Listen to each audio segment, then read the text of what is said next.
Who the Door Admits, Part 2. If you like what you hear, subscribe. There's more of the Fracture Cosmology on the channel. Chapter 14. The Missing Jar. The Soul's schedule ran to 14 lines, and Sesk could write 13 of them. Sesk had come aboard at the turn of the station's day watch, which fell in the 4th hour of his own night. The calendars had gone out of phase on the 6th day and would not come back for another 4. The joints of his hands had darkened toward ash before he left the post. He began anyway. The claims desk would not take a lease from a person who was not on a schedule. The physician would not take a consent, and half the Tallow's people were sleeping in a holding bay ashore, on a floor that belonged to nobody. The Tallow's cargo office was a steel box off the after end of the hold, cut for human shoulders. Fold-down desk at a human elbow's height, a bench, one light in a cage. Sesk worked standing, bent, with the docket file open on the bench where Den could hold it, and the schedule flat on the desk where he could not properly see it. The stylus rode where a stylus should, between the lower thumb and the first 2 fingers. Aboard a human hull, there was never a stool. "Crew first," he said.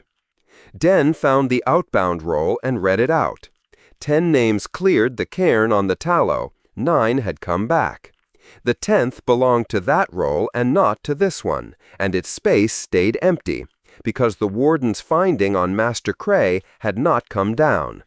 9 lines, then. Name, people, port of embarkation, date of embarkation, status on arrival, disposition. Sesk wrote them in order of rating, and every cell took what he put in it. The depot's ports were real ports with codes. The dates were dates. Passengers, he said. 4. A Sethlin household taken up at the depot when the depot closed behind them. Port good, date good. Status contested but enterable. Displaced, unauthenticated was a status the form recognized. 13. Sesk set the stylus down flat on the desk, which he did not do in the middle of a document. The 14th, Den said. The 14th boarded nowhere.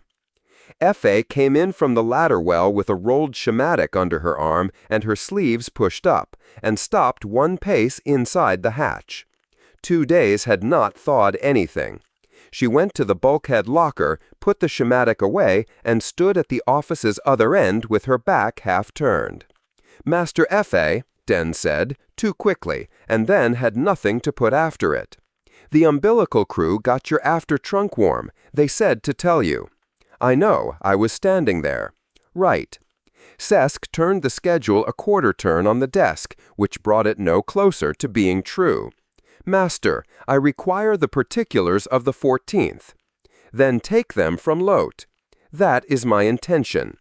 F.A.'s chin came round. "Then why are you asking me?" "I am telling you that I will be asking her aboard your ship, and that I have not done it yet." Sesk put the stylus back into his hand. "I take an account whole, from the holder, in the order the thing happened. I will not take a berth from a master's log when there is a mother 11 meters aft." The set at his collar gave the term for it, and then gave up on the rest, the way it had been giving up for 9 days, the order of listening, and then a flat pause where the second half of the word should have gone. The rendering came back off his own ears a half tone away from where his throat had put it. He had stopped correcting that in the 3rd year. "Like a statement," Den said. "Yes." F.A. looked at him longer than she had looked at him since day 7. "Aft," she said. "She's awake. She's been awake." Lote had the crew mess to herself, and the child in a sling made out of a cargo strap and a bunk sheet, and a bowl of station ration going cold beside her elbow. She had the look of every returned handoff that ship, skin gone papery, a slowness in her that came half a beat after everything. Sesk stayed at the hatch until she raised a hand, and then came in and stooped under the deckhead and asked her, in order, for the account. Lot gave it flatly, and he wrote it as she gave it. 2 names to start, her own and her line, which the form asked for and would take. Then the berth. Born aboard, underway. The form asks where the ship was. Nobody knows where the ship was. Lot said it without heat, the way a person says a thing they have said 4 times to 4 counters. You can ask the master, she'll tell you the same. The board wouldn't hold a position for more than a watch at a time, and the 2 sets never agreed with each other. And after a while we stopped writing it down because writing it down made people worse. Sesk went back to the office and asked F.A. because the master was the second holder of that particular. There's no position, F.A. said. There's a day count. My log has a day count and a watch number and nothing else that would survive you looking at it. Give me the day count. 168. She said it immediately, without going to the locker for the log, the way people say the numbers they have carried in their teeth. Second watch. That's what I've got. Sesk brought the stylus to the port cell, and the port cell took a 5-character code, and there is no 5-character code for underway. He tried the date cell next. The date cell took a station date. 168 was not a station date. It was a count out of a book that had run on a route which the boards rated at 9 hours. And on the station's calendar, the child had been at this berth 9 days, and both of those things were true. Sesk ruled the line clean, wrote born aboard MV Tallow, underway along it in the space the form had left for a remark, and left the port cell and the date cell empty, and did not sign the schedule. That's it? Den said. That's all of it? There's nothing in the boxes. There are no boxes for it.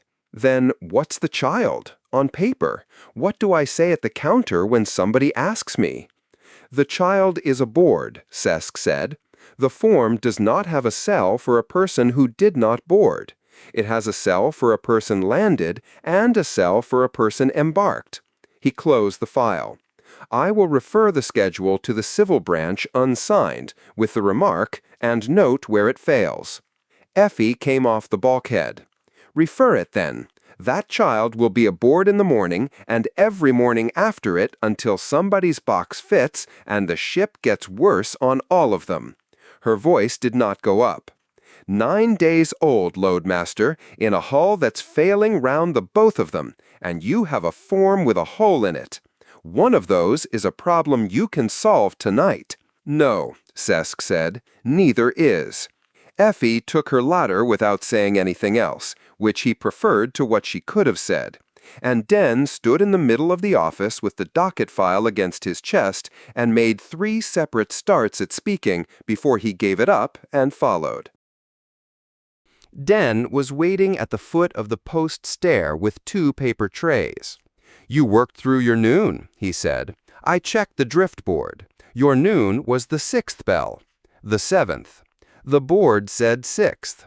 The board is posted at the change of the station's day, and the drift is 19 minutes, so by the 6th bell, the board is a day behind itself.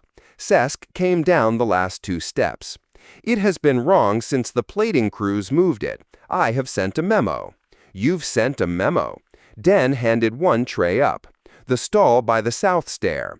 The Veckhall one, off the day market, and I had to stand in it for a quarter of an hour with 2 riggers who kept asking whose it was for. It's the gray one. She said the gray one's not sweet, and I said that sounded right.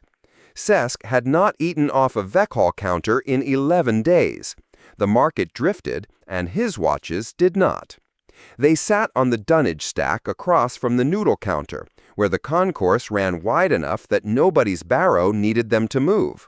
The trade side was stacking for issue day, dry ration going up the wall in blocks 2 men high, the queue lanes chalked out along the plating, a maintenance hand up a ladder putting a light back into a fitting. Somebody's music came up out of the bar badly. The gray one was not sweet. Sesk ate all of it. Right, Den said, and put a tin down on the plating between them. Brass washers, the flat dunnage kind, maybe 60 of them. You've got half an hour of your night left before you're no good to anyone. I'm teaching you short count. I know what short count is. Half my night gang plays it on the barrows and lies to me about the time. You know what it is. You've never played it. Den scooped a fistful, closed his hand, and set it on his knee. Right. You take a fist, and you say a number, and the number has to be less than what's in your hand, at least one under. Then I either call you or I pass. If I call and you were short, you take the pot. If I call and you were straight, if you said what you actually had, you pay me double. That is an incentive to lie. That's the game. Sesk took a fist. 22 washers. He had them the moment they were in his palm. 22, he said. Den stared at him. Call. Sesk opened his hand. You can't do that.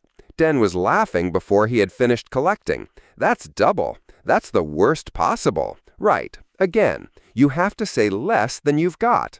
I have said what I have. That's the losing move. It is the only move that is correct. They went 4 more hands. Sesk paid 4 times, and Den's delight got worse each time, and 2 of the noodle counter's regulars drifted over to watch a Vekal lose brass at short count with an accuracy that had begun to look deliberate. On the 6th hand, Sesk said, "The declaration is short of what? Of what you've got.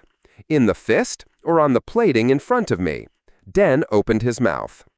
"Because I have 4 in the fist and 11 on the plating from the last hand, which I have not returned to the tin, because you have not called the hand closed. If the declaration is short of what I hold, then 11 is a lie and 15 is the truth. If it is short of what is in the fist, then 3 is a lie and 4 is the truth. Which is it?" "That's—" Den looked at the plating, and at the tin, and at one of the noodle counter's regulars who had stopped chewing. "The night gang under 9 plays it one way," Sesk said, "and the gang on the outer face plays it the other, and neither of them will say so out loud, which is how the outer face keeps taking money off my hold crew every 3rd 10-day. 11. "Pass," Den said, weakly. Sesk won that hand and the 2 after it, on the same ground. "Right, you can't use that," Den said. "New rule, fist only, tables dead. Is that a ruling of the docks or a ruling of yours?" "Mine." "Then I accept it." Sesk pushed the washers back across the plating. "You should post it, written, at the barrow. You will have the arguments on your own gang inside a 10-day. Nobody posts rules for short count. Somebody should." Den scooped the tin up and turned it over in his hands a while, and the music under the ramp gave up and started something else. Along the wall, the ration blocks went on going up. Sesk let the clear lid cross his eyes once against the concourse's dry air, and for the first time in 9 days there was no document in his hands. "Can I ask you something that isn't work?" Den said. "You may ask." "The message from your household, the one that came in on the relay." Den kept his eyes on the tin. "How long's it been sitting?" 19 days. The number came out of him before he had decided to give it, and he knew what it sounded like, because he had known what it sounded like on the 9th day and the 14th. "Right," Den said. "Yeah. There is a reply I could send tonight that would be 4 lines long and would be about the ship." Sesk turned the last washer over between the lower thumb and the first finger. "It would be a true record, and it would answer nothing that was asked." "It's not a record. It's your household." "That is what makes the words difficult."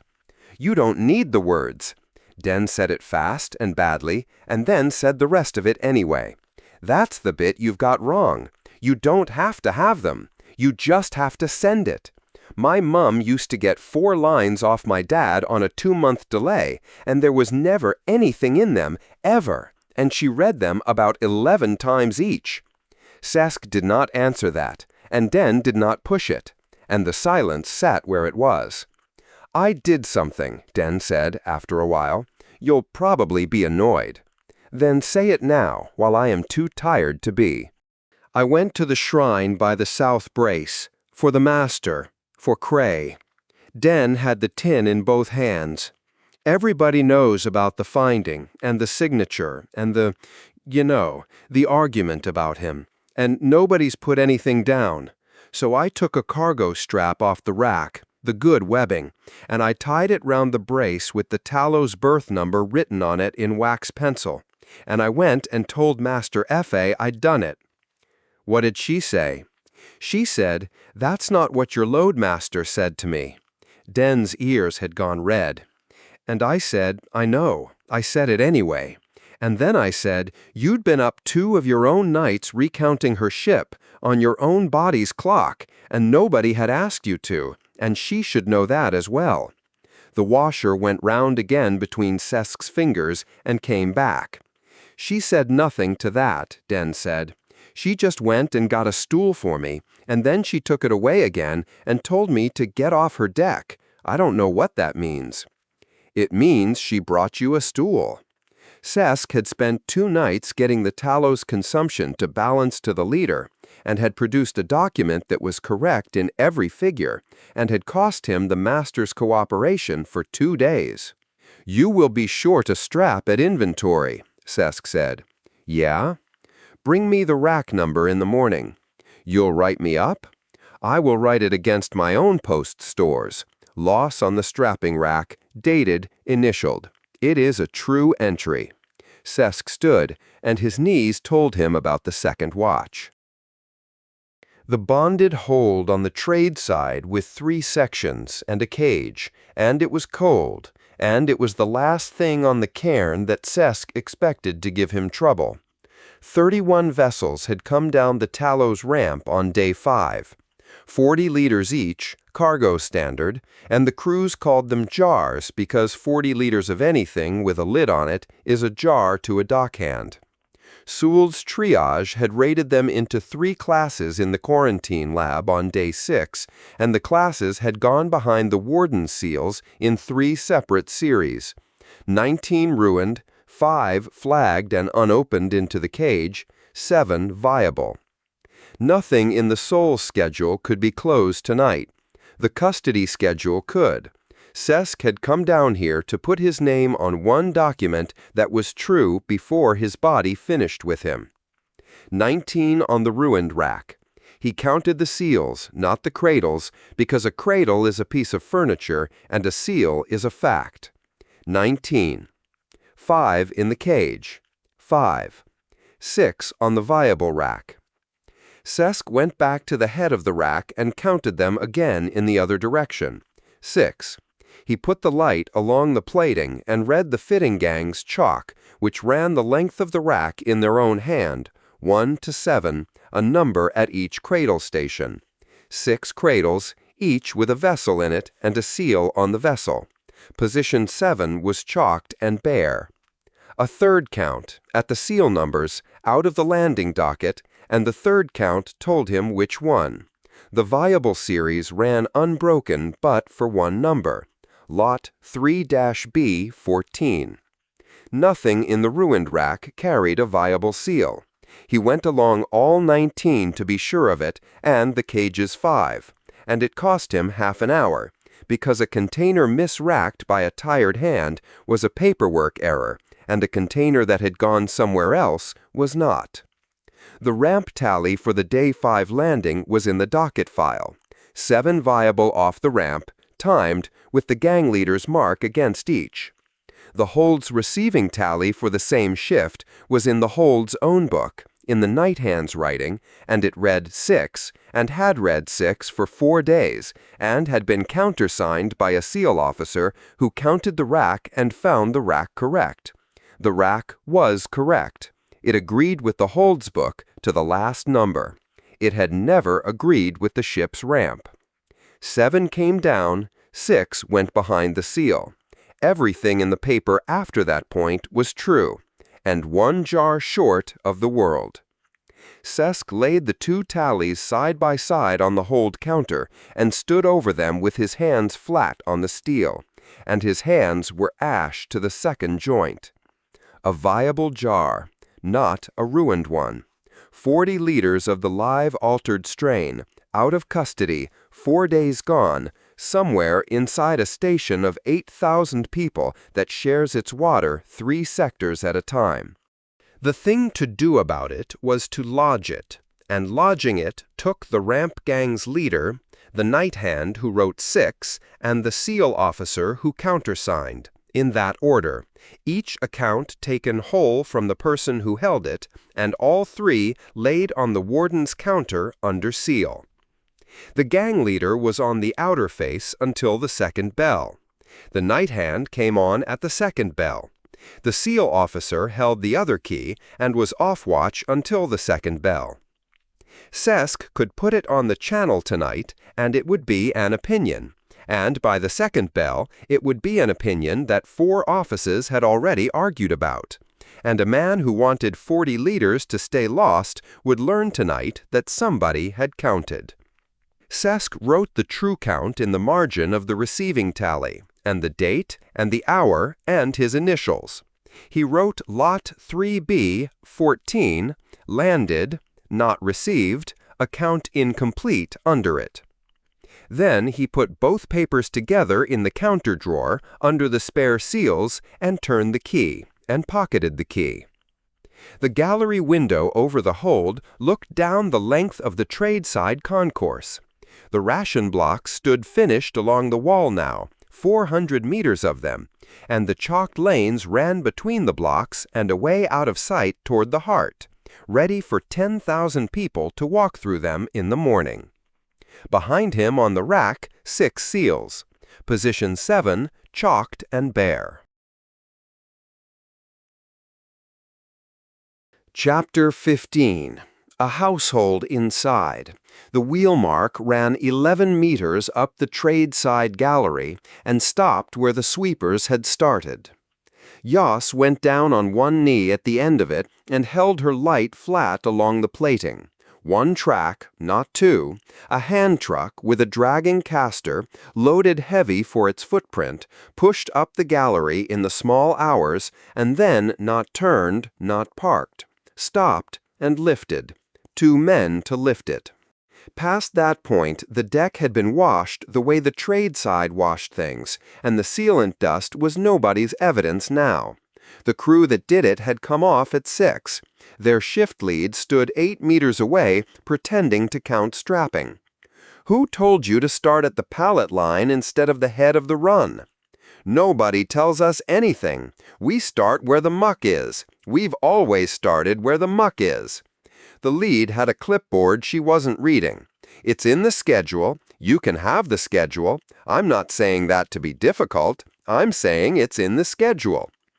Yoss photographed the 11 meters from 4 angles, the frame edge at the end of them, and the 2 millimeters of gray rubber the caster had smeared onto a combing.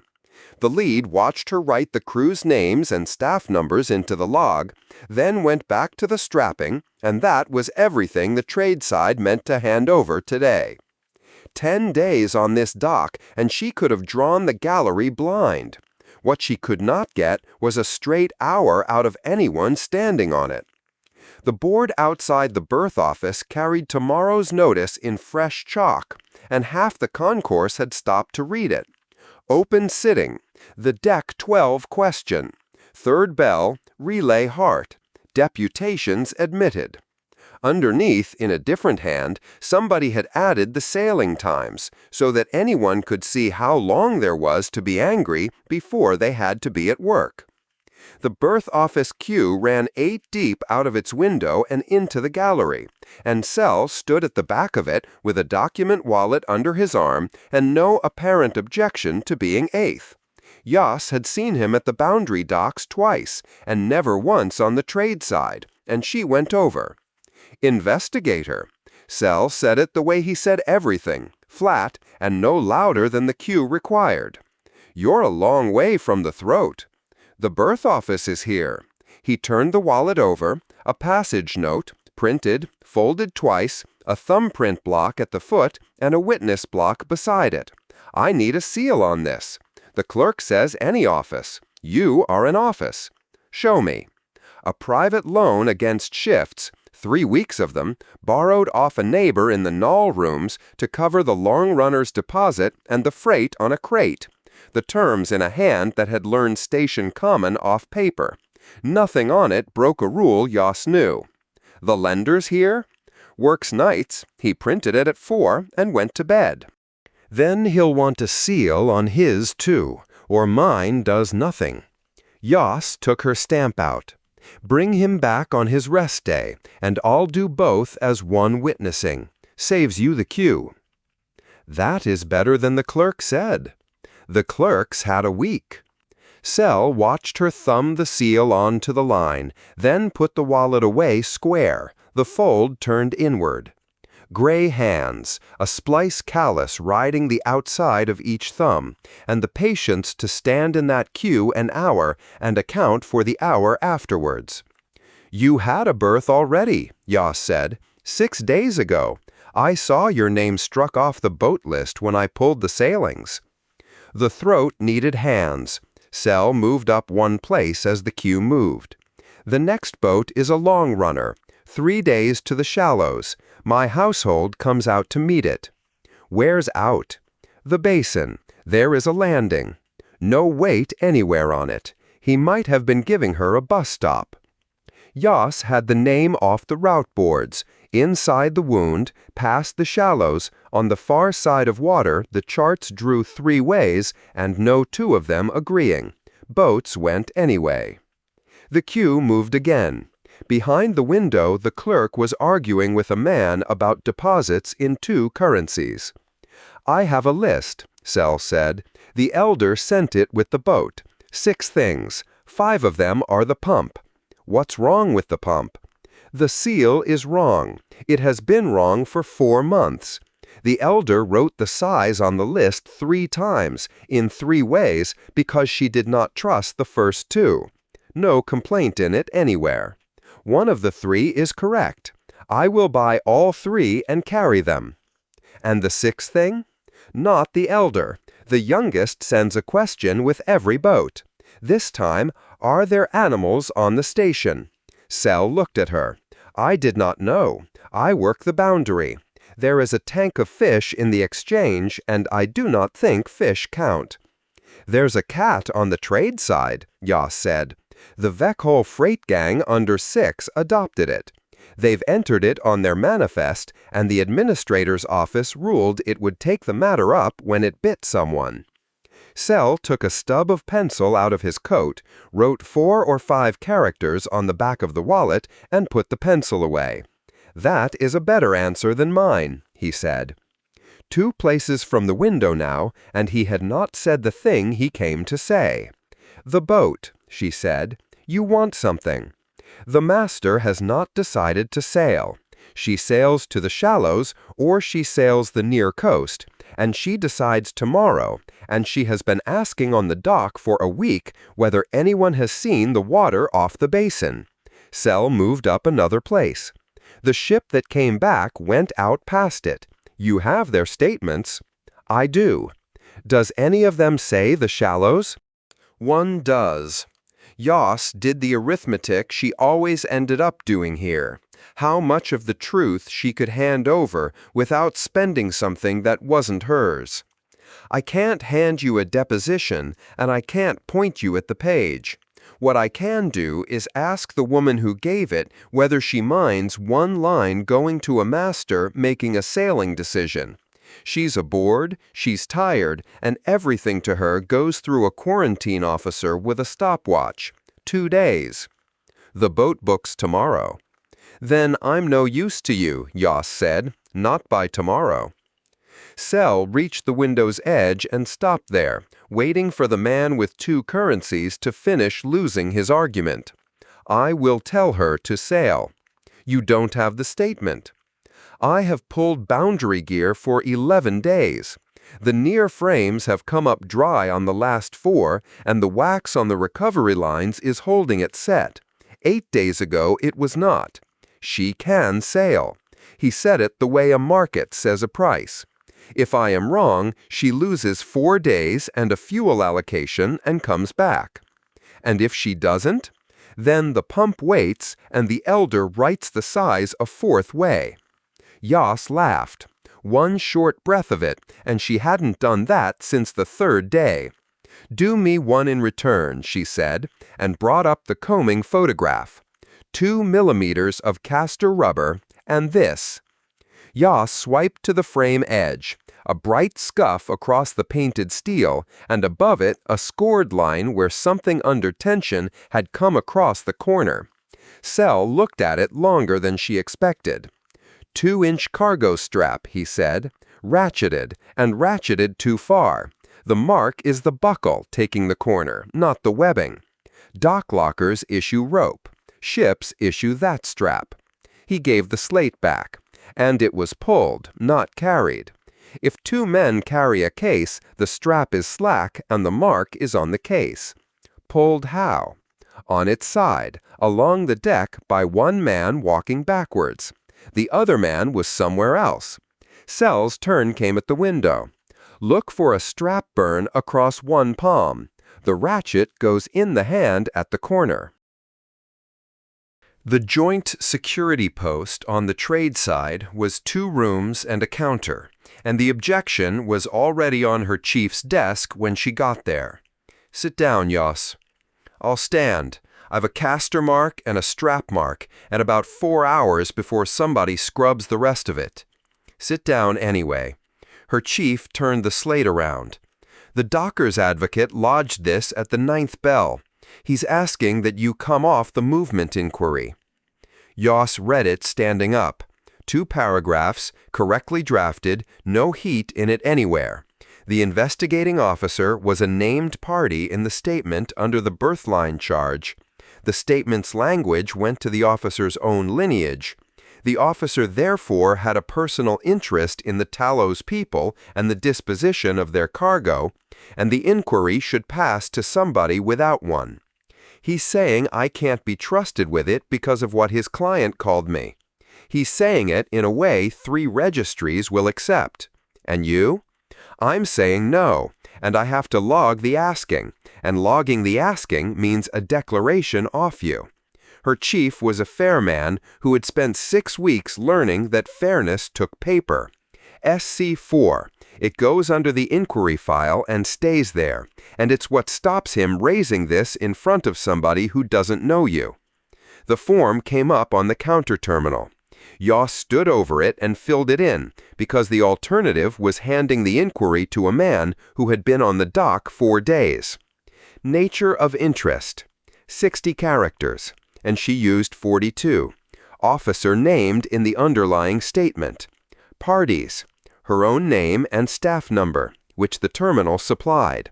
Relationship, which meant, say what the word in the statement was aimed at.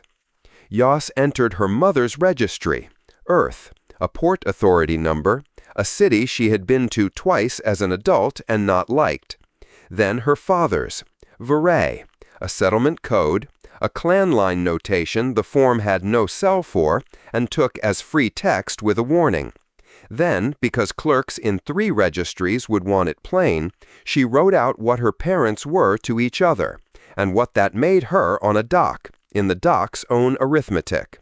6 lines of it, sealed, timed, entered under the file. "That's done," her chief said. "For what it's worth, I'm sorry it's the... Get me 2 bodies on the 9 hatch tonight." Yas. 2 bodies. Any 2. I don't need them clever. Everything spare is at the Heart tomorrow. The sitting's got half the trade side coming. The guild's bringing a deputation, and I've a standing order to put weight round the Cephalon arch after what got shouted at it 2 nights ago. He said it evenly. "Take the afternoon. Genuinely. You've been on this dock 10 days, and you look like..." Don't finish that. "Like somebody who needs 4 hours." 4 hours. Yas thumbed the seal onto the declaration harder than the seal needed. "I typed my parents into a box this morning, so a man who couldn't hold a birth line can't have my case. I don't want 4 hours. I want 2 on the hatch. Her chief let that stand for a moment. Put the hatch request in writing, he said. Maintenance own the lock, not us. Their duty chief's back the day after tomorrow. Fine. Yoss, I said fine. Yoss did not apologize on the way out, and did not intend to, and knew perfectly well she would be the one who brought it up in a week when it had stopped mattering. The short way back to the hold ran past the berth-line gate, which the trade side had renumbered twice and repainted never. Somebody had cut into the paint beside the dog, the word, 4 letters as the docs spelled it, worn down from whatever it had been before anybody on this station was born. It had been aimed at the Tallow's crew the day they came in, and at the Cephalon every day since, and the docs did not require the 2 uses to agree. Half of it had been rubbed at with solvent by somebody who hadn't finished. Under it, scratched later and deeper, was Yoss's staff number. A woman off the reclamation crew was working at the letters with a rag and a tin, on her own time by the look of the shiftboard behind her, and stopped when she saw the uniform. "I'll have it off in 10 minutes, she said. "It's soft paint." "Leave it 10 minutes more." Yoss photographed the gate, the scratch, the number, and the depth of the cut where the tool had gone through primer to steel. Then she keyed the log. General incident. Tradeside berthgate, defacement, joint security officer named by number. The woman looked at the terminal on Yoss's hip. Named where? In the log. It stays there. Then what's the point of taking it off? Yoss shut the log. Take it off anyway, and put your hours in. The office pays for cleaning, and you're not doing it for free because somebody on your deck can't spell. The pallet crew's foreman had agreed 2 days ago to make a statement about the overnight lifts, and today she stood at the bottom of the hold steps with her arms folded and would not come up them. "Not to you," she said. "No offense in it." "Say the offense anyway." "There's a word going round the trade side with your number under it. I've 2 on this dock and a 3rd on the pallet line." The foreman shifted her feet. "I'll say it all to whoever you send, same words, just not to you, and not where people are counting who I talk to." A week ago, Yoss would have argued. "Ask the post for the second watch investigator," she said, "the tall one. He's slow and he writes everything down. If he turns up without a recorder, send him back to me." "You're not going to tell me You've 3 of your own on this dock." Yoss went up 2 steps and stopped. "The lift was the night before last. Give him the times, names if you can." The foreman thought about that. "The night before last, then," she said. "Last night was nothing. Nobody went down there last night." Which was 3 words more than she'd meant to give, and Yoss took them up the steps with her. Sesk kept his post on a mezzanine over the tradeside hold, at a canted desk built for standing, the whole floor under him and the weighbridge in his eye line. The translator collar sat at his throat, and his voice arrived a fraction off from his mouth, which everyone who worked with him stopped noticing inside a week. Investigator. He did not look up from the manifest. "I am glad.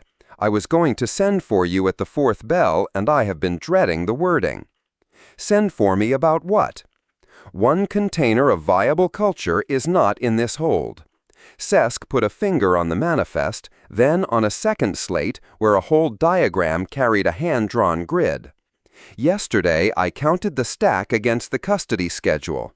7 cases classed viable under Warden Halden's seals.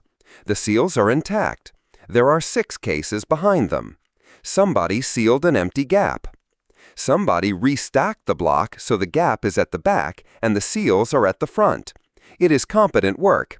I would have accepted it from a distance for a week." Sesk's hand went flat on the desk. 40 liters of live cross-reactive strain left this hold, and the paper says it did not. When? Between the 4th bell the night before last and the 1st bell yesterday. That is as tight as the paper goes. "The night before last," Yoss said. "That's my 11 meters." She put the slate on his desk, the combing, the frame edge, the score across the corner. Ship strap, ratcheted, dragged on its side by one man walking backwards. That's not carrying. That's someone getting a 40-liter case through somewhere too small to carry it in. Sesk looked at the frame edge for a long moment. "Where did you photograph this?" "Gallery 9, outboard side, 11 meters short of the maintenance hatch." Sesk went still, then took a third slate off the rack, put up a plating schematic, and turned it to face her, which left him reading it upside down. "The void runs under 9, he said. 3 ways out of this hold miss the weighbridge, and one of them will take a load. In at that hatch, 200 meters along the outboard side under the spine frames, up 3 blocks along in a block where nobody signs for anything. I have written a memo about that route." He paused. "Twice." "Who to?" "The first to the warden, who agreed with me and has no authority over plating. The second to civil administration, who asked for a costing." Sesk moved his finger along the outboard side of the drawn run. "That crawl is not empty. The shared polishing trunk runs the length of it at knee height, lagged, and the lagging has been off in patches since the ring build. Trunk 6. Serving what? Everything. 3 sectors put a drain down into it. Deck 12 draws off it first. Ring 4 draws off it second. There is no third pipe." Yoss looked at the run. 200 meters of crawl under a meter high, with a warm, wet pipe along one side of it and a man dragging a case on its side down the other. "He's not going for the trunk," she said. "No, he is going to a berth 3 blocks along." Sesk put the case dimensions beside the crawl clearance.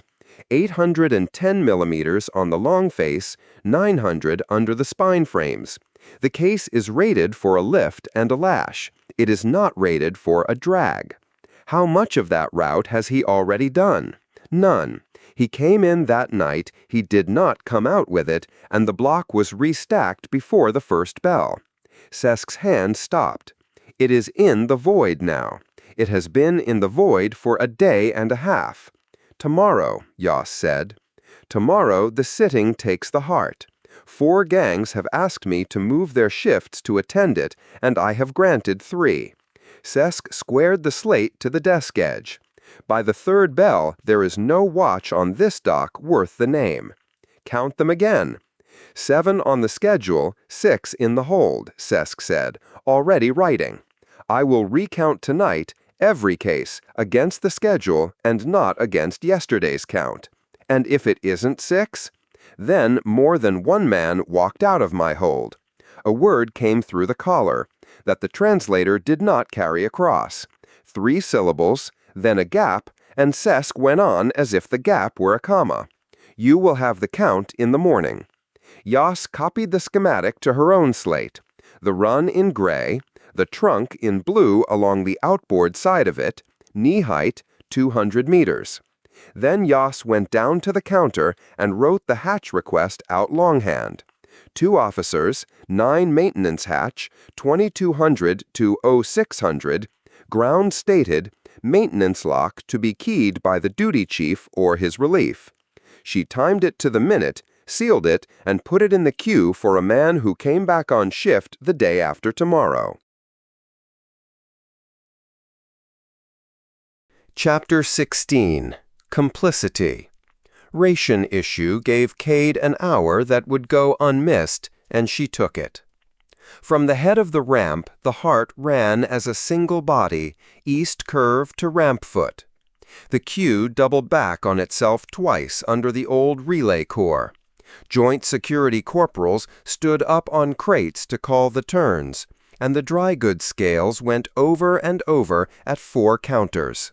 10,000 people in a day, in sittings. The claims desk had shut its grill at noon. The hands who would have heard a decking dispute were all out on the queue lanes. On the south frame, the steam tray couple had their pitch second from the corner. on decking that had been a stack of sheet 9 days ago, and their queue stood longer than the ration line beside it.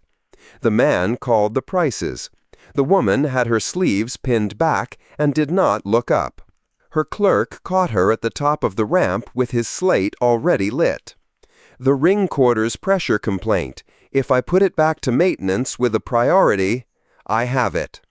"The duty chief's on issue detail till the second sitting clears, ma'am, so nobody'll pick it up till—" "I said I have it." It came out with an edge that had nothing to do with the boy. The clerk lowered the slate and took a half step back, and Cade went down the ramp and did not turn round to mend it. The complaint was 9 days old and 4 lines long. A woman on the third landing of the ring quarters. Pressure falling away at the top of her riser between the 4th and 6th bells. 9 days of carrying water up a stair to wash in. Riser balance, most likely, which meant the polish loop, which meant the trunk, and the trunk 6 main ran the length of the maintenance void under 9. The void access sat behind the reclamation lockers at the end of a service spur, past a wall where somebody had stenciled "Mind your head" in 2 languages and got the second one wrong. Cade put her pass on the plate. The hatch cracked its dogs and swung. 41 of those passes had gone out under her office's number during the ring build, when the plating crews wanted doors at hours no duty chief was awake for. Nobody had called them in. The ladder went down 11 rungs into cold. Below the deck, the noise of the heart came through the plating as a single low pressure. 10,000 people reduced to weather. And then it thinned out, and there was only the tick of the trunk lagging and water moving somewhere behind it. Cade went in stooped, one hand on the cable tray. Reclamation crews wrote on the plating in wax pencil, tally lines, shift dates, a name with an arrow, and in one place a very good sketch of a dog, done by somebody with time and a steady hand. The trunk 6 main ran along the outboard side at knee height, lagged and sweating through the lagging. Cade put her palm on it as she passed. Warm. Working. The riser would be fine. The riser had never been the point. 30 meters in, the void narrowed under a spine frame, and the road stopped being a guess. Somebody had swept it. Not cleaned, swept. The grit pushed to the sides in 2 long ridges the width of a trolley wheel. And the wax-penciled tallies at that stretch of plating were fresh and in a hand that did not match the crew's hands anywhere else along the run. A coil of cargo strapping hung on a cable hanger. Chocks cut down from filter membrane packing lay stacked against the frame with a chandlery's grease pencil price still legible on the top one. A hand trolley stood against the outboard wall with a flat spot worn into one wheel. On the trolley, strapped and standing upright, was a single cargo case. 40 liters, cargo standard, the lid seals intact. Round the body of it ran a custody band in the wound and route hatching, slit clean along one edge and taped back down with a tape that was nearly the right color. Cade stood over it in the cold with her hands at her sides and did not touch it. Sold's tables ran out on the 19th day if the Cascades kept their manners. This was the 10th. Geneva's review sat session after next. Joint Security would not concur on a gate order while the contamination file stayed open. Vandren had hardened. Every one of those was a wall a person could put a hand on and be sure of. This road went past all of them in a night, and whatever it cost at the far end, whatever hands it passed through, a jar that started in the void under 9 could stand on Deck 12's intake bench inside a week. No other arithmetic on the station came out the same. Boots on the plating, behind and above, somebody coming down the ladder without hurrying, on rungs he clearly knew. The porter reached the bottom and straightened as far as the deckhead let him. Cade knew the face. A fine of his had come to her in the second month. A barrow left in a fire lane, knocked down to a warning because the barrow had somebody's water tank on it at the time. The man worked Rel's counter. Half the trade side worked Rel's counter 1 week in 4. "Afternoon, ma'am," he said. "Afternoon." Neither of them said anything for a moment. The porter had a strapping winder in one hand and nothing else. His boots wet to the ankle from the reclaim galleries, and he was not going to be the first to mention the trolley. "Riser complaint," Cade said. "Third landing, ring quarters. It's the balance." "Ah." He turned the winder over. "The board's got me shifting lagging stock out of the way of the crews." There was no work order for lagging stock in the maintenance void under 9. Cade had read the day's orders at the 5th bell, as she read everything. "That'll be the frame," she said, and nodded at the pinch, where the void closed to less than a meter, and the spine frame's edge stood out of the wall, bare of lagging, at about the height of a man's hip. "Mind it, it's got an edge on it. Anything you drag across that, you'll drag it across twice, because you'll have to come back for what fell out." The porter looked at the frame. "Right you are. Get the crews to pat it when they're through," Cade said. "I'll mention it."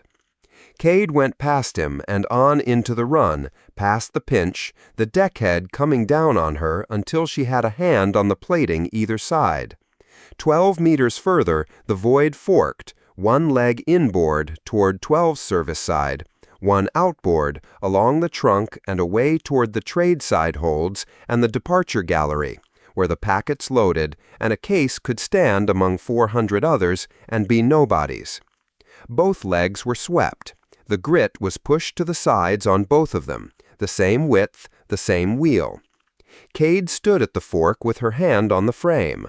Then she turned round and went back the way she had come, past the trolley, past the man coiling his strapping who did not look up, and up the 11 rungs into the noise.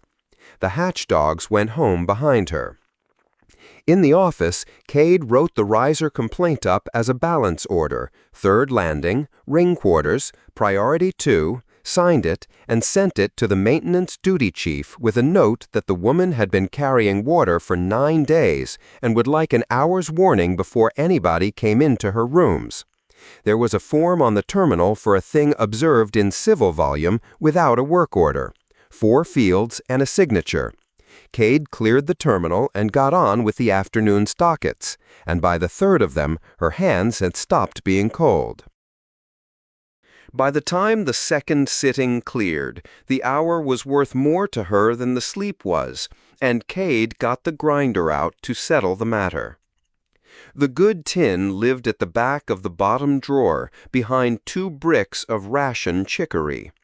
Anyone going through the desk hit the chicory first and lost heart. Cade set the tin on the blotter, prized the lid, and measured out by eye into the grinder a dry ratchet of a thing that clamped to the desk edge and made a racket out of all proportion to what it did. On the 4th crank, the mechanism jammed on the same dead bean it always jammed on. Cade backed the handle a quarter turn and went on. Her knuckles had the fortnight in them. Rel let himself in on the 7th crank. He hung his jacket on the peg by the door, took the chair on the far side of the desk, and got the deck out of the shallow drawer without being invited, which saved her the trouble of inviting him. The cards were soft at the corners. Out of his coat pocket came an orange, which he set on the blotter and looked at for a while as though it had followed him in. "Issue day," Cade said. "Issue day is my harvest." Rel counted 20 beans out of the tin and pushed 10 across to her side of the desk. A man came up the east curve at the 5th bell selling places in the line. 4th from the front, 2 credits. He'd sold it 3 times and was working on a 4th when the corporal got him. What did the corporal do? Put him at the back and made him keep his own place. Rel squared the deck. The heart applauded, some of them twice. "That's a ruling I'd have signed." You'd have written it worse. He dealt 7 each and turned the top card. The freight gang's cat has had kittens in a pallet of drumliners. 6. 6. They've amended the manifest. Cargo, self-loading, 6. Your loadmaster countersigned it himself and did not crack a smile. And the gang have entered a claim for the drumliners as spoiled goods. Will they get it? Sesk is thinking about it, which is more than the liners deserve. Cade laughed once, short. The water came up and she poured 2 and put his at his elbow. Rel drank half of it before he played another card, which he did every week and would have denied. The first hand went to Rel, who gathered the trick and marked nothing down because there was nothing to mark it in. The beans went back and forth across the desk, and by the third hand, neither of them could have said whose 10 were whose. How's the sample mill? Rel said. Geological, Cade said. 1. 22 years and it's never crushed a rock. It crushes that bean. He turned a card over. I had it out of the crate to look at it, and you docked me a jar. You broke a bonded seal, and I signed for it. I asked for 2. You got 1, and the 1 was charity. Rel led, and Cade took the trick with a 9 she had been sitting on since the deal, and he peeled the orange with his thumbs and said nothing about the 9. Half the orange went onto the blotter on her side. Cade ate it in pieces between hands. Nothing since the middle watch, and she had not been going to. Fleet Gray's got instruments in the maintenance blocks, Rel said, cutting. That's the talk on the trade side. Fleet Gray has instruments everywhere. That's what Fleet Gray is. Rel said, and dealt. The heart came up through the plating, the cue thinning at last, grills coming down, a corporal's whistle, 2 men arguing about a barrow with no heat in it. Cade sat back in the chair and let her spine find the place where it stopped hurting. The sector's on 2 sitting still, she said. I know it. They've gone to 3. Rel looked up, then down at his hand. I hadn't heard 3. Sold told me at the 4th bell. She had it from a technician who wasn't supposed to tell her. 3 sittings, and the last one after the sector's lights go down, because the youngest eat first now, and the oldest eat last, and nobody wants to be watched doing it. That's not a thing you can put in a docket. No. Nobody in Geneva has ever eaten last. Rel discarded, low, and left the pause where it fell, and then, in a different voice, the one that came out about twice a year, suppose a man had a thing that needed to be somewhere by... Don't. Rel stopped. Cade turned a card face up on the desk that she had not meant to play, took it back, and put it in her hand again. Neither of them made anything of that either. Ifs are mine, Rel said after a while. You've no talent for them. You go at them like a form. Deal. Rel dealt. The hand went long and ugly, and she lost it on a card she should have kept, and the next she took on his own lead returned to him, which cost him a bean and improved his mood, as it always did. Rel talked while he played. The exchange had a second assayer now. Somebody had started leaving pickled ginger in the shrine niche at the ramp foot, and the market had not decided whether ginger was a step up. It's a step up, Cade said. It's ostentation.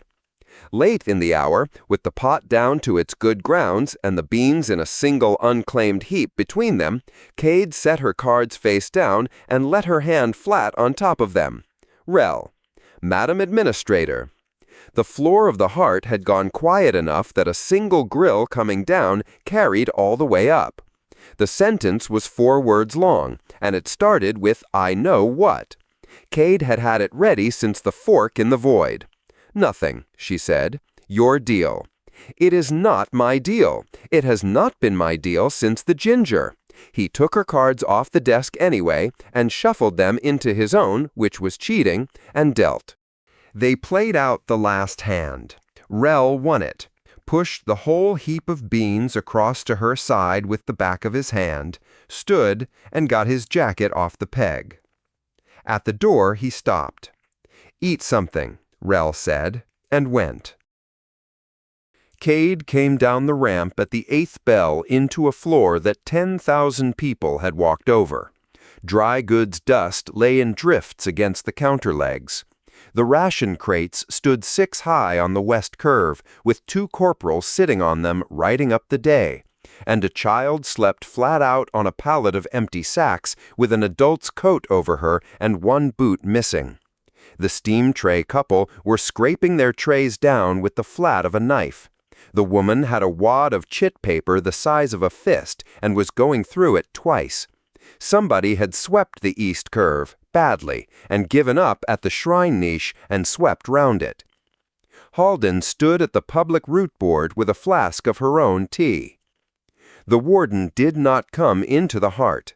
Halden kept a watchroom at the throat, quarters near it, and a bonded hold on the trade side, and the 3 of them made a triangle she walked and did not leave, and on issue day the whole station walked past the door of one of them.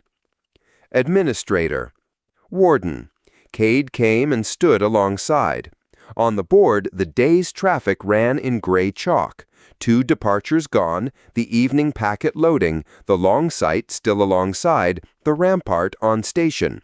You've had the crowd past your hold all day.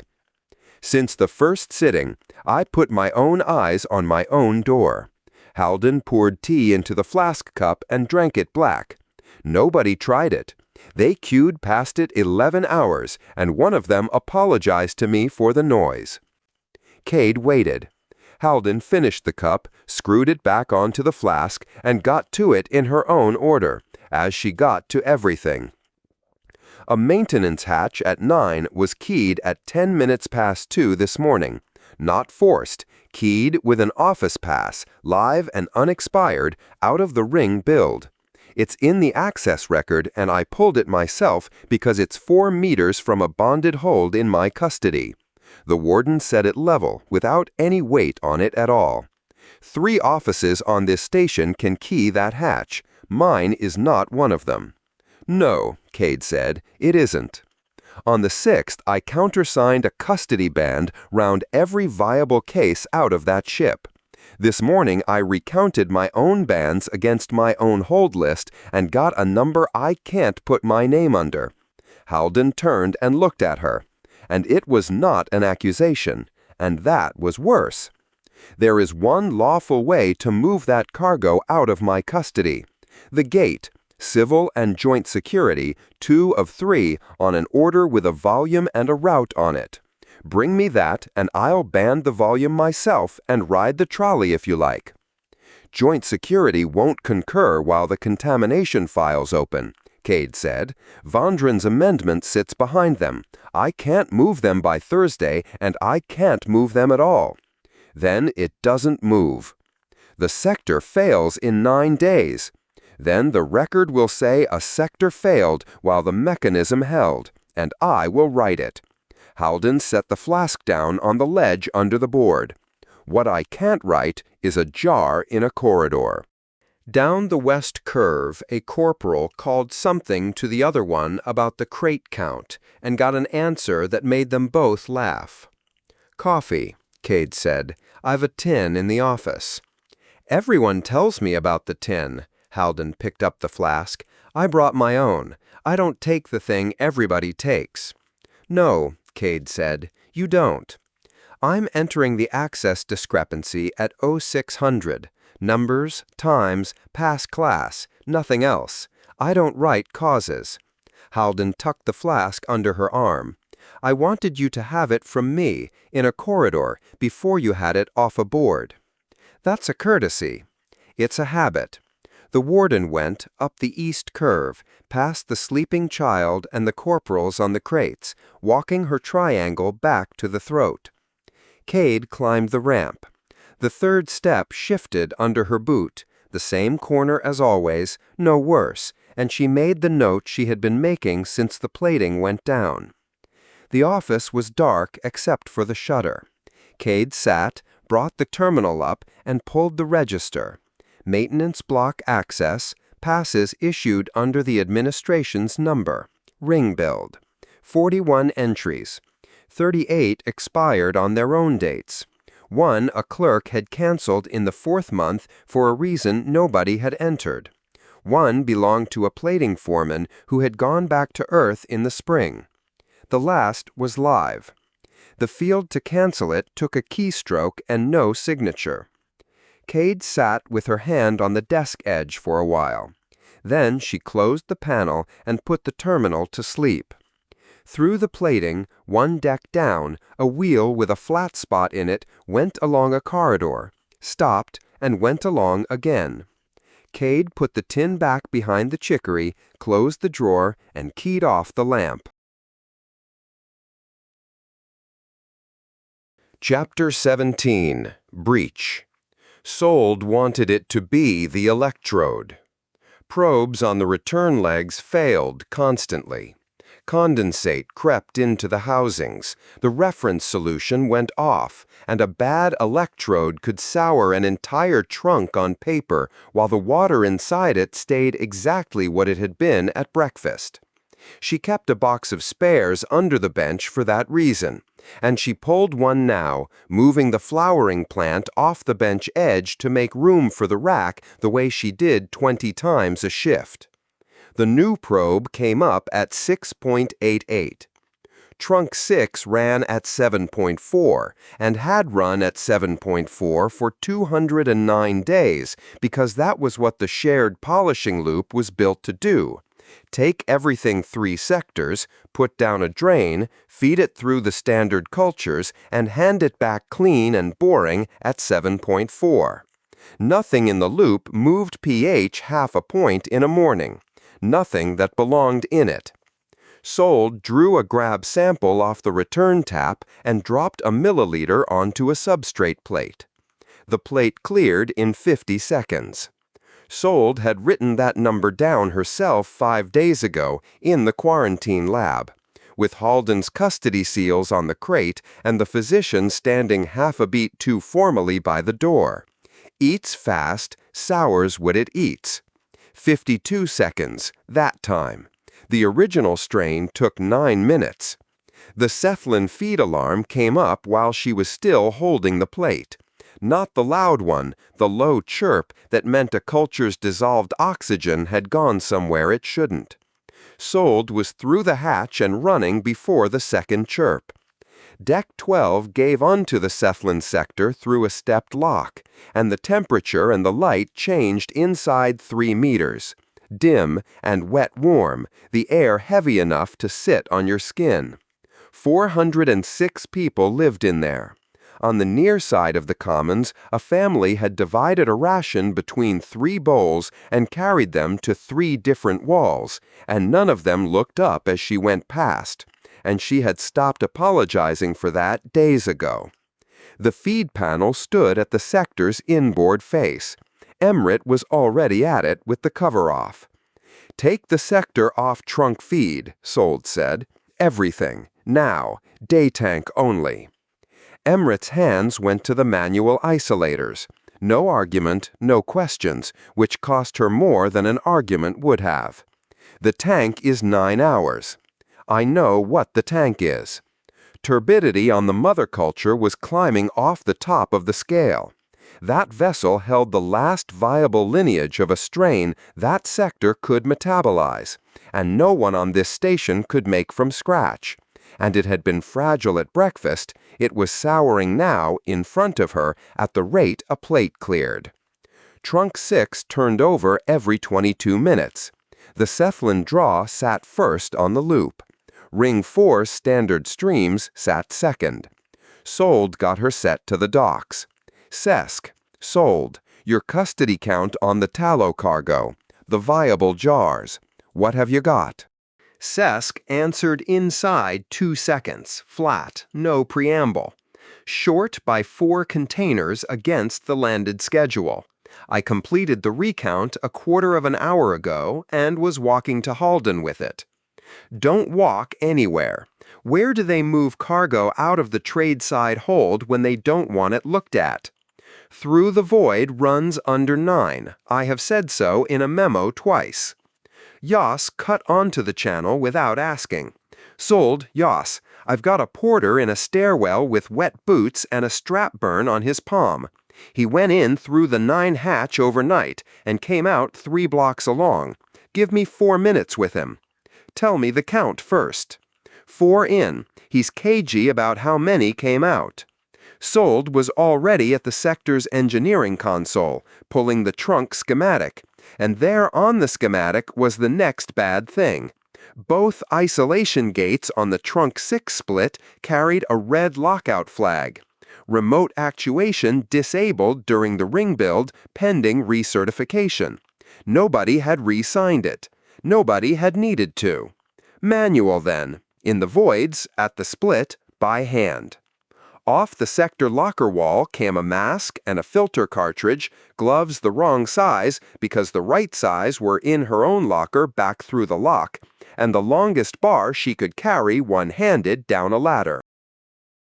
The voids under 9 ran cold, which was the only mercy in them. Sold came down the ladder into a crawl space of cable trays and chalk marks the reclamation crews wrote on the plating in wax pencil, tally lines and shift dates, and one place where somebody had drawn a very good sketch of a dog. And the trunk 6 main went along the outboard side at knee height, lagged, sweating through the lagging.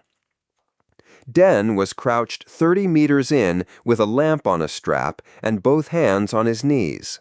"It's here," he said. "I was counting pallets for Sesk and it's here. It's all in the grating." "Back up. Mask on." "I don't have." Sold put hers into his hands, took the spare cartridge case off her belt and cracked the emergency hood out of it, which was rated for 4 minutes of smoke and nothing at all for this, and pulled it over her head. On. Now. The smell got through the hood anyway. Sour and warm, bad bread, the exact stink of a culture eating at full rate with nothing to stop it. The container lay against a pinch point where the void narrowed under a spine frame. 40 liters, cargo standard, lid seals intact and uncut, nobody had opened it. The wall had split along a molding line where the strap had dragged it across the frame edge, a crack the length of her forearm, and 40 liters of live, viable, altered culture had gone out of it onto the plating and down into a floor grating that fed the trunk 6 condensate return. "How long ago?" Sold said. "I don't know. It was wet when I got here. 20 minutes? The strap's still on the frame." 20 minutes was 1 turnover. Sold got low and went along the trunk on her elbows and knees, bar dragging, the clearance under the spine frames not quite 900 millimeters, and the lagging shedding wet gray fiber onto her back. Den came behind her with the lamp, breathing too fast inside her mask. The split sat where the schematic said it would. The main coming in, 2 branches going out, and 2 manual gates on rising stems with hand wheels the size of dinner plates.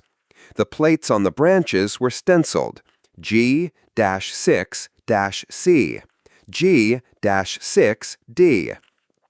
The schematic on her set said the Cephalin branch was 6C.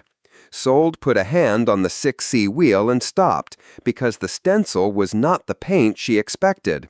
It was consignment paint, the flat gray the ring build had used on plate stock, with a batch number under the letters.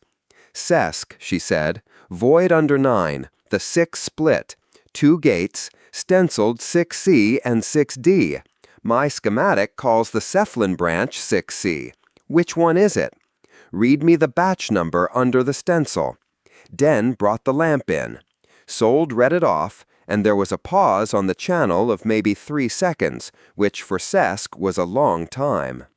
"The stencil is correct," Sesk said. "The plate is in the wrong place. Consignment 11 and Consignment 12 were both drawn on the same day of the ring build, and the fitters cut them in the order the pallets came off the lift, which was not the order they were drawn. The plate stenciled 6C is on the branch the schematic calls 6D. So the wheel under my hand feeds ring 4. Yes. Not my sector. Not your sector. The other wheel. I will send you the consignment record. Send it later. Sold was already moving to the far wheel. Yoss came in over the top of him. Sold, he cracked it going in, not coming out. He dragged it across that frame at about 4 this morning, heard it go, and kept walking. Whatever's on your plating is the last of it coming out of the bottom. Sold stopped with her hand on the wheel. Say the time again. 4 this morning. 6 hours, near enough. He's given me the container count as well. 4 in, 3 came out of the void hole, and went somewhere he will not say yet. The 4th is the one you're standing next to. Den had guessed 20 minutes off a wet floor, and Den had been wrong by 6 hours. 6 hours was 16 turnovers of a warm loop with substrate in it. The bulk of the 40 liters had let go when the case settled, and that was what had moved the pH far enough for a probe to argue about it. But the drip had been going down that grading since before her breakfast. At a rate, the loop's buffering ate without complaint, seeding every vessel on both branches while the numbers stayed boring. Nothing at the split was going to catch a slug. There was no slug. Both branches were seeded, both sets of vessels were seeded, and all a gate could do now was decide which branch got cut loose to be flushed and which one took everything the pump was still carrying. Both gates shut would deadhead the pump against a closed main, and the relief for that main sat 2 blocks away behind a panel she had no key for. 1 gate, then. Sold set the bar into the far wheel's spokes and pulled. The stem was seized. 209 days of nothing to do and a mineral scale on the thread, and a rising stem that had last been turned by a fitter who was probably back on Earth by now. Both hands, she said, on the bar, down, with me, on 3, and if it goes fast, so don't have your face over it. Den got in beside her. The bar was a scaffold tube with a burr where somebody had cut it with a grinder, and Sold's glove was the wrong size, and Den's were dock gloves, split across the palm from lifting strapping all week. They took it down on 3. Nothing. Again. Nothing. The 3rd time, the stem gave a quarter turn with a crack like a knuckle, and Den's split glove ran up the burr and opened, and his forearm went along the top of the lagged trunk where the lagging had come away. 61 degrees in the process side of that line. He made a sound and did not let go of the bar. Off. Off. Get your arm off it. It's turning. I said get off the line. It's turning. Den had his weight down on the bar and his hand where his hand was, and the wheel came round 2 spokes, 3, and then it was free and running, and he was hauling it hand over hand like a man bailing out a boat. The gate seated. The pressure on the branch gauge came off, and the needle on the other branch went up. Sold gave that needle 2 seconds. With the cephalon branch shut, the pump had one place to put everything it was carrying, the whole colonized volume of the loop, at temperature, with substrate, going down 1 limb instead of 2, into ring 4. What did that do? Den said. His voice had gone thin. Sold, what did we just do? Cephalon sector has 9 hours in a day tank and no second source in this arm of the sky. Ring 4 has 1,100 people, a reserve bunker, and pressure doors. Sold went to the channel without answering the rest of what he'd asked. Control, Sold. Trunk 6 is isolated at the split, cephalon branch closed, ring 4 branch open and carrying the whole contaminated volume. Seal ring 4, all of it, on to local reserve, now before their vessels pull it. The reply took longer than she wanted. Say again the requirement, said a voice she didn't know. Joint security duty, by the flatness of it. Seal a civilian sector, Sold said. That's what I'm asking for. Somebody get it gated properly. The concurrences came fast, and Sold was still on her knees in the void when they did. Joint security duty, then Cade's voice, dry, unhurried, the same as it had been across her own desk on day 1. Civil concurs, seal ring 4. Then Vandren from Rampart, and his channel discipline was so clean it made everyone else sound like weather. Rampart has 2 sections at the ring 4 spine with breathing sets. I put them there yesterday. They can be on the pressure doors in 90 seconds with your joint security key officer walking them in, and I will have every block boundary shut inside 4 minutes. Whose people are inside the seal? Nobody answered him. I have 2 in the void under 9, Sold said. Mine. Then your 2 have 4 minutes, and I am not extending it. Move. They moved. Sold went back along the crawl with the bar left behind at the gate, because the bar could stay and Den's arm could not, and the lamp swung on the strap and threw the chalk tallies up the plating in long streaks. Den made no complaint the whole way. His breathing did the complaining for him. The cartridge in Sold's hood had given up somewhere back at the split, and she went the last 80 meters breathing the void. The last block door was coming down when they reached it. A full pressure door, slow and completely indifferent. And a soldier in a breathing set had a jack bar in the frame holding it at a meter. The soldier got Den's shoulder in one hand and put him through. Then Sold. Then the bar came out, and the door went down and seated with a sound like a hull taking a knock. The corridor on the other side was Ring 4's outer spine, and it was full of residents. 2 sections of ISCF troops had the spine, working the doors. A joint security key officer went ahead of them, opening the boundary panels. The soldiers did the closing, 2 to a door, 1 calling the seal and 1 confirming it. And the sequence went away down the corridor at no more than a walk. Nobody shouted. Nobody hurried. Soldiers off an earth-flagged hull came through a civilian ring at working pace and shut a sector's doors in the correct order, and every resident on the spine stood back from them and let it happen, and looked at each other while it did. A man in a sleep shirt had his hand flat on his own block panel, which had stopped answering him. Who keyed my door? Sector's on reserve, sir. Nobody's going through for a while. That's my door. Yes, sir. Down the corridor, a woman with a child on her hip asked twice, 3 times, whether the water was safe, and got the true answer, which was no. At the inboard end, 2 residents had a boundary door braced with a strut, and were arguing about it with a corporal, not about the seal, about which side of it the argument was on. One of them had family in Ring 5, and Ring 5's doors were shut from the other side. The Ring 4 sector rep arrived from the inboard end at a run, a heavy man in a claims desk coat with his set already in his hand, and he came down the line of soldiers to Sold because Sold was the one covered in it.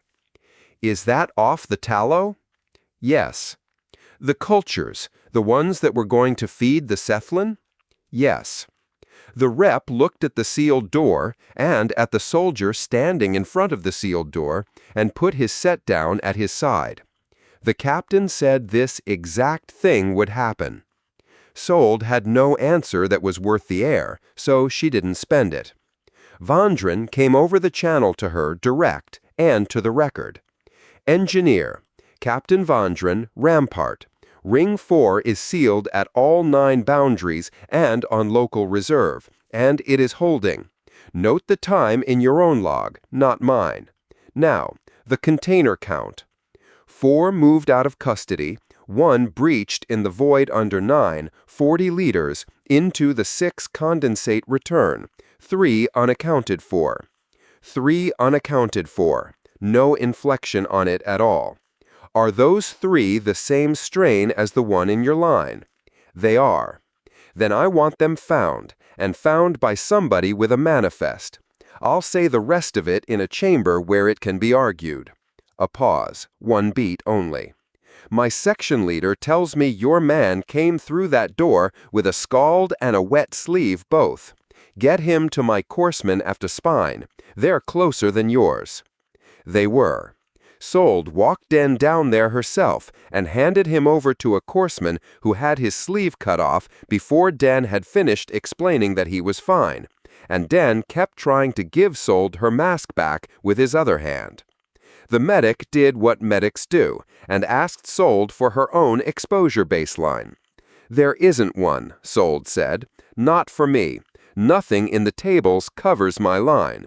Human standard is wrong for me, and so is the other one. Take a sample and start your own column."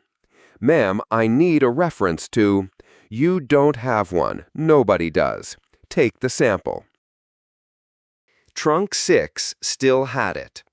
That was the thing the seal did not fix, and Sold had it laid out on a bench console at the Ring 4 spine within 10 minutes. The sector was off the loop, and the loop was still full, 140 cubic meters of process water at temperature, with a strain in it that doubled every 40 minutes and soured what it ate. Ring 4's reserve bunker held 9 hours. At 40-minute doublings, 9 hours was not a figure anybody needed written out. You could not flush it into the reclaim voids. That put it back into 3 sectors by a longer road. You could not cook it in place because the trunk was not rated for it, and half the run was under somebody's floor. There was exactly one sealed volume on the cairn big enough to take 140 cubic meters of contaminated water and hold it while the trunk was flushed and reseated. Sold set it on the open channel because it was the only true answer she had. "Control, Sold. I need the emergency isolation volume, all of it. Straight transfer off the 6 main, then I flush and reseed from the reserve stacks." Halden answered inside a breath, and Halden's voice was the same tired, immovable thing it had been in every chamber for 10 days. "The isolation volume is in the custody of the Wound and Route Authority, and it is committed to an anomalous return quarantine. I can't release it for a biological." "Then the tallow has no stabilization capacity." "The tallow has no stabilization capacity either way if a ring sector goes onto bottles. Somebody else can tell you what to do about it." Cade came on. "Administrator Cade, take the volume." A short silence on the channel, and then Halden again, carefully. "Administrator, that volume isn't yours to give." "I know exactly what it isn't. Take it, Sold, all of it. Off the 6 main, on my authority and in my name, and log the time and log that I said it in the clear and that the warden objected. Halden, put your objection in the record in whatever words you like." A pause. "Sold, what do you need to make the transfer?" "Couplings, a pump skid, and 8 pairs of hands." "You'll have them in 6 minutes." They arrived in 5, and Cade came with them. Sold had no time to make anything of that.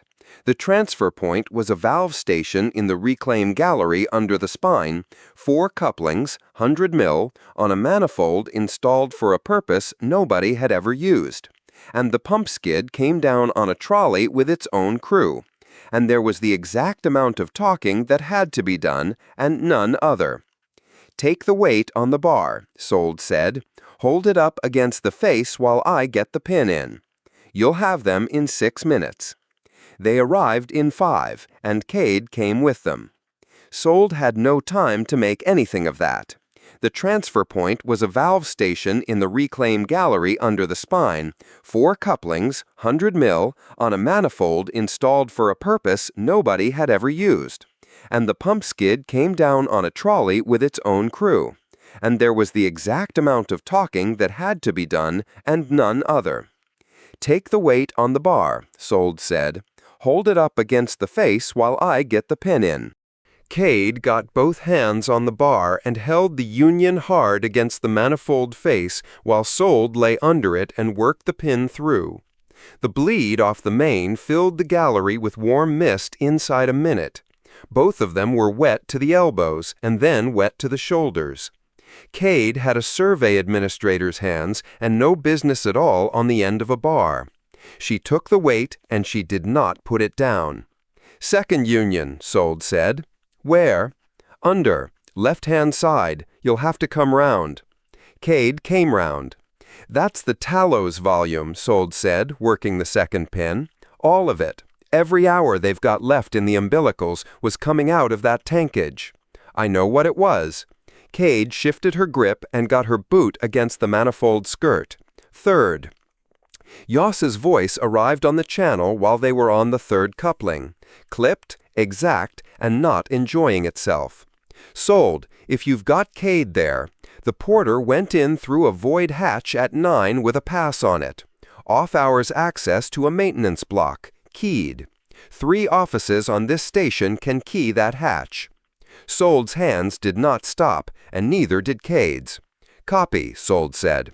"I'll bring the pass to whoever wants it," Yoss said, and came off the channel. The third coupling seated. The fourth was cross-threaded from the factory and took a hammer, and Sold hammered it, and Cade braced the manifold with her shoulder and her boot against a stanchion, and wore the spray when it came. "Skid," Sold said. "Take it up to 60% and hold. Not more. If I lose the fourth union, we do this again with less water and less time." The skid came up. The pump note climbed and settled.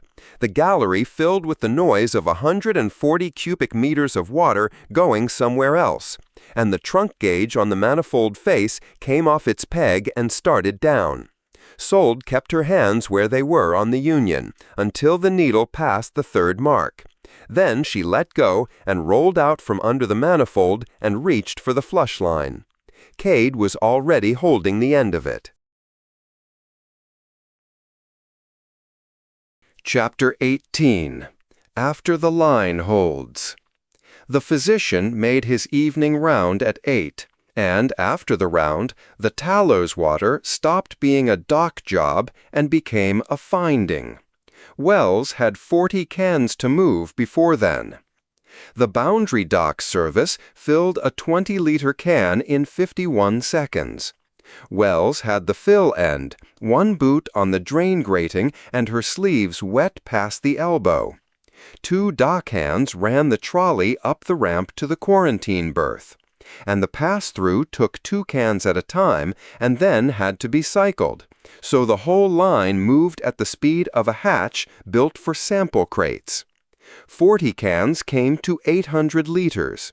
14 aboard, 9 crew, 4 cephalin on their own draw off the sector's spare stock, 1 infant, washing, rationed, and no laundry, ran 154 liters a day.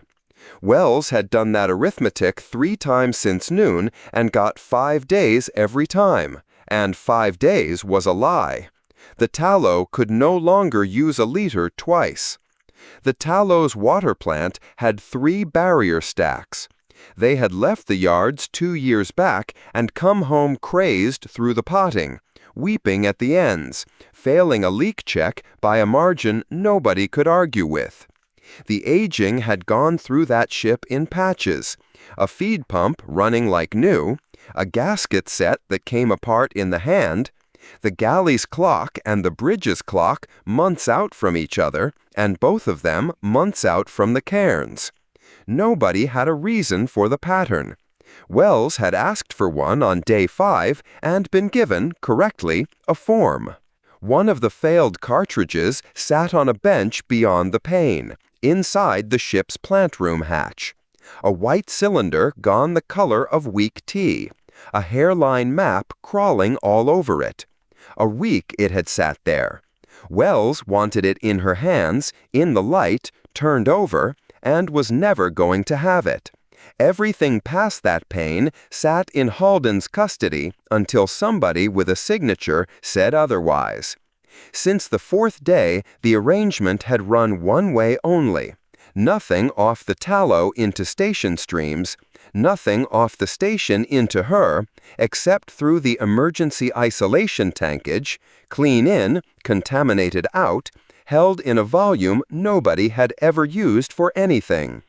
Before noon that morning, the tankage had gone to trunk 6, all of it. Ife came on the berth set while the 14th can was filling. Her voice arrived the way it had every day since the crossing, worn down to the words that were needed. "How many are you sending?" 40 tonight, 40 at 6 tomorrow, and I'll fight for 60. Gray holdings at 91%. Wells shut the tap and stood up out of the wet. 91. It was 84 last night. My engineer has been running the reclaim on recirculate to keep the pumps from seizing, and recirculate makes heat, and heat makes condensate, and the condensate goes to the same tank. A pause with a breath in it. You can send me all the water on this station. I have nowhere to put it after we've used it. Occupancy on a hull under authority quarantine required 72 hours of independent reserve per soul, held aboard. The form had a box for the crossing, and Wells had never met anyone who had ticked it. On her slate, she ran the Tallow's holdings against 14 souls. 19 hours. FA, I have to log a non-compliance. Log it. It won't do what you want. Half this station reads that log by breakfast, and there is a paper going round that wants you moved out to a standoff mooring, and every hour of margin I take off you makes their argument for them. Log it, FA said. Write it big. Down the ramp, the trolley came back empty, and the dock hands started loading again without being asked. You kept 10 people alive for 9 months, Wells said, and this station's going to lose 3 of them to paperwork. The set was quiet a moment. 9.5, FA said, and don't say that to me again. No. Not because it's unkind, because Lote is on this channel at the plant room panel, and she has a 5-month-old, and she counts what people say. Wells put the tap back on. Nothing in her wanted to answer that, so she filled cans, and the water came up cold enough to ache through the glove, and the count went from 14 to 22 before either of them used the channel again. 331 days, FA said then, out of nowhere, into the middle of the count. That's my book, kept by hand. The ship's master clock came home saying 241. My second engineer counted 260 and will argue with either of us. Your warden has all 3. I've read all 3. Then you know none of us can tell you how long we were in there. A gap on the channel with pumps behind it. Your physician wants us off tonight. He wants you off in an hour. He'll take tonight. He can't have either. Cairn can't do a ladder. He goes up 2 rungs and the rungs go somewhere else. My galley hand sleeps in 40-minute pieces round the clock. My second engineer's arm is braced to the shoulder and won't take a rail. The reception lane takes 2 at a time at a walk. Add decon, add the child. A breath. 6 hours, and only if nobody falls. 6 I can get. You can't open a quarantine lane. No heat in it. I asked, twice. The last of the 40 went through at 4 minutes to 8. Wells sent 4 loaves after them, bought at the Heart at the change of shift and still warm through the paper.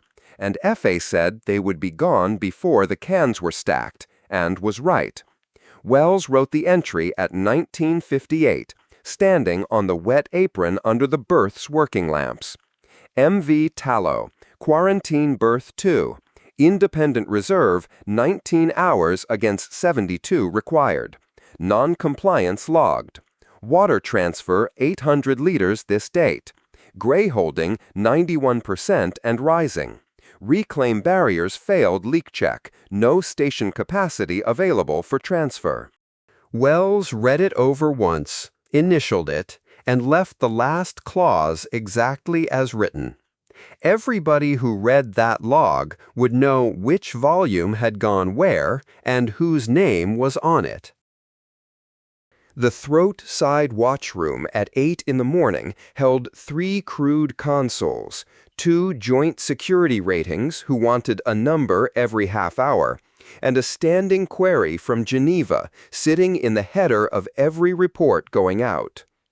Wells came in with the overnight sweeps on a slate and went straight through to the root office because Halden read raw returns or she read nothing. Halden had been at the desk since 7, which meant she had come in at 7.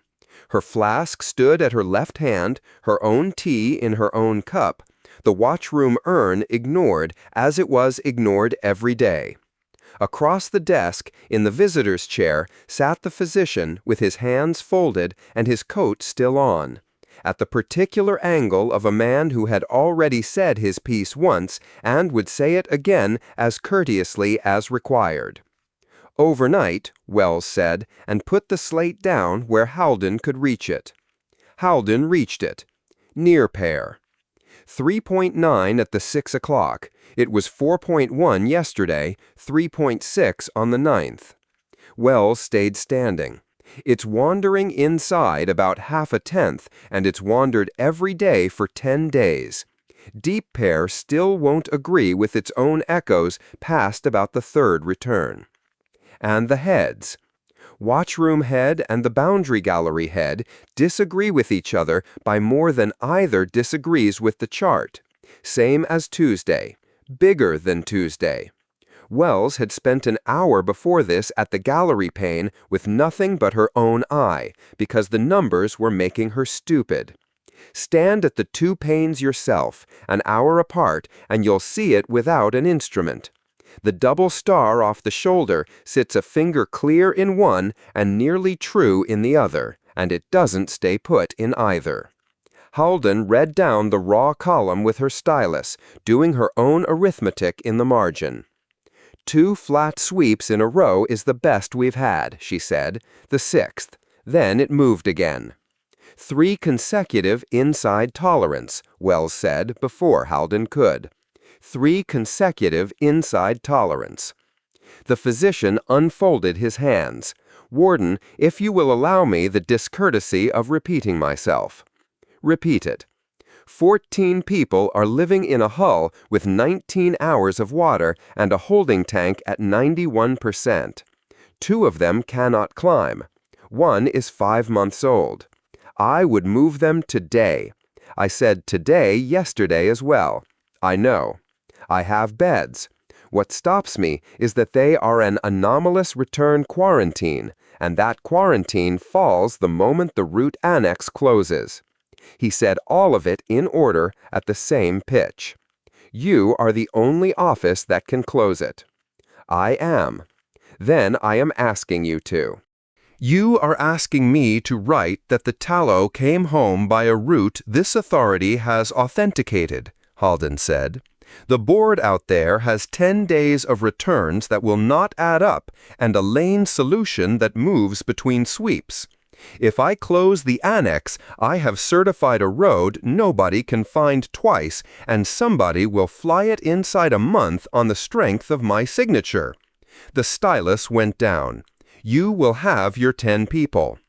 There will be a cost either way. Yes. Halden turned her cup a quarter turn and left it. Doctor, I have 3 offices this week asking me to certify 3 separate things I cannot authenticate, and every one of them has a reason as good as yours. Yours is the best of them. It is still no. The physician sat with that for a moment and then inclined his head, half a beat more formally than a human would have. Then I will ask again tomorrow. I expect you to. A rating put his head in for the half-hour number. Wells gave him 3.9 and the deep pair spread and watched him write both down wrong and correct himself, and by the time he was gone, Halden had the other file up. The civil side's preliminary account of the breach had come across for the warden's factual extract. 2 pages in the flat wording of an office that had drafted it overnight with the ring sector still sealed. Wells read it upside down from where she stood, and found the cause line and read it twice. Proximate cause, hazard arising from temporal alteration of the transported cultures MV Tallow. They've got somewhere to put it, Wells said. They have. I'd sign that.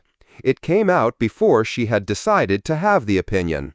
I brought that ship in. I flew the last of it myself. I put her on that berth, and if the answer is that the throat did it, everybody gets to go home tonight. Halden struck the line through and wrote under it while she answered, without looking up. 4 containers left custody through a keyed maintenance hatch at about 4 in the morning. One of them was dragged across a spine frame edge and split along a molding line. It dripped into the Trunk 6 condensate return for 6 hours while 3 offices argued about a gate. That is the proximate cause. She finished the entry. The wound didn't drag a case across a frame edge. The cargo wouldn't have been dangerous if it hadn't been in there for 9 months. No, which is in the record as the hazard's origin, where it belongs, and which is why the cargo was in my custody with seals on it. Halden turned the page round so it faced Wells. Read the 3rd paragraph. Wells read it.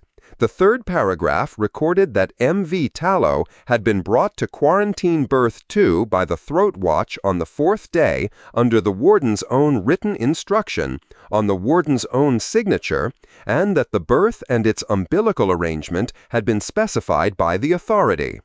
That's you, Wells said. That is me. You are in the annex to it by name because you flew her. Both entries are correct, and neither one is a cause. Halden took the page back. Blame the hatch key. Somebody keyed that hatch off hours, and page 2 says 3 offices could have.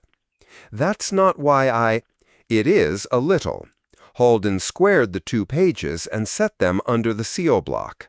The identities are closed, all 10. The elapsed time deltas go in this afternoon, and then the persons file is finished, and it will be the only clean thing anybody gets out of this fortnight. She drank the last of her tea. The route stays open. Go and find out whether my heads have moved, because if one of them has, I would very much like the last 10 days to be a loose bolt. The boundary gallery ran unheated along the outboard frame, 4 decks down and out from the watchroom, and it was cold enough that Wells kept the ladder gloves on and did the last of the climb one-handed with the gauge case in her teeth. Sel had the panel off before she got there, and the outboard head's shroud already lifted, the 4 shoulder bolts standing proud, the small parts laid out on a folded mat, each one where a hand would want it next. Warm the shims, he said, in your hand, not on the lamp. Wells took the paper packet of shims off the mat and put it inside her jacket against her ribs, which was where it went, and got the magnetic base onto the seat plate. Sel took the head's weight while she broke the bolts, a quarter turn each in the cross order, and neither of them said anything about the cross order because they had done 4 of these together. The seat came clear. Underneath it, the machined face of the frame stub, and around the face an unbroken hairline of old grease and dust. 2nd gauge, Sel said. The first reads high over a 1/10. The first's been calibrated. It reads high over a 1/10. Wells used the 2nd gauge. They worked the face in a spiral from the center out, Sel's gray hand flat on the base to kill the wobble, Wells reading and calling and writing left-handed on the back of the packet because her slate had gone stupid in the cold. 2/100ths at the worst of it. Nothing on the pattern that said a bolt had let go, nothing on the stub that said the frame had walked. Before shimming it, Wells put her bare palm flat on the machined face. The steel took the heat out of her hand in about a second, and it was flat. It hasn't moved, she said. No. So the sky's doing it. Sel handed her the first shim. They rebuilt it in the cross order at half torque and then at full, and Sel held the shroud while she ran the last bolt down and the driver clicked over, and the whole job took 40 minutes and about 9 sentences. Your seal come? Wells asked, packing the gauge. It came the wrong bore, Sel set the last clip. 3/4 of a millimeter small. The shop will print it again on Thursday when there is time on the machine. Sleeve it. It is a pump seal. Sleeve it and run the pump. 3/4 is nothing on a face that size, and Thursday's 4 days. Or don't, and tell your elder the shop was busy. The elder does not accept the shop. Sel wrapped the mat round the spare bolts. You would sleeve it. I'd have sleeved it Tuesday and been drinking about it since. Then I will take the drawing to the shop myself and stand at the counter, and they will find time on the machine. That's worse than sleeving it. It is faster than Thursday, Sel said, which settled it. Sel had swapped a shift out that week, anyway, off his own day and onto a night, for a man who wanted the day for a claims hearing. The berth on the long runner he had given up the week the tallow came back, and had not mentioned since, and Wells had stopped mentioning it too. Standing up, Wells put her forehead near the gallery pane, out of the lamp glare, and looked at the throat with her eye, which the boards on both sides of this station had spent 10 days making sound like an unprofessional thing to do. Ordinary stars. The double star off the shoulder sat a finger clear of where the chart drew it, and by tomorrow it would sit somewhere else by a hair, and the watchroom pane would put it somewhere else again. Do not spend another night on that board, Sel said behind her, clipping the panel. It is nearly done moving. The model wants 9 more days. The model wants what it wants. He put the driver in the roll and the roll in the bag. Tonight, I think. Perhaps tomorrow. And if I write that down, whose name goes on it? Yours, Sel said. I am on a night shift.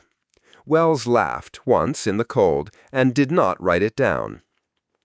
At 4:30 she came off the gallery ladder and went past the route desk the long way, because the public ledger hung over that desk with the day's traffic on it in gray type, and she had read it every day she had lived on this station. ISV Rampart, on station. NV Longsight, on station. MV Tallow, quarantine berth 2. And under that, new since morning, in the same gray, MV Tallow, proposed relocation, outboard standoff 6, pending instrument. Outboard 6 sat a bit under 6 kilometers off the throat side frame. The quarantine umbilicals ran 400 meters, and there was one spare drum on this station, and it ran 200 more. Pinned on the board beside the ledger, where the route desk pinned everything that wanted signatures, was the instrument the ledger line was pending on. Full separation quarantine. The ship to a standoff mooring under her own power.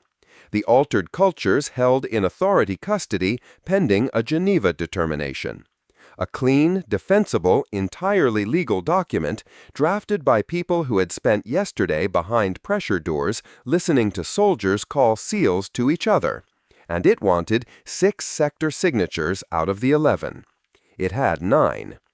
Wells went down the list twice.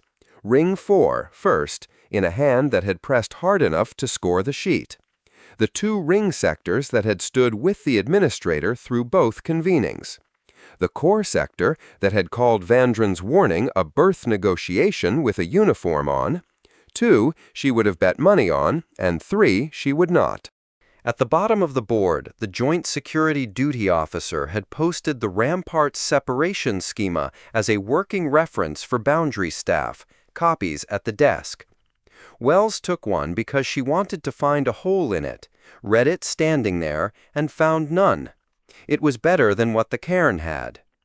The copy went into her jacket next to the packet of leftover shims. Then Wells drew the requisition pad across the desk. Boundary Dock Service Main to quarantine berth 2. 60 cans, 20 liters, 0600. She signed it, put it in the berthmaster's tray where the night man would find it, and went to eat, because she had had nothing since the bread queue. Chapter 19. Nothing left to authenticate. Halden worked the file in order, and Yoss sat through all of it for one line. The warden's authentication room sat behind the branch chambers on the throat side, and at 0740 there were 3 people in it, and the entire documentary existence of the Tallow's company laid out along one bench in the order it had come off the ship. 14 dosimetry cards in their issue sleeves, seals intact, each seal read twice, once by the technician and once by Halden, who trusted the technician and read them anyway. 14 sealed pre-departure baselines, 13 return draws. Then the ship's deck log, 4 books of it, the last 2 in a hand that had begun saving paper. 13 of the 14 had walked to a stores counter and signed for a card. One soul aboard had never been issued anything, having come up the ramp at departure as a pregnancy. The 14th card had crossed at 0320 that morning in a route authority case with the remains it belonged to, and Yoss had signed the escort at the lock because at 0320 there was nobody more senior awake. That card was what she had come for. Her own board had carried the item 9 days, death aboard, cause unattested, and an entry like that either closes on somebody else's findings or turns into an investigation of the woman keeping 14 people alive on hose air. "You want the 7th line," Halden said, without looking up from the 3rd. "I wanted enough to sit through the other 13. Then sit. Everything in this room will be argued by people who weren't in it." So Yoss sat on the bench end and watched it done. Cards, baselines, log, people, and a sealed dosimetry card is a stupid, honest object that cannot be talked out of what it counted. Yoss had done the cross-attestation herself over 4 days from the umbilical gallery. 13 of them asked separately who each of the others was and how they knew it. Nobody contradicted anybody. The rigger answered like a man being asked his own address twice. The biological deltas were what the chamber would fight about, so Halden read them out twice. Elapsed time deltas as found. Crew consistent. The cluster sits inside a month of itself, centered a little short of 11, against 9 station hours of route. She entered it. The Cephalon 4 fall outside the human tables and were done to their own physician standard, which I took and cited and did not second-guess. Same answer. You won't say why. There is no why in this instrument. There's what the seals counted, what the bodies show, what the log records, what the people attest, 4 things that could not have been arranged between them, and they agree. Cause isn't in it. The 7th line came at 8:20 and took 9 minutes. Death aboard. 1. Master Cray. Flat, which was the only kindness on offer. Attested by the acting master and by 6 of the company separately. Log entry in the acting master's hand, ship's day 90, countersigned. The physician's examination completed yesterday. Cardiac event. No violence, no restraint, nothing toxic within what he can determine on a body that came across in a ship's cold locker. The drug stock corroborates it. Every unit aboard is dated out past its life by the ship's own months, and there was nothing in that locker that would have held him. Remains recovered. Record closed. Yoss held that in her lap a moment without writing. 9 days she had kept that question open on Effie, and carried it politely, and Effie had almost certainly known. That would sit somewhere for a while. "Read the berth," she said. Berth aboard. 1. Attested by the mother, the acting master, and the ship's log at day 168. Continuity from that entry forward unbroken. Attested age at birthing 163 days by the only clock that was running where the child was. Halden stopped. The form had a field after that one. She struck it through and initialed the strike. Status, not within this authority. You just strike it. I strike it. Wound and route authenticates facts. Civil administration confers status on them. Halden squared the sheet and put her seal on it. Somebody will try to put it to the parties. Somebody always tries the vote. It isn't available. An individual's personhood does not go to a poll of whichever governments happen to be birthed this month. The compact wrote that down. The warden set her stylus down. Initial determination is the administrator's. Contest goes to an independent civil review. Which is who? Which is nobody. It doesn't exist. It has never had to. Halden took her tea flask off the shelf and poured, and the pour came out 1/8 of a cup wide of the rim. 14 souls, and every fact anybody could want now sits on one sheet with my name at the bottom. It doesn't lift my hold. It removes the ground you wrote your hold on, and you knew that before you came in. Halden capped the flask. Ask your commander what she means to refound it on. Yoss got as far as the hatch and turned round. The access token at the 9 hatch. Off hours. 1 shift. Cut against a work order number that has never existed. 3 offices on this station can cut one. 2. Halden did not look up. I had my engineering custody log audited by a joint security clerk who doesn't report to me and whom I didn't choose. Both terminals, both key sets, the whole month. It went across at 05 this morning. My section cut no token, and you have that from outside my chain. You audited yourself before anyone asked. If I'd waited, somebody would have chosen the clerk for me. The warden turned the page. 2 offices, then. I notice you haven't said which 2. No, Yoss said. I haven't. No, Yoss said. I haven't. The porter had not slept, and it had not made him talkative. Holding on the trade side was a converted dry store with 4 cells and a duty desk, and he had the second because the first had a bad door. Yoss came down at 10 o'clock with a printer tray of eggs and grain out of the annex galley, not a tactic so much as the only breakfast on the deck, put it through the slot, and sat on the bench outside the bars with her elbows on her knees. 26 hours in, the strap burn across his palm had a dressing on it, and the wet boots had gone to the file. 50-odd, soft across the middle, with the forearms of a man who had lifted for 30 years. He ate everything on the tray, drank the water, and said nothing at all. His advocate had come at 8 o'clock, stayed 20 minutes, and left with the look of a man paid to argue and given nothing to argue with. 4 containers, Yoss said.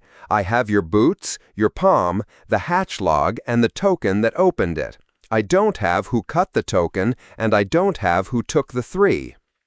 Nothing. Second day. I'll come every day. It's on my way. The porter set the tray on the slot ledge, squared, the way a man squares something in someone else's house. Anybody die? First words out of him in 26 hours, and they came fast, and they had been behind his teeth all night. No, nobody died. Yoss gave him the rest of it flat, because he had asked, and the answer was not a mercy. A dockhand your age took 61 degrees along his forearm holding a bar for the engineer who shut your gate. He keeps the arm and the scar. 1,100 people in Ring 4 stood on a concourse for 4 minutes with nowhere to run, and they'll do it twice a week for 90 days because their isolation bays are going somewhere else. The sector you were carrying it to lost its mother culture. The breath went out of him, all of it, and his shoulders came down 2 inches. Then he lay back on the bunk with his good hand across his eyes and went straight back to nothing. And Yas understood she had just spent the only thing she had. The cell had never been the frightening part. Until a minute ago, he had been carrying the fear that the debt had killed people. Now it hadn't. 26 hours, Yas said, and nobody's got a word to you through a duty desk that's been leaking for 6 weeks.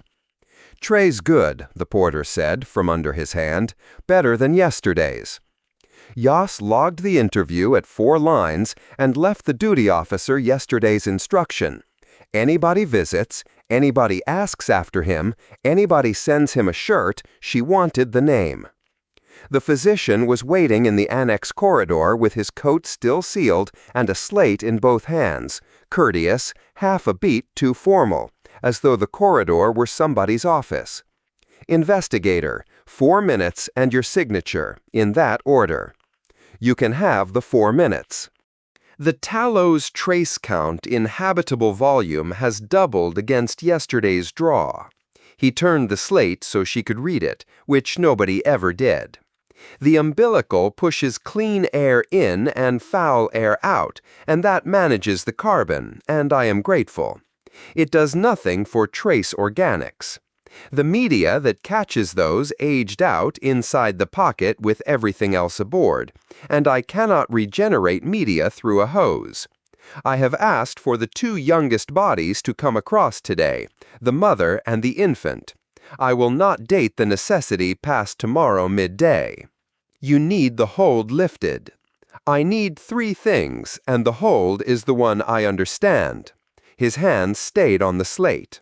The warden's quarantine, which she tells me she can lift the moment there is an instrument to lift it into. Your branches hold, which is why I cannot walk a patient down an umbilical trunk, and a person with standing to consent. The mother consents. The mother consents for her own body, and may all day long. For the child, consent runs through a guardian, and guardianship is a status, very evenly. The warden has authenticated that the child exists, is continuous, and is 163 days old, and struck the status field, correctly. So tomorrow I treat without consent and record that I did, and every screening and every dose that child gets sits in a file with a hole in the middle of it for the rest of her life. 14 years of this, and nobody had ever asked Yas to solve that one. The recommendation got written against the corridor wall. 2 souls off the Tallow on medical necessity, hold released in respect of those 2 only, escort and route named, medical annex attached. Yas signed her own name to it and sent it up at 10:20. The civil clerk came down from the works office while she was still holding the slate with a print folder and the briskness of somebody carrying a document nobody has ever carried before. The administrator's office wants your read on the draft, yours and the warden's. It's 3 paragraphs. It was 3 paragraphs.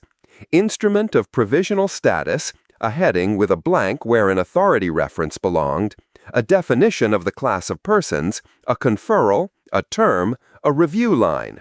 The review line was blank. There's no body to name, the clerk said.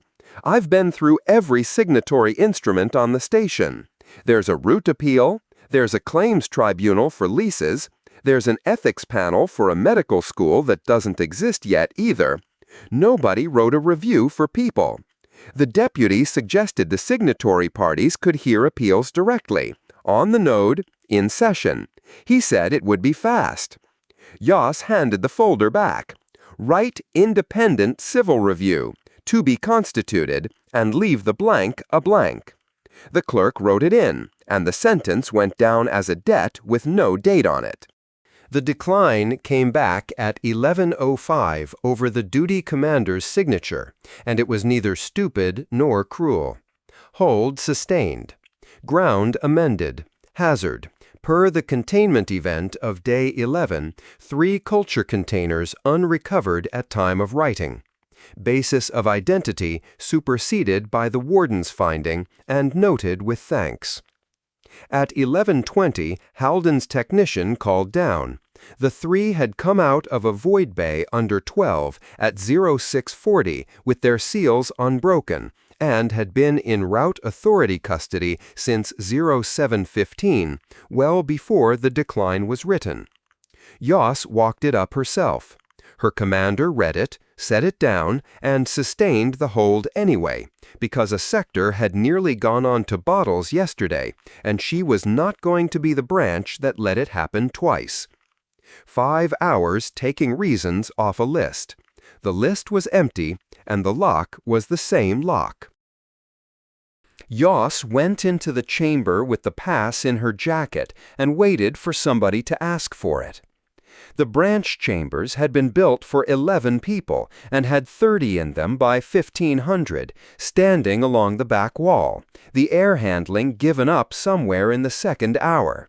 The administrator's chair held a deputy with a folder on his knees and no authority to sign anything. Cade had been on the node with the signatory parties since the middle of the day watch, 3 doors along, and twice the room went quiet when that door opened, and both times it was a clerk.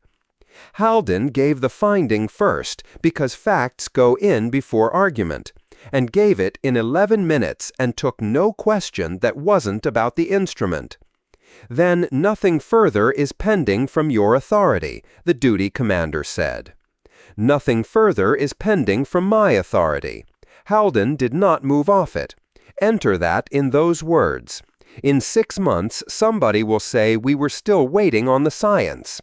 The Wound and Route Authority has no outstanding determination in this matter. The clerk entered it. Yoss watched the sentence go down, and the room went on fanning itself with folders. The environmental branch tabled Sold's procedure next. Controlled introduction, isolation volume, ring-fenced, 90 days minimum, the word minimum underlined twice. The Ring 4 rep was in the 3rd row in the same claims desk coat he'd worn in the corridor on day 11, and when the number was read, he stood and asked the chair to have it read again with the drill times in it. The environmental deputy read the drill times. Right, the rep sat. I'm not against it. I've said that. I said it to the engineer, and I'm saying it here. I wanted it read out with a name under it, because on day 11 it got said quietly, and I ended up standing on a concourse. Captain Vondren had been at the end of the front row since 1440, and when the chair gave him the floor, he stayed seated. 2 matters, then. I'll stop taking your air. He had a slate and did not look at it. Rampart carries 11 carbon beds in military fittings and an engineer who can cut adapters. They go to the Tallow, whatever this chamber resolves. My people fit them tonight. Understand what it is. It is beds. It does nothing for her trace side. So do not thank me. What I have done is take air off the list of reasons you are about to give one another. The second matter, the chair said. I have been right for 9 days, and I am not enjoying it, and I want that in the record too. Nothing performed anywhere in it. My position hasn't moved. Full separation. Do not open shared volume to that cargo or to a hull whose barriers cannot be certified. I would submit every word of my first submission again, but I won't have it said afterwards that I hid behind a finding. The warden has certified who those people are. The physician tells me the smallest of them has until tomorrow midday. Neither of those is in dispute, and neither is a scientific question any more. Then what is it, Captain? A decision about what this station is prepared to owe people who reach it. My answer is no, and my reasons are 1,100 residents of Ring 4 and the next haul through that throat with something worse aboard. Vandren set the slate flat on his knee. But it is a decision, and it wants a name on it, and the name will not be mine, because I hold no authority in your chamber and would not take it. Somebody here has to say yes or no in the open and carry it afterwards. The chair asked for Yas's attestation on the containment event, and she gave it standing, out of her book, in the order it happened. 4 containers left custody through the 9-void hatch between 03 and 0430 on day 11, on a temporary off-hours access token cut against a work order number that exists on no schedule. 1 porter is in holding and has entered no plea. 3 containers were recovered at 0640 today with seals intact. The breached container is accounted for. The chain above the porter is not established. The token, Vandren said. How many hands can cut one? 3 offices. 1 is eliminated by an audit conducted by a clerk outside its own chain, lodged in the file at 5 o'clock today. Which leaves 2. Which leaves 2. The terminals log the office, not the operator, and 22 people hold legitimate access across the 2. Yas kept her eyes on the chair. The pass and its custody sheet are in the file, and have been since the morning of day 11, and are available to any authority that requests them. The chair thanked her, and moved on. Nobody requested them. Yas put her book away and stood at the back wall for another 40 minutes, while a room in which everyone now agreed on every fact went on finding things to resolve. At the end, the chair asked what remained outstanding, and the clerk read the list. And the list had 1 item on it, and the item was a signature. The instrument left the chamber at 1640 in the Deputies folder for the administrator's disposition requested by the close of the day watch tomorrow. Yas signed the record as witnessing, and went out the long way, up the ring and round the west curve, because the long way went past the works office, and she had things in her jacket that belonged in a file. 1 light on, 1 clerk at the printer, the same woman, coat off now, feeding stock into a machine built for lease schedules. Investigator. Custody sheet and the pass. Yas laid both on the counter. Logged out of my hands as of now. Write me a receipt. The clerk wrote it, tore it off, handed it across. The administrator asked for the void file this afternoon. All of it, she said. Said all twice. The clerk shrugged and went on feeding stock. It's on the list for the morning. All of it. Is there something for her? Tell her it's all in there. The printer finished, and the sheets came face up in the tray, still warm, and the clerk squared them and turned the top one so Yas could read it while she counted the set. 3 paragraphs, and at the foot of them 1 ruled line with nothing above it and nothing under it. Yas put the receipt in her jacket and went on down the ring. Chapter 20. To witness, not resolve. The civil branch's runner came up for the Tallow's cargo account before the end of the watch, in whatever state it stood. He said whatever state twice, which was a polite way of asking for a refusal, and Sesk sent him back without an answer and sat down to write a certificate. Station forenoon outside the post window, the 18th hour of his own day. His day had opened in the middle of the station's night and would close in the middle of its afternoon, the arrangement 2 calendars made when neither had charge of the other. The joints of his hands had gone gray in the void under 9 and ash by the time the block doors seated. 3 hours on a bunk had not brought them back. Sesk drew the clear lid across his eyes twice against the dock air, set out the Tallow's file, the store's extract, the hold's outturn, and the stylus, and began the reconciliation for the 3rd time. A difference in an account had 3 dispositions, and his trade recognized no others. Recovered, the missing thing turns up and the entry closes. Allowed, the carrier bears it, and the account squares against the loss. Charged, A named party pays. Or the account is endorsed in dispute. Custody cannot pass. Cargo cannot be released. Crew cannot be discharged, and no claim standing on any of it can be paid, until somebody with more authority than a loadmaster takes the whole thing apart in a hearing that nobody on this station had the machinery to hold. For 9 days he had been trying not to write those words. His trade existed to settle accounts before they got that far. Until yesterday, there had been nothing worth dividing. The Tallow's own stores log had come home desynchronized past use, hours doubling inside single entries, 3 noons in one page, a whole watch missing between 2 consecutive issues, and a record that cannot say what day it is, cannot say what was drawn on it. What Sesk had now was physical. What the depot loaded, witnessed at loading, against what came out of the Tallow's holds and storerooms and lockers, counted by hand across 9 days, and recounted where the containment order forced it. Loaded, less outturn, 3,064 ration days issued.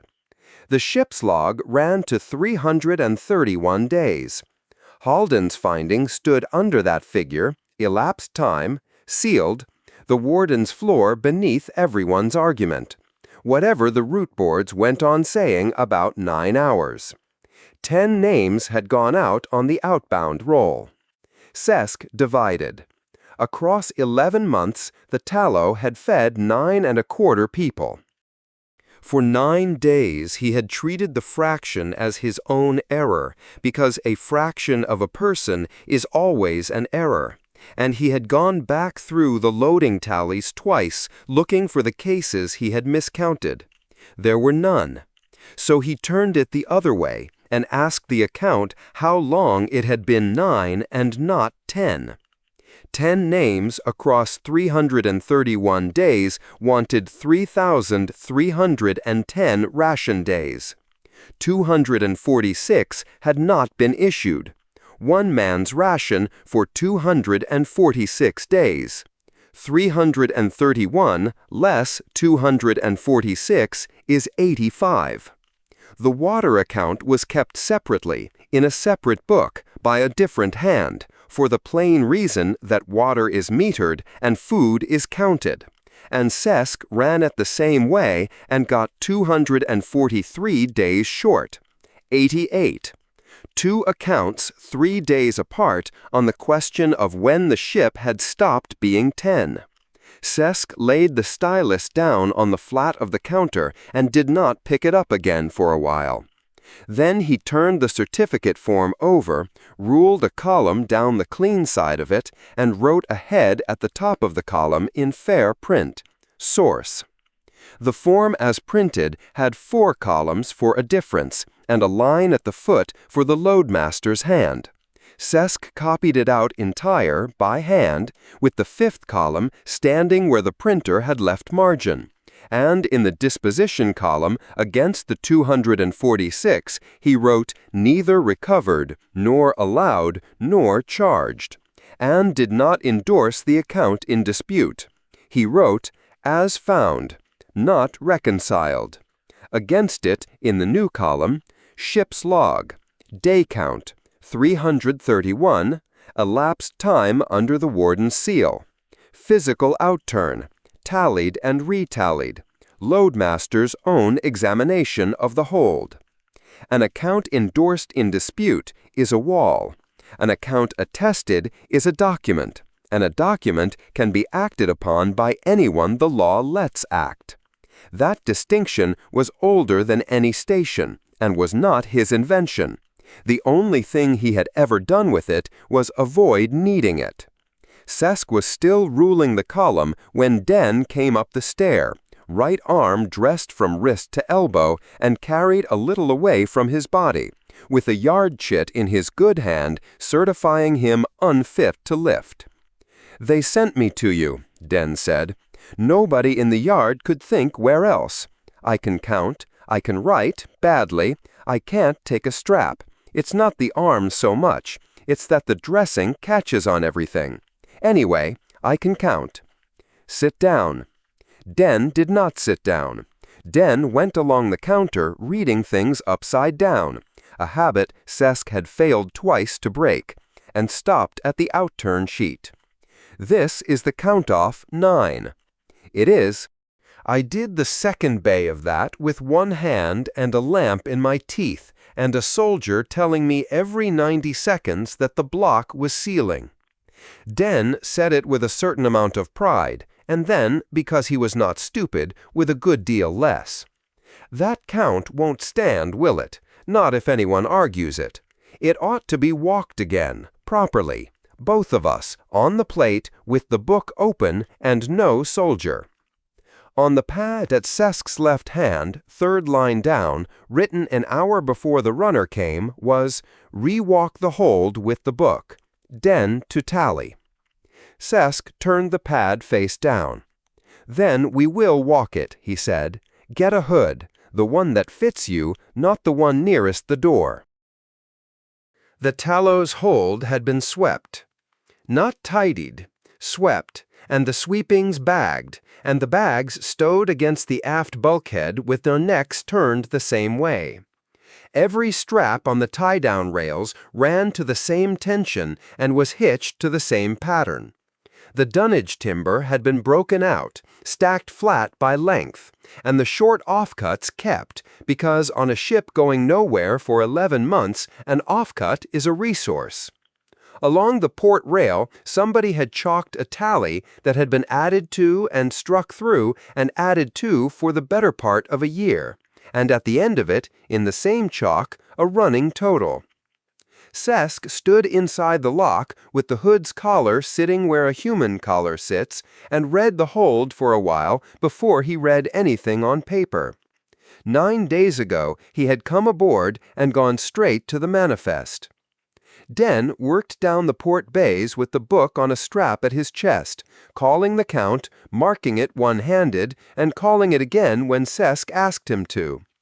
2 bays in, F.A. came down the ladder from the 'tween deck without being sent for, in a ship's coat over quarantine issue, and stood at the foot of it with her hands loose at her sides and clear of everything, the way a master stands at a survey she has not been asked to assist. Loadmaster. Master F.A. Nobody had called her that in 9 days who was not one of her own crew. F.A. let it go by without comment, and turned an empty case on its end at the plating edge, at the height a counter is cut for a human, and then a second one on top of it. Then she stood away from them. Sesk set the book on the 2 cases and worked at a height that did not cost him his back. "Your chalk on the rail," he said. "Whose hand?" "Mine to the 88th. Corin's after that, when I was on the bridge." "It agrees with my count to 4 cases in 11 months. It agreed with itself, which was all I could do about it. F.A. folded her arms. "Which 4? "Long steel, bay 3. My loading tally has 41. Your chalk has 45. The depot's loading witness has 45. Sesk turned the sheet so it faced her. "The depot's witness is correct. I will strike mine and initial the strike." F.A. read the line the whole way across before she answered. "You could have taken your own figure. Nobody would have argued 41. Nobody would have argued it, and it would have been wrong." That was the length of it. F.A. came a half-step nearer the cases, and stayed there for the rest of the survey, which she had not done in 9 days, and gave the bay numbers when Den lost his place. Corin came down at the 3rd bay with a hand lamp nobody had asked for, hooked it over the rail where the light was worst, and stayed to hold the book flat against Den's chest strap while Den wrote. The 2 of them got through 4 bays that way without a word passing that was not a number. On the way back up the ladder, Corin said something to Den about the arm, and Den said something back about the ladder, and both of them were pleased with themselves for the next quarter hour. At the 4th bay, Sesk stopped, put the outturn sheet aside, and took out the store's extract. There is a difference in the ration account of 246 days, he said. One ration unissued from the 86th day of the log to the last, and a difference of 243 days in the water. The accounts are 3 days apart. F.A. did not move. Behind her, Den stopped calling the count. You have the two of them, Sesk said. I do not. The food stops on the 85th. The water runs to the 88th. He came off food on the 85th, F.A. said. He was 6 days on the sick list before that and eating like a bird. He took water to the last day. He died on the 88th, at some point in the middle watch, and I wrote it up on the 90th because I did not write anything for 2 days. She said all of it in the same voice she had used about the long steel.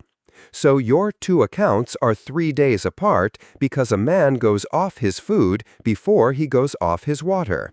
That's not a discrepancy, Loadmaster. That's just what it looks like. No, Sesk said, and wrote it as she gave it. Both dates, the sick list, the middle watch, and in the source column, Master's statement, on survey, in the hold. I had it as an error in my arithmetic for 9 days. I was looking for cases. F.A.'s jaw worked once. You found him in the rations. I found where the issue stopped.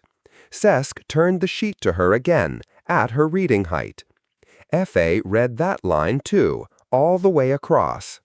Then she went up the ladder without a word and came back down with a book in a cover made out of chart stock and a spent gasket cut for a spine band, and put it on the cases in front of him. Daily issue, she said. Every day of it. Under Cray to the 88th and mine after. The ship's log had gone to nonsense by the 3rd week and I stopped trusting the instrument. So I counted heads, and I counted cans, and I wrote what I counted, and I initialed it. And where I got it wrong, I struck it and wrote it again underneath. It's not reconciled to anything. It doesn't balance against your loading tally, and I never tried to make it. Sesk opened it at the first page, and then at the middle, and then at the last, and did not read it fast. 331 dated entries in pencil, one to a line, the numbers falling and holding and falling. 20 odd strikes, initialed. Somewhere past the 200th day, the hand went smaller for 50 or 60 lines, the way a hand does when the light or the pencil or the person is being rationed, and then came back to size. 2 lines carried a date and nothing else. No number, no strike, no initial. This is a source of record, Sesk said, not a private paper. I will cite it by name in the account, sealed and lodged with the certificate. Master's Daily Issue Book, MV Tallow, kept by hand, attested. It will be produced whenever the account is produced. Your name will be on the face of it. F.A. looked at the book on the cases and then at the hold and said, 9 days I've had people ask me for that and mean, prove you're not lying. That is not what an attestation is for. No, something in her let down half a centimeter. No, apparently not. Sesk said the word then, and the set on his collar took 2 beats and gave back. The cost we have not yet paid. F.A. waited. Nothing more came. The rendering arrived back off Sesk's own ears wrong, as it always did, flatter and further off than the sound had been in his throat, and there was no fixing that either. Is that about him? F.A. said. It is about the ship. Right, she said, and let it be about the ship. The certificate wanted the master's hand for the ship's side, and there were 2 masters, and one of them had stopped on the 88th day of a 331-day log. Sesk entered the succession the way the log gave it. Cray to the 88th, F.A. from it, 243 days of command, the crew's countersignature entered at the time. The remains landed at berthing under the warden's order, and that record closed already. F.A. signed for her own 243 days and nothing else. She did not offer to sign for Cray's, and Cesc did not ask her to. At the passenger line, she stopped him with 2 fingers on the sheet.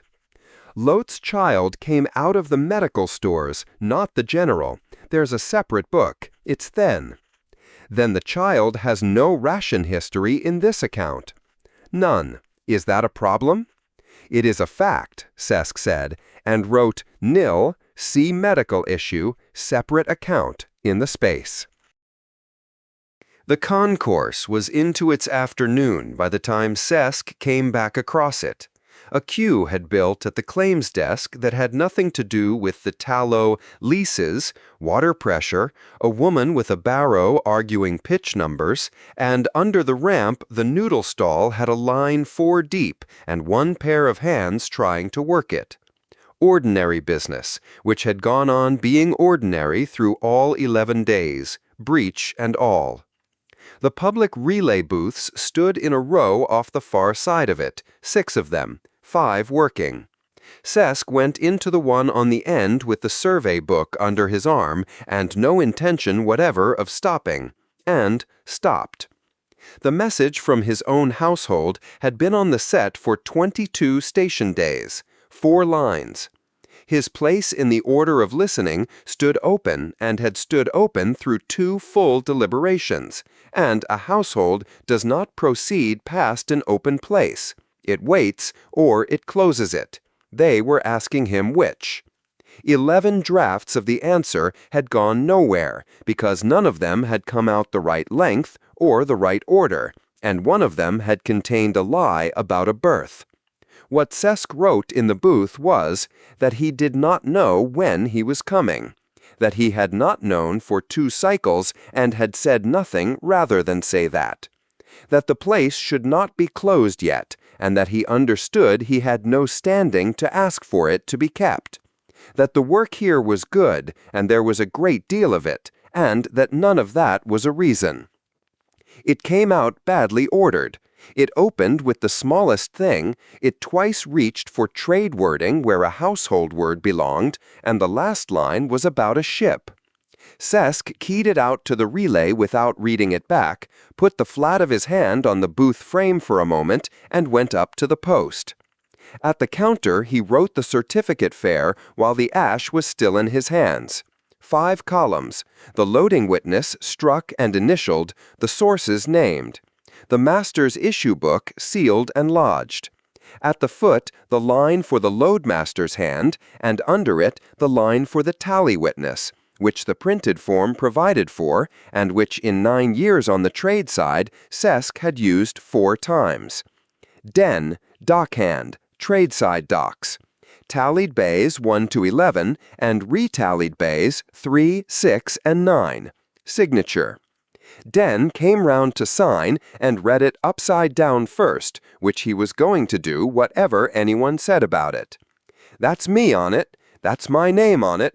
He got the stylus into his good hand. That'll be in the file for, how long does a cargo account keep? 7 years, longer if it is argued, and this will be argued. 7 years. Den signed, badly, and then stood over his own signature for longer than a signature takes. My mother's going to want to see this. Then have her come up before it goes down to the branch. She's on the ring lines till 8th bell.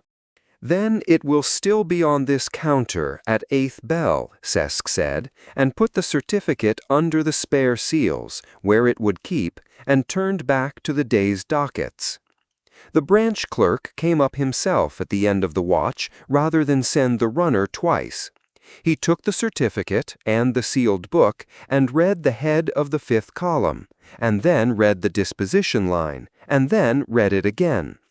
As found, not reconciled. The clerk looked up. Will that hold? It is attested. It does not have to hold. It has to be admissible. That's not the same thing. No, Cesc said. He put out his hand. Receipt. The clerk wrote the receipt on the counter, stamped it, and gave it across, and stowed the certificate in the flat case he had brought up for it. In the case already, uppermost, lay a draft instrument 3 pages long with a schedule attached. Emergency isolation volume, support craft, berth priority, the standing security hold, and a status line. It was fully drawn. Every recital was complete, every schedule was numbered, and the signatory block at the foot of the 3rd page held 2 ruled lines and a date field, and all 3 were empty. Sesk read it upside down, which was where it happened to be, and did not comment on it, and put his receipt in the drawer with the seals. Chapter 21. The Cost Priced. The procedure Sold had written on day 8 would have worked. It had a brake tank, a one-way return, and a monitored drain, and it was the document of a woman whose worst experience of a culture was a spoiled batch. On day 11, she had gone down a ladder into a void under 9 with a scaffold bar and shut a gate by hand. On day 12, she deleted her own procedure and started again on the assumption that every part of the next one would fail while she was asleep. Which meant the first page could not be how it feeds them. The first page had to be how I stop it. 5 liters of the altered strain went into a jacketed bench vessel behind the quarantine bay's inner door, with 3 thermocouples in it and Halden's custody seal on the transfer log. Sold brought the jacket up to 71 degrees and held it there, and pulled a milliliter onto a substrate plate at 10, 20, 30, 40, 50. The 22-minute plate came up at 24 hours with 11 colonies on it. Small ones, late, unhappy, and 11. The 40-minute plate was clean, and so was everything after it. Sold wrote 71 degrees 40-minute in the procedure, and then wrote 80-minute beside it and struck the 40 out, because a bench vessel with a jacket on it was not a room with a floor in it, and because 11 colonies at 22 minutes meant the curve had a tail, and she had no intention of finding out how long the tail was on a deck with people over it. That was the top of the document. Everything below it was arithmetic about where to put things. 600 liters could be cooked in place.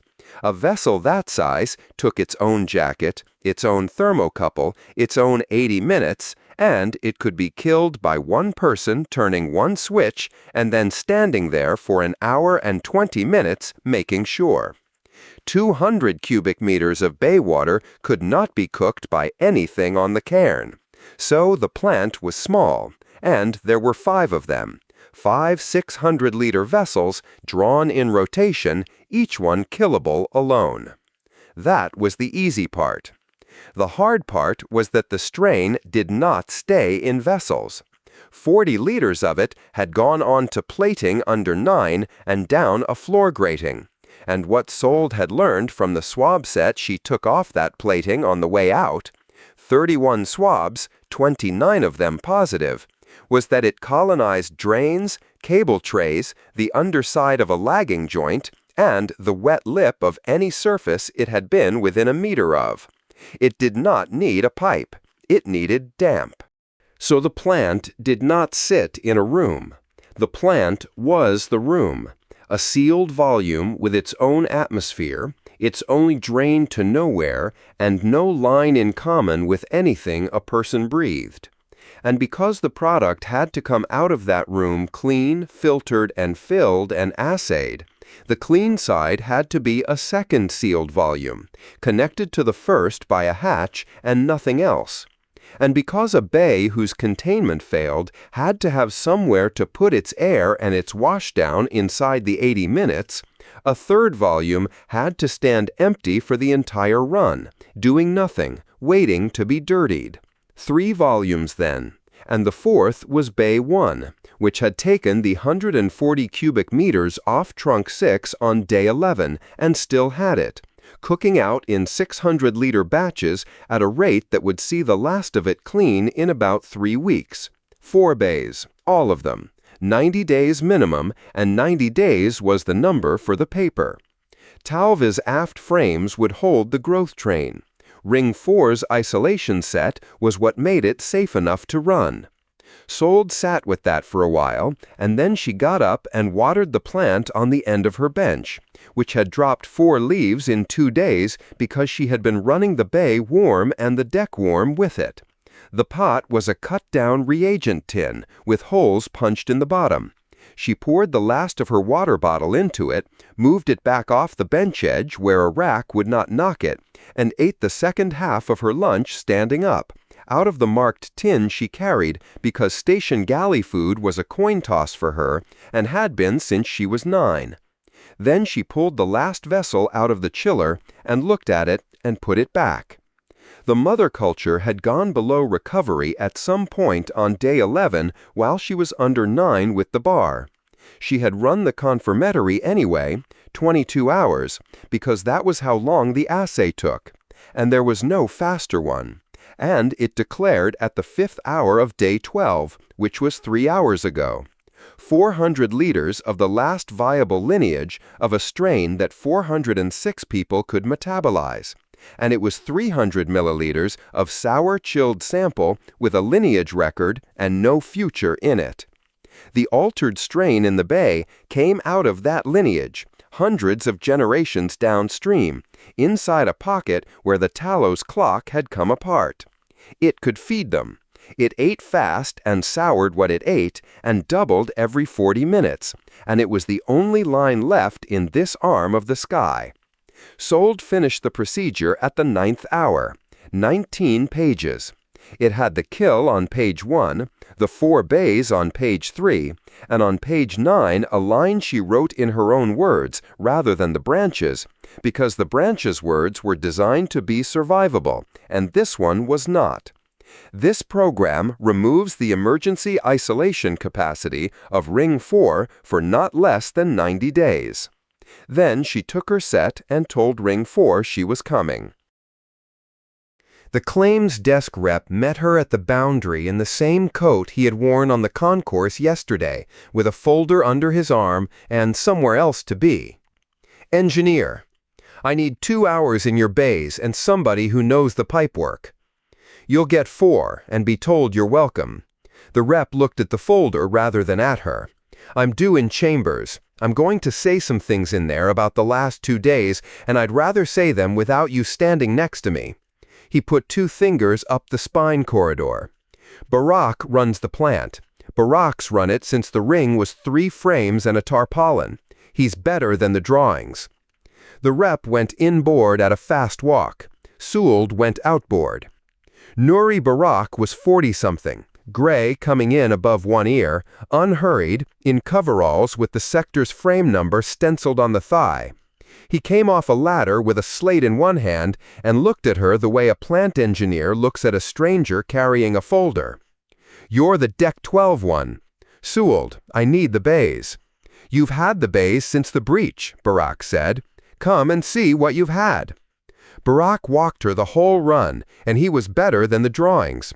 The drawing showed an isolation valve on the Bay 3 washdown header.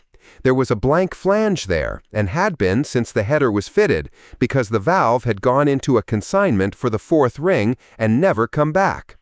The drawing showed the 4 bays atmosphere plant as 4 separate skids. 3 of them shared a condenser, which somebody had done on a quiet shift in the 2nd year and never drawn. Sewell got out her slate and took it all down, and Barack stopped twice to be sure she had it right, and once to show her a hard pipe route through the sector's own washdown main that would save her 2 days of hot work in a live corridor. That's yours, she said. That main's yours. If I take it, you don't wash the concourse for 3 months. We'll wash it with buckets. The buckets are already out. Barack put the slate under his arm. Say the rest of it. You've been walking around it since the ladder. Sewell said the rest of it. 4 bays, all 4, the plant and the clean side and the empty one, 90 days minimum. Barak did not say anything for a moment. Then he opened the slate and started a new list on it, and asked her a question she was not expecting. How long does a respiratory rig run? The domestic ones, not your kit, the ones people keep in a cupboard because their mother had a chest. 40 minutes on the cartridge. 20, realistically, if it's been in a cupboard. 20, he wrote it. Then I want to know which quarters have one, because those are the doors you knock first when there's nowhere to walk to. I've got 9 boundaries and 1,100 people, and I've never had to make that list before. Your bunker's 9 hours. My bunker's 9 hours for 1,100 people, and it starts the minute I open it. Barak turned the slate around so she could see the sector schematic on it. 9 blocks in a ring, the bays in a row along the spine, 4 green boxes. A leaking block used to cost me 120 people and a walk down this corridor into Bay 2. Sector carries on. Kids go to school. Now the same leak costs me the whole 9 hours on the first event for something a fitter could patch in an afternoon. He tapped the 4 green boxes one after another. Yes. You're not going to tell me the odds of a small problem. No, I'd be making it up. Sold put her own slate away. What I can tell you is what's in the bays and what it does. It doubles every 40 minutes and it sours what it eats. It killed a shared loop in 6 hours through a crack in a container, and I shut a gate by hand in a crawl space to keep it out of your vessels, and I got that wrong twice on the way. That's why the receiving volume stands empty for 90 days. I know what it does, Barak said. It's in my water main. I've been reading your swab counts all morning off a sheet somebody left on the printer. 31 swabs, 29 positive. That's not published. It's on the printer. Then it's published, Sold said. Barak laughed once, without much in it, and went back to the list. They did the tie-ins after that, an hour and 40 minutes of it, on their knees at the Bay 3 manifold, Barak holding a lamp and calling the flange sizes off the pipework because the drawings were 10 years of quiet shifts. Twice his set went, and twice it was somebody in the sector asking about the drill. At the end of it, he stood up and rubbed his knees and said, 2 things and then you can go. Go on. You tell me before you tell my people, not the same hour, before. Yes. And put your own channel on my slate, not the branches, yours. When my alarm goes at the 4th hour, I'm not calling a duty desk that'll tell me to file it. Sold keyed her channel into his slate herself. 3rd thing, Barak said, it isn't a condition. We drill tomorrow, full sector, and the route ends on the concourse, because the concourse is the only space that'll take a block. I'd like you standing on it. Not tomorrow. Tomorrow I'm on the bays if the paper moves. The one after then. The one after. The sector's board hung on the spine wall at the boundary, laminated, marked up in wet pencil going back a year. Duty fitters, water tests, the lift that had been out since the ring build. Along the bottom, in the same hand as everything else, ran a line that said refuge capacity and, beside it, 480. Barak took the pencil off its string, put a line through the number, and wrote 0 after it. Then he wrote the date, because he wrote the date on everything. By the 18th hour, there was nothing left to build. The spool pieces stood racked at the 9 junction, cut and faced and tagged. Den had done the tagging one-handed with his forearm dressed to the elbow and had tagged them right. The pump skid sat on its trolley with its crew's names chalked on the frame. The clean side filters were on the bench in Bay 4 with their integrity certificates. 8 pairs of hands were rostered against the first 11 hours, 4 of them Ring 4's own, offered by Barak before she asked. The procedure lay in a folder on the console with its 9th page uppermost and a concurrence sheet stapled behind it. 9 lines, 9 names. Sould read the list of them for the 4th time, which did not shorten it. environmental branch, joint security duty, the warden's custody release on the cargo which Halden could sign and could not be made to sign. Ring 4's reduced capacity acknowledgement, countersigned. 2 more that were only real because a party 200 light-years away wanted to be told.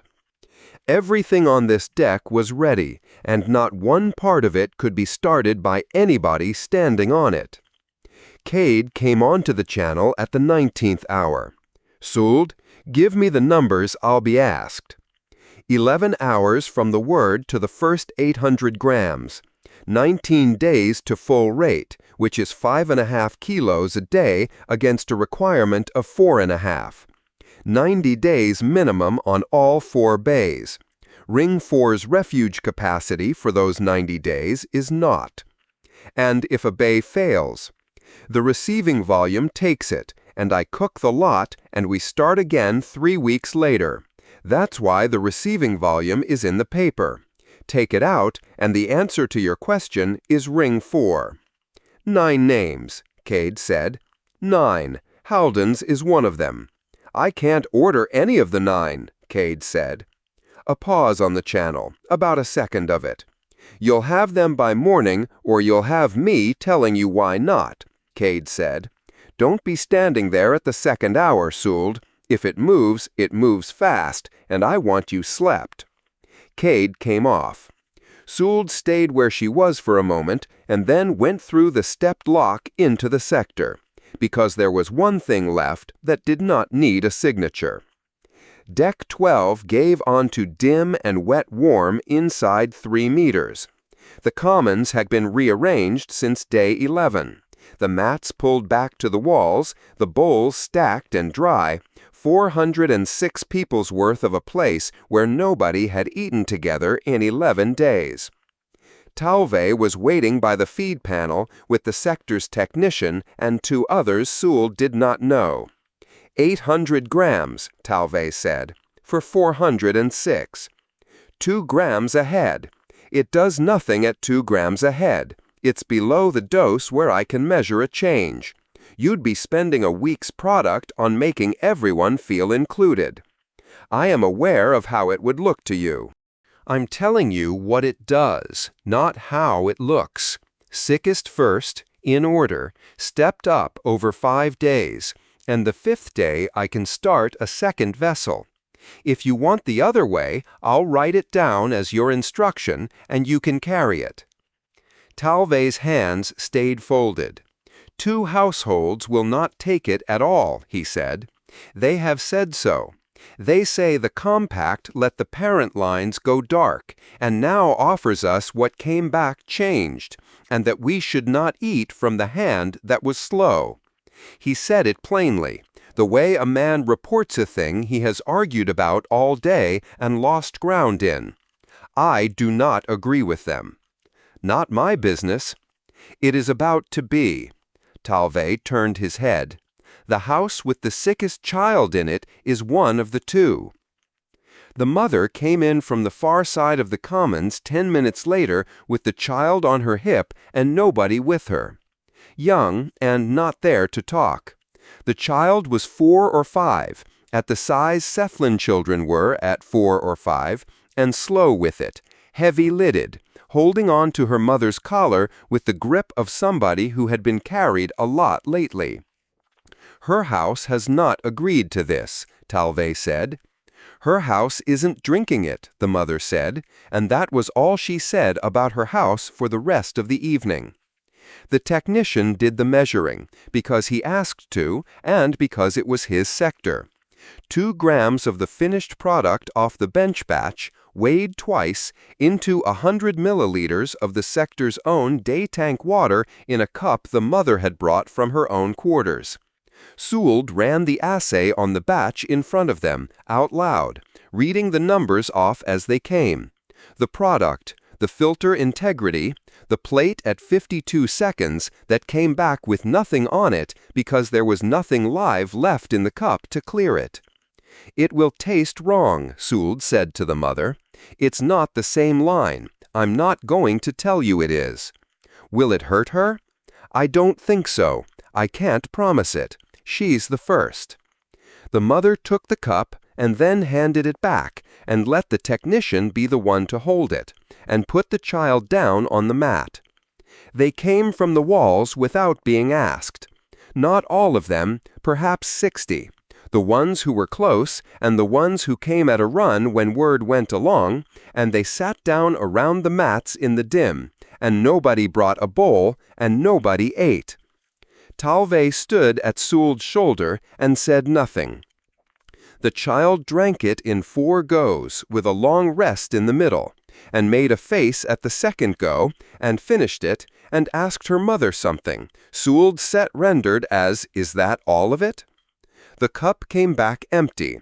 Sewell turned it over on the mat to show that it was empty, wrote 2114 in the corner of her slate, and sat down on her heels on the deck to watch the child for an hour.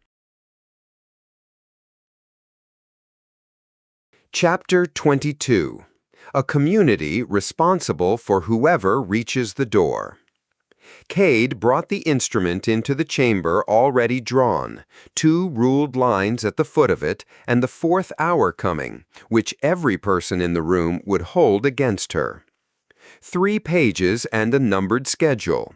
Her office had drawn it on day 12 while she was on the node with the signatory parties, and a clerk had carried it around the trade side in a flat case all afternoon underneath the loadmaster's certificate, so that half the docs knew a document existed before any branch did.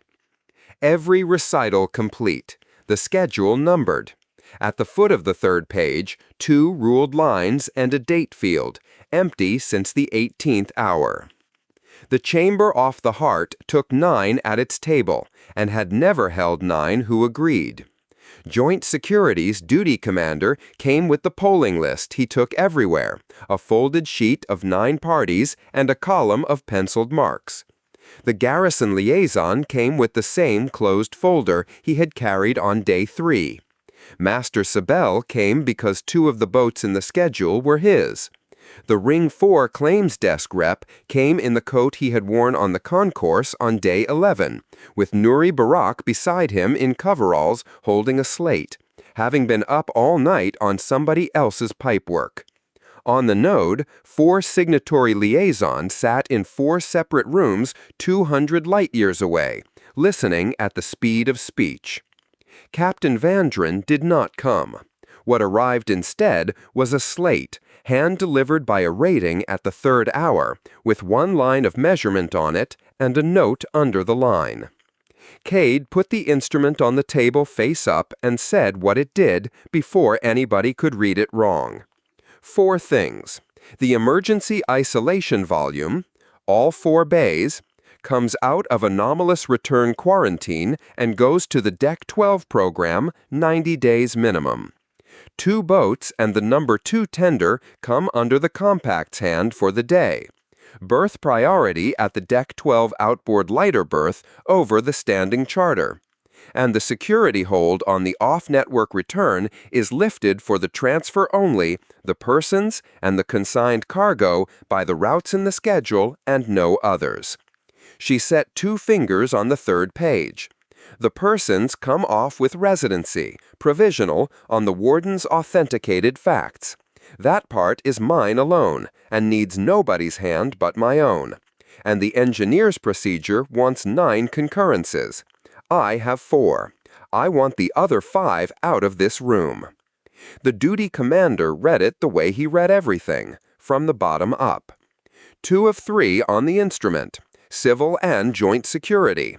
9 parties behind me, 4 of whom have the directorate's paper pinned up in their own offices. He tapped the polling list without looking at it. I sustained that hold at 11:05 yesterday. Do you want to know what I sustained it on? Say it. Hazard. 3 culture containers unrecovered at time of writing. He turned his own slate face up. The 3 came out of a void bay under 12 at 0640 yesterday, with their seals unbroken, and went into route authority custody at 0715, and the amended schedule sat in the authority's queue until 0200 this morning. I sustained a hold 4.5 hours after its ground stopped being true, because the paper hadn't caught up, and I signed my name to the ground and not to the paper. Then sign it. Not yet. I won't move ahead of the warden, and I've said so to you twice. Warden Halden had the extract in front of her and was reading it again from the sample columns, the continuity findings, the elapsed time working, which she had produced herself and evidently did not consider settled by having produced it. "Warden," Cade said. Halden turned the last page over and squared the stack. 3 answers in the order you'll need them. 1. There is nothing in this that asks me to certify the route. I read it twice looking for it. She set one finger on the schedule. 2. My quarantine on the persons and the cargo lifts into an instrument, and this is an instrument, so it lifts. I told your investigator that on day 12, and I have not improved on it since. The custody release on the cargo is mine to sign, and nobody in this room could have made me, and I'm signing it, and I'd like the record to be clear that those 2 facts are unconnected. And 3. 3 is the 4 bays. Halden did not soften anything. Those bays are in the authorities' custody, and they are committed. And losing them once on day 11 under your own name doesn't make losing them again lawful. I'll enter an objection in writing, in my own words, before the ink's dry. It won't stop you. It isn't a wound safety matter, and I won't pretend it is to make myself useful. Enter it." "I intend to." Halden uncapped her pen. The duty commander went still for a moment over his list. Then he took out a pencil. Conditions. 3. Joint security holds the route and the key authority. Every door on the transfer line opens under my hand, not the garrison's. No garrison boots in an inhabited corridor. They work 9's boundary and the scrub frame, and nothing inboard of it. And it sunsets at 36 hours. So that when I stand in front of 9 parties, I can tell them the thing they're being asked to bless is already over. He drew his marks down the column. "Take it." "I'm taking it." He signed the second ruled line, dated it, and turned the page back. On the node, Earth's liaison had been waiting for that. "Administrator, for the record, you understand that this instrument acts contrary to a standing directorate instrument. Frontier Desk, Day 3. The vessel was not to be admitted to station volume, and the cargo was not to be moved. I understand it. And you are proceeding. I'm proceeding. Then my delegation notes it and reserves." "Note it," Cade said, "word for word, and the time on it." Sabel spoke for the first time in 12 minutes. "The boats and the 6 hands are yours, and were yours from the middle watch on day 3, so there's no news in that. But commandeer them. Don't borrow them. My owners will read this file in a year, and Clause 9 won't cover a cargo under a directorate hold. Put the boats in as taken, under the compact's hand, against my objection if you like, and let the paper protect the crews. They're in the schedule as taken. Then that's my contribution, and I'll get out of your—" "I heard you the first time," Cade said. Sabel took his hand off the table and left it in his lap. Cade turned the instrument over to the schedule and did not go back to it. Ring 4. The rep pushed the reduced capacity acknowledgement across, signed at the bottom in a claims desk hand. "Joint Security's countersign I'll chase this evening. There's a Q on it, and I'm not jumping a Q today of all days." He kept his fingers on the paper a moment longer. "Read the cost sheet out, with the node open. I'd like it said out loud by the person signing it." Cade read the cost annex aloud herself, to the end, because a thing read aloud by the person signing it cannot afterward be described as buried. 4 bays, 90 days minimum, refuge capacity, naught. Ring 4's own washdown main taken into the hardpipe route, so a sector of 1,100 people would wash its concourse out of buckets until the spring. The precedent, any hull reaching this door on any future day admitted or refused by what happened this morning. The directorate instrument, and the non-compliance, and the 4 sentences of compliance she had lodged on day 3 that were all true and none of them anything she had done.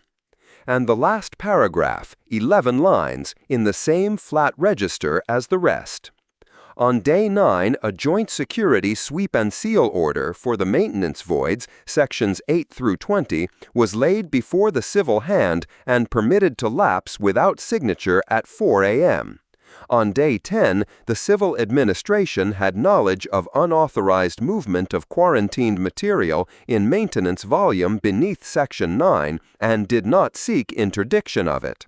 41 off-hours access tokens were issued under this office's number during the ring build and were never called in. The administrator reviewed that register on day 10 and canceled nothing. The breach of day 11 proceeded from the movement described. This signature is entered with those facts of record before it and not after it. The chamber made no sound while she read it. When she stopped, the duty commander was looking at his own list rather than at her. "That'll be read as a resignation," he said. "It'll be read. Administrator." "It stays in." Cade put her hand out for a stylus, found her own gone from her coat, and took the one Barack offered across the table. "Anything else in it, argue. That paragraph isn't in the instrument to be argued with." Halden watched her sign the first ruled line, then wrote her objection in 4 lines at the foot of the same page rather than on a separate sheet. The environmental branch's concurrence came off the node inside a minute. The last 2 came off it in 4, from 2 parties that existed in this business only because somebody 200 light-years away wanted to be told. 9 names. Cade put Barack's stylus in her pocket without meaning to keep it. Then she picked up the slate the rating had brought and read the line again, which she had read 6 times already and understood the first time. 9's deck door surveyed 0510, holds 9 pascals negative at the sill. My containment schema is written to 15. V. The instrument was signed, gated, dated, and lawful. 9's pressure door, the boundary of the only isolable volume on the throat side, was 50 days past its maintenance ticket and leaked at the sill. Everything inboard of that door was joint securities, by the condition she had just accepted.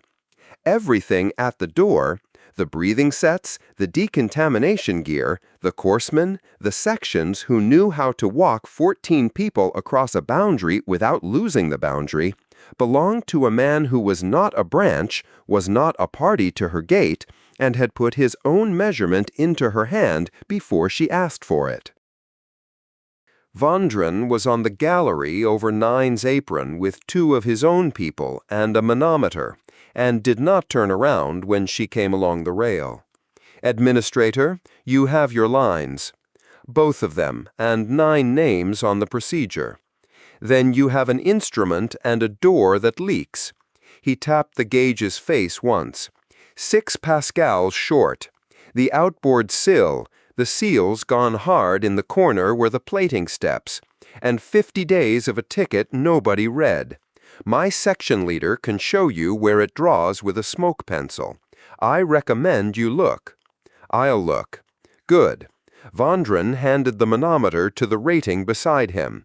I am not going to concur in this, and I want that on the table before you ask me for anything.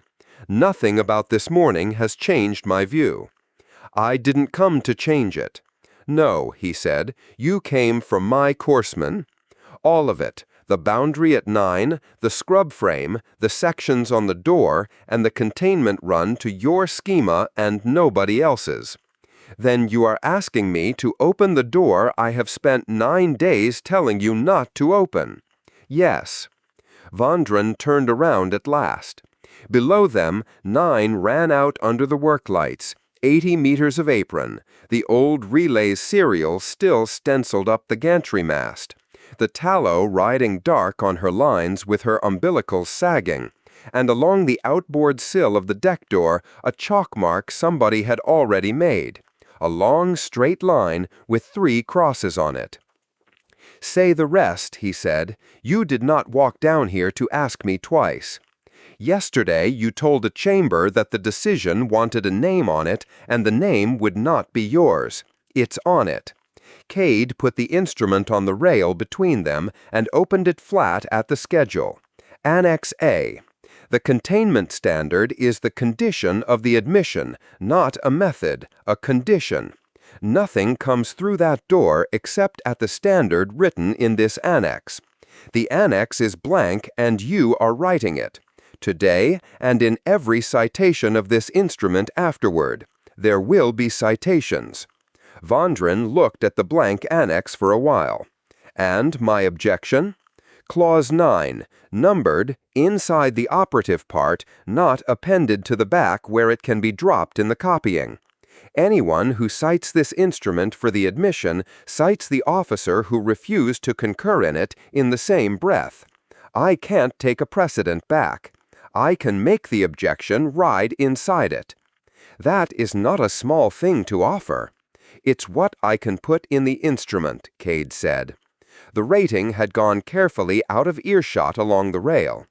Down on the apron, a dock crew was walking the scrub frame sections off a trolley, 4 to a panel, on nobody's authority yet. "My tasking is containment support for the anomalous return incident," Vandran said. "Execution at the discretion of the commanding officer. Geneva wrote that on day 9, and I have read the words a number of times." He took his gloves out of his belt. Geneva also wrote, on day 3, that the vessel was not to be admitted. Both instruments are in force, they do not agree, and only one of them is addressed to me. Yours admits them. I have no hand in that, and I won't put one there. But if they are coming through that door, the containment is mine. I am not handing the containment of an admission I object to over to 8 tired dockhands and a good intention. No. Then write it as I gave it to you, and I will run it. I do not concur. I contain. He pulled the first glove on.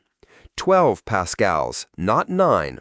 Your crews pack that sill by hand, and I will take 12. The cycles run 3 minutes longer each, and you lose an hour of a morning you do not have. 12. Take it. Vandran had his set up before the second glove was on. Rampart Vandran. Land the medical section and both containment sections at 9. Breathing sets, full frame, my schema. Corpsman forward. He came off it and back to her without a change of register. One thing I require, and one I ask. I require the Joint Security Key Officer at my elbow at that door the whole time, in the record, so that no line of my report says a soldier of mine keyed a civil door. And I ask you for a mass. A mass. The infants. My scrub cycle is written for a 70-kilo adult, and it will overdose anything under about 12. And the physician's tables and mine are not the same tables. Get me the weight and get me the physician on my channel, and I'll have a reduced cycle by the time the frame's up. He looked at the chalk line on the sill, and at the tallow, and back at the door. 14 bodies across a leaking boundary. If this goes wrong today, it goes wrong in a corridor with a child in it. I know what's in the corridor. Yes, Vandran said. The transfer ran from the 5th hour, and Cade spent most of it at the gallery rail over 9, where the sets carried, because there was nothing at all for her hands to do until there was. Sold had the word at the 4th hour and 40, and gave the clock back inside a minute. 11 hours from now to the first 800 grams. 8 pairs of hands, 4 of them ring 4 zone, and Barack's taken the first watch on the clean side himself. A pump came up behind her voice and settled. The washdown mains crossed over. His concourse is on buckets as of this morning. Noted in the annex. Barack put the refuge number out yesterday, before your paper existed, in pencil in his own hand. Sold paused. Administrator. The mother line declared below recovery at the 5th hour yesterday. There is no second source. And I've run the new one once, in a cup, on a child, in front of 60 people. How was she this morning? Awake, cross, fed. Then get me the 800 grams. Wells had the hull side, up on the Tallow's own gangway platform, in a breathing set with a station tender lying off 200 meters, and the umbilicals in her hands. Administrator, Wells. She's not going to like 14 hatch cycles. Her trace count is up on this morning's, and every cycle puts a little more of 9 into her. I can hold her envelope for the whole run if I stage the umbilicals in the right order. But her scrubbers are the clock, not the door. 4 hours of breathable on my read, less if anybody props a hatch. Nobody props a hatch. What do you need? 2 hands in suits on the outboard umbilical at the mast. The port release won't answer remotely, and hasn't since the crossing. Wells paused. And, administrator, she's very tired. The hull, I mean. FA came on the same channel from inside, 1 deck up from her own dying air, sanded down to the boards. Tallow, acting master. 14 at the inboard lock in the order your loadmaster gave me. Crew last, passengers first. The Cephalin first of all, because they've the furthest to go. I've had them dressed and standing since the 2nd hour. A breath. Say when and we'll come off. The 4 Cephalin went outboard, not through the door. There was no route through a human standard scrub gallery for 4 people who could not breathe a dry corridor, and no time to build one. So they went into a sealed transit cradle out of the Tallow's cargo hatch, onto Sable's No. 1 boat, and around the outboard face of the station to the environmental sector's own stepped lock, which meant the lighter berth at Deck 12's outboard face, which meant the oar tender. The oar tender's master fought it for 11 minutes on an open channel, and was entitled to. Standing charter, a demurrage clause, a Thursday she had already lost once. Cade gave her the demurrage against a contingency line she had spent on day 3, the Thursday node quarter hour for a month, assigned berth priority on the next inbound she brought in loaded, and first call on the south frame's plating when the south frame existed. By the end, she was giving the same hour away 2 and 3 deep, and the master knew it and cast off anyway. Because of the 4, the master said, not because of your paper. 2 of the dock chief's hands went along 40 meters of outboard sill on their bellies with filter membrane and a caulking gun, working the corner where the plating stepped, and the manometer on the gallery rail came up from 9 to 10.5 and stopped there. 22 minutes. Cade watched the number and did the arithmetic she would be doing all morning.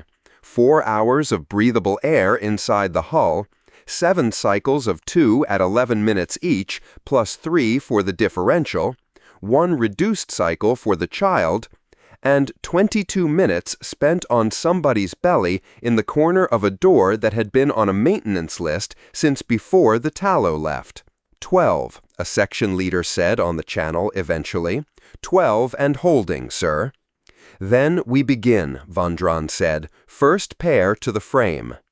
Down on the apron, Cesc had made a desk out of an empty cargo barrow at the foot of the scrub gallery, and stood at it in the cold with the register open and the manifest beside it, clearing each person off the ship against the only document on the cairn that said who they were.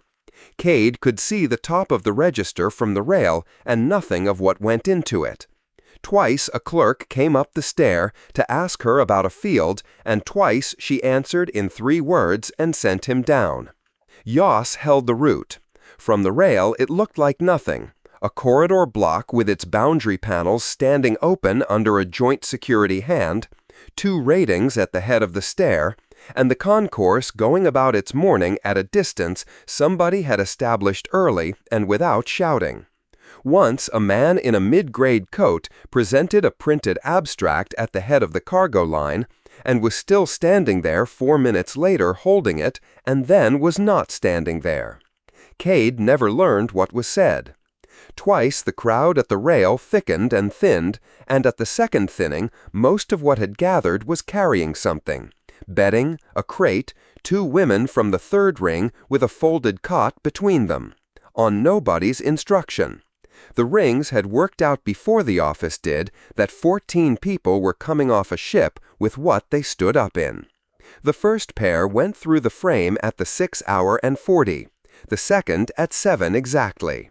At the third pair, the Tallow's trace count crossed the number Wells had given it, and Wells said so on the open channel, flatly, with the time on it. "Copy," Vondran said. "The cycle stands. Next pair." At the 8th hour, Ring 4 ran its drill. It came over the sets on the apron the way it came over every set on that side of the station. A duty voice reading 9 blocks in order, unhurried, and then 1,100 people walking a route that ended on their own concourse, because the concourse was the only volume left that would take a block. Nobody on the apron stopped. The section leader at the frame put his hand up for quiet on the channel and got it, and the cycle ran through underneath the block list.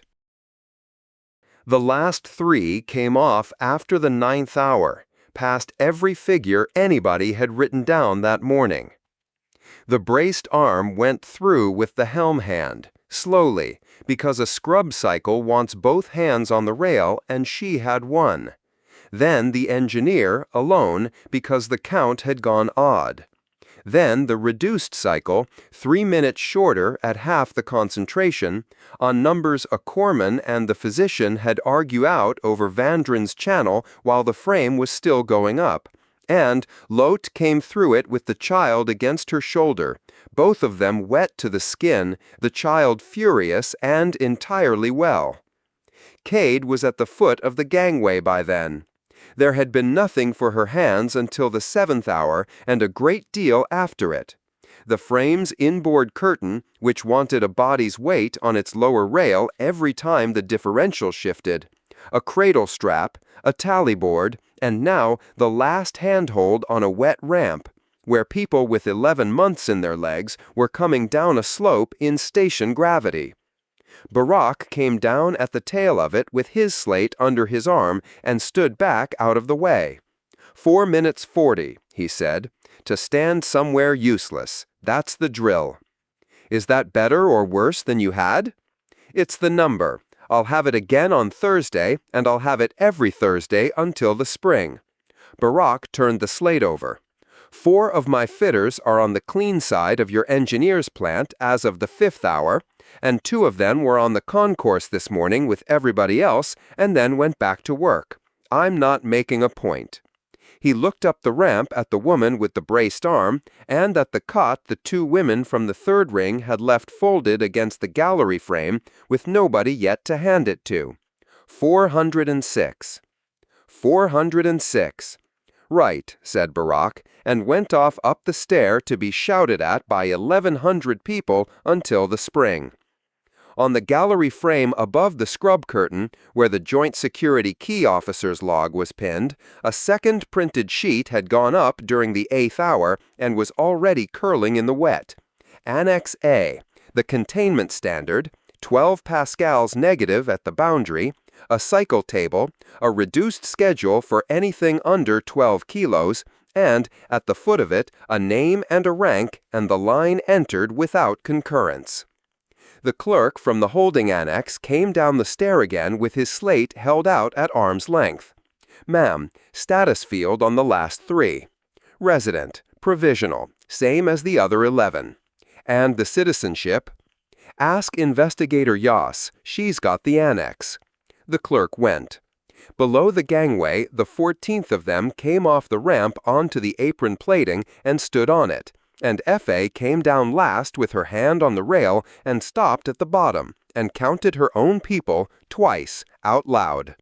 Up on the gantry, the umbilical crews were already staging for the release, and Wells's voice came off the platform, asking the tender to stand 100 meters closer. Cade got her hand under the next elbow coming down the ramp and took the weight. Chapter 23. What Neutral Costs. The form had no box for the child. Yas had run entries since mid-afternoon, the Tallow's people, one at a time, through the holding annex, Warden Halden's authenticated facts turned into residency lines a person could stand on. Whatever got argued later, and it would be argued later, the names would already be standing on sealed entries, and unsealing a person takes more nerve than refusing one ever did. Her jaw ached from a day of keeping it still. The transfer had cleared at mid-morning. Nobody had died. On the docks, that sentence was doing a lot of work. The oiler had gone through an hour ago, 30 years of pressure tickets, every one of them now carrying a gap the length of a voyage the calendar closed at 9 hours. The system had moved to lapse the lot for interrupted currency, and Yas had made the clerk set the warden's elapsed time finding against each ticket, line by line, until the licenses stood. The man had thanked the counter itself, too tired to aim it at anyone. The child was the last, asleep against the shoulder of the stern watch rating who had carried her through the lock that morning. Youngest of the surviving crew, rope-burn scars across both palms, an accent from nowhere Yas could place. The annex was down to its evening shift. A handler 2 counters over eating soup from a printer tray, the claims queue thinned to its hard cases, the big doors half closed on the docks. Place of birth, the registry clerk said. He had come on at the morning shift, and his voice was down to consonants. The system wants a jurisdiction. MV Tallow, Yas said. The system wants a jurisdiction the Tallow was in. Log what the root file certifies. Off-network transit, position unresolved. The clerk keyed it. The entry stood, flagged amber, which was the best any entry off that ship was going to do.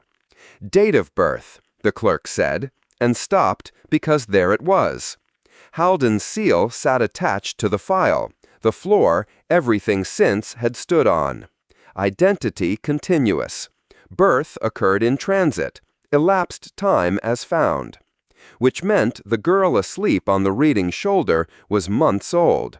Teething, tracking faces, a person with opinions about being put down, and 2 lines above the seal, the route log closed the voyage at 9 hours.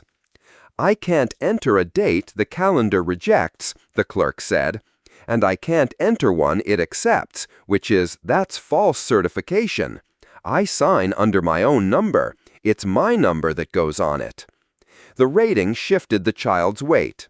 Give her the day she came across. Her first full sentence in an hour. Yas nodded at the clerk. Date of record. Annotate the source.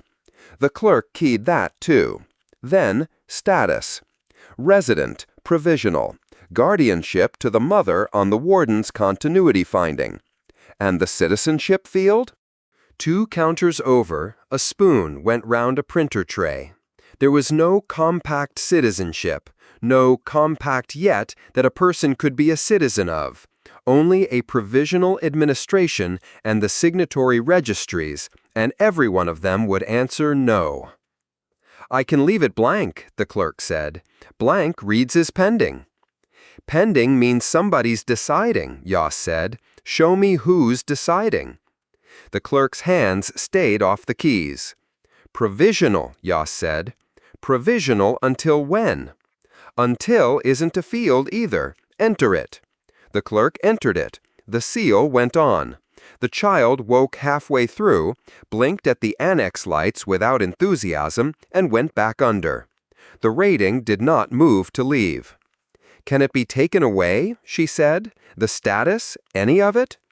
"Not by anyone on this station," Yoss said, and let the rest of the sentence stay where it was, because the rest of the sentence was 200 light-years long, and the child was asleep. The rating read the printed abstract front and back, said "thank you" in the tone people use when they mean "I'll believe it later," and carried the girl out through the half-closed doors toward the temporary berthing the Rings had found for the crew, 6 household spare rooms, and a converted net locker. Next in the queue wasn't off the ship at all. A maintenance lead from the Ring sector. Coveralls, a slate, the look of a man who had been doing arithmetic all day and hadn't liked any of it, with the reduced capacity acknowledgement that wanted a joint security countersign. The isolation bays retasked to the Deck 12 introduction, 90 days minimum, drills doubled for the duration. "Minimum," the lead said, tapping the word. "Minimum's what people say on the way to longer. We ran the full drill this morning with no bay to run to. Everybody ended up standing on the concourse looking at each other." "How'd the time look?" 4 minutes 40 to stand somewhere useless. He signed. "I keep a list now. Quarters with rigs in them." He left with his copy. Not bitter, counting. The last folder in the queue had been hers since the 3rd day. The berth line altercation held open while the crisis outranked it. The docker's advocate had done his work. The charge had come down to obstruction of a berth line. Pleaded, paid, done. The statement under the charge kept the word. Spelled the way the doc spelled it, quoted verbatim, with her finding appended underneath. Factual basis disputed. The account would show a line obstructed and a fine paid. The statement would keep the word. Her own name showed in the statement as well, in the docker's spelling, next to the word for what he reckoned her parents had made her. The advocate had offered to strike the line as irrelevant to the charge. Yoss had kept it in. Irrelevant wasn't untrue, and a record should have to carry what a man chose to put in it. Yoss authorized the closure, thumbed her seal, and shut the queue down for the night. Her boots had been on for 20 hours. 2 calls left, and neither had a counter to stand behind. The back room off Rel's chandlery smelled of solder and orange peel. Everyone on the trade side had been in it once.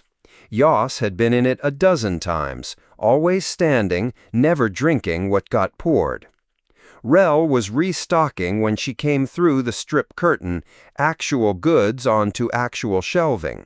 Gasket stock, filter membrane, a crate with nobody's custom stamps, and he spoke without turning around.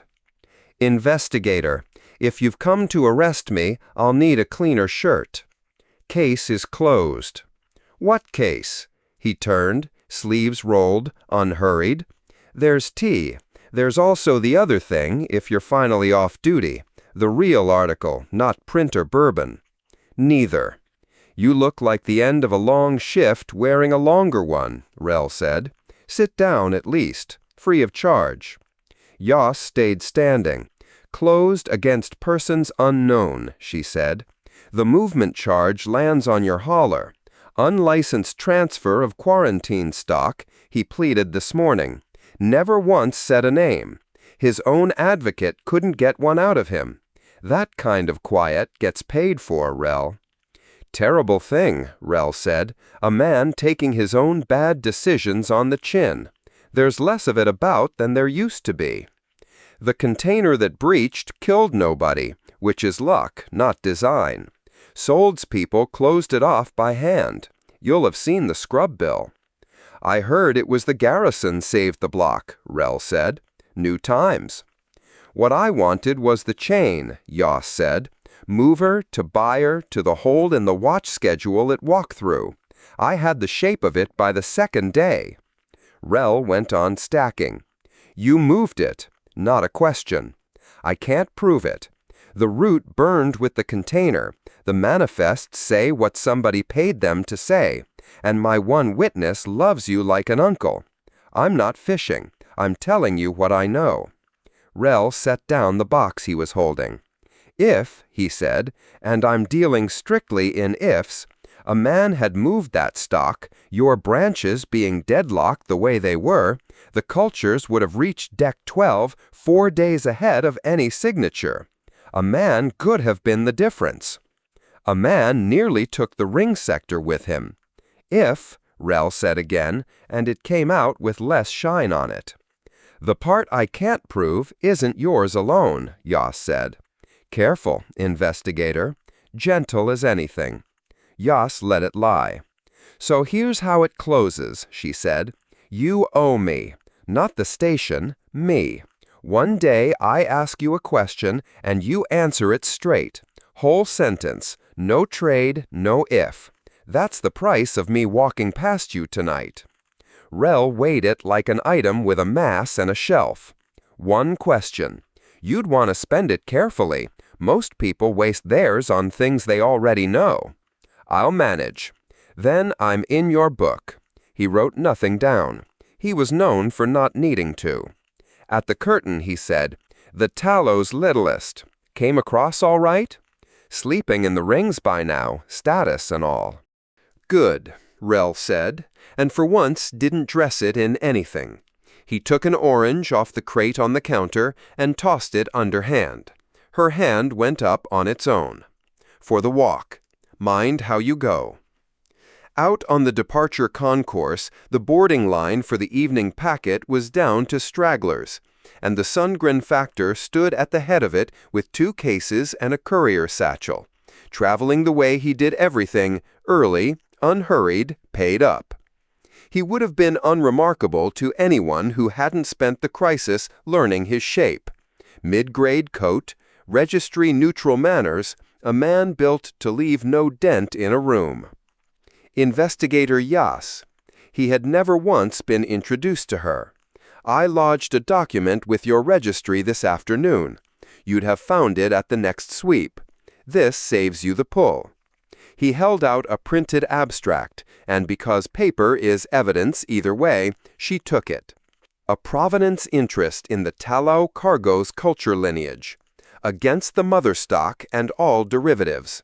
Lodged, non-expiring, transferable. Transferable, Yas said, meaning the combine can sell being wronged. Meaning the claim doesn't need me, the factor said. The combine doesn't buy at the top of an argument. Someone will come to do the pricing. I'd be surprised if it were me. Who do I watch for then? Whoever buys the file. You stop watching for a face and start watching the paper. He picked up his cases as the line moved. No discourtesy intended. It was a well-run crisis. We do our best, Yas said. Don't come back. The factor inclined his head as if she had wished him safe travels and boarded. Yas copied the abstract to the registry watch file before she was 10 steps past the gate and flagged a duplicate to the administrator's office, marked for the morning. The Ramparts Marines came off the sealed block in good order, which was the only way Captain Vondran would have let them come off anything. Yas stood the handover from the joint security side. Seal tags surrendered one at a time, each logged twice, the block's atmosphere numbers read aloud and countersigned like a change of watch, scrubbers nominal, particulates nominal, the contaminated run replaced back to the junction and pressure proved twice. 2 of the Marines had chalked something inside the pressure door and scrubbed it off before their sergeant could read it. The scrub mark stayed. The sergeant handed back a joint security pry bar somebody had lent the garrison during the breach, tagged, and cleaner than when it left. A joint security pair took up the posts the garrison was vacating, and the corridor smelled of sealant and other people's discipline. Vondran walked his own perimeter down. At the last seal, he took the tag from his sergeant and handed it to Yas himself. Investigator. Captain. Your board is carrying our containment schema, Vondran said. It is better than what you had. I have instructed the team to leave it installed. That's generous. It is not generous. The next breach will not consult the ownership of the schema. Yas keyed the tag into the slate. Say it then. You've earned the told you so. I do not deal in told you so. Vondran took his gloves off, finger by finger. The breach was the event I described, by the route I described, for the reasons I described. And your administrator's exception will be cited, medium pause, next year, or in 10, when a ship reaches this door carrying something worse, crewed by people with less cause. You weren't wrong. No, he didn't decorate it. What goes up your chain, about the cause? An uncontrolled civilian movement, a deadlocked gate, a contained breach. Vondran's tone stayed level. My report certifies what I can certify. Geneva is welcome to read between its own lines. That's cleaner than most would file it. It is not a courtesy. Speculation degrades a report. A ship's worth of people came across this morning, Yas said. One of them's teething. I am aware. I ran the arithmetic with them in it. The gloves went together, one inside the other. Your station believes I price them at nothing. I priced them against every sector on this ring, and the answer was no. I would run it again. Somebody had to owe them, Yas said. Vondran considered her for a moment. Not me, he said. Neither of them moved to improve on that. The infant, he said at the lock. There is a pediatric scrub profile in the schema. The adult cycle overdoses at that body mass. Flag it to your physician before the next screaming. I'll walk it over myself. Then we are concluded. A nod, parade ground economical. The lock cycled behind him. From the gallery rail, Yas watched the gig cross the departure window, running lights correct, vector correct, until the traffic feed swacked it for a number and the number for nothing. The throat traffic behind it ran thin, a tug, a survey boat holding for clearance, the evening packet with the factor aboard already gone to a vector of its own. The annex was dark except for the one light over the counter. Yas went back to it anyway, keyed her number, and opened a file. The porter had pleaded that morning and would pay for it in tickets and standing for the rest of his working life. The instrument signed at the 11th hour named the omission at 0400 on day 9 and the knowledge on day 10, and the 41 uncancelled tokens, in the administrator's own words, over the administrator's own signature, which meant the facts could not later be discovered, and that every office entitled to act on them had them from the person they indicted. Ref 14-9.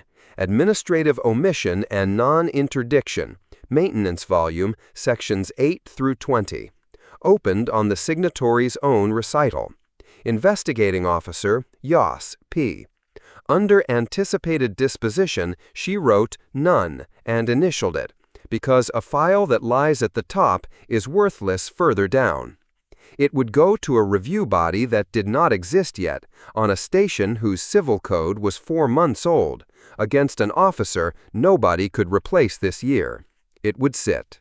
She had known all of that before she keyed her number, and had keyed it because the alternative was a station where the man with the hand truck answered and the woman with the stylus did not, and she had watched a docker learn that lesson about her parents and had no intention of teaching it to anybody else.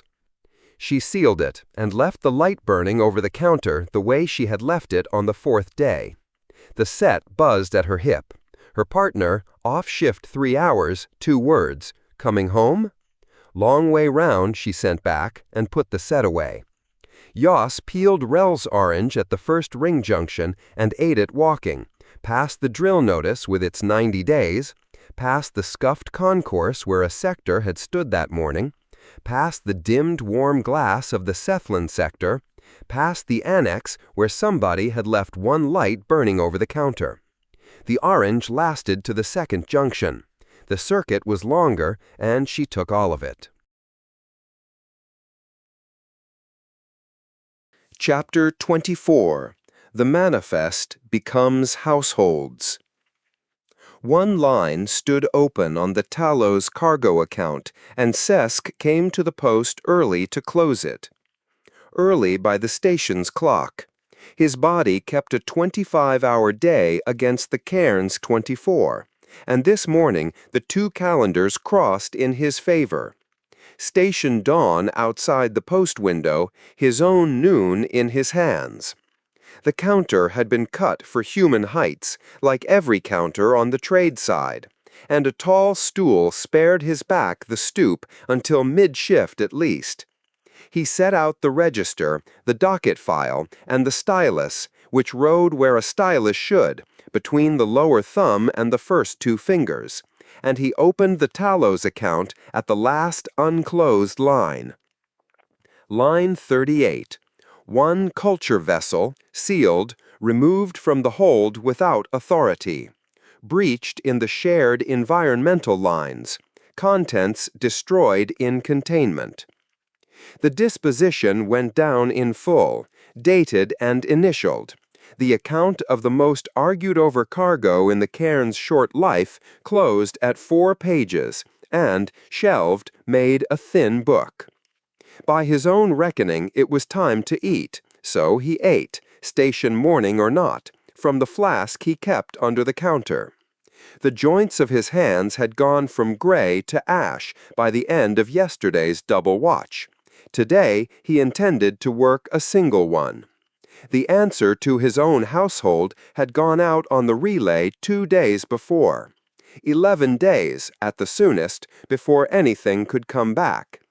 The arithmetic was restful. Below the window, the lease queue had formed before the claims desk opened. 9 people stood in it, and 6 of the 9 had come off the Tallow, dunnage bags at their feet, station chits pinned where their ship's tallies used to hang. Behind them, the concourse went about its morning. The stall under the ramp that sold printed noodles had a second counter now, and a hired hand to work it. The first knock was a runner from the fitting yards, with an attestation wanting the loadmaster's countersignature.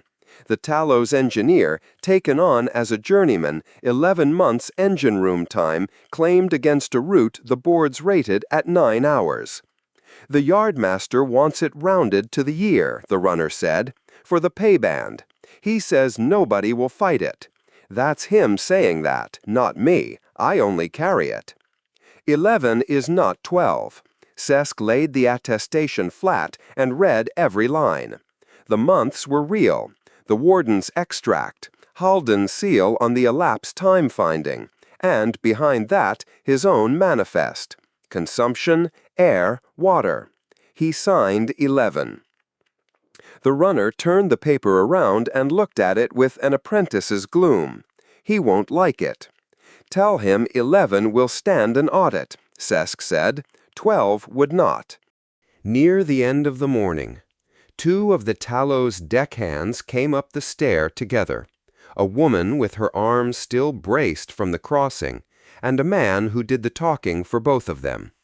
The claims desk had sent them.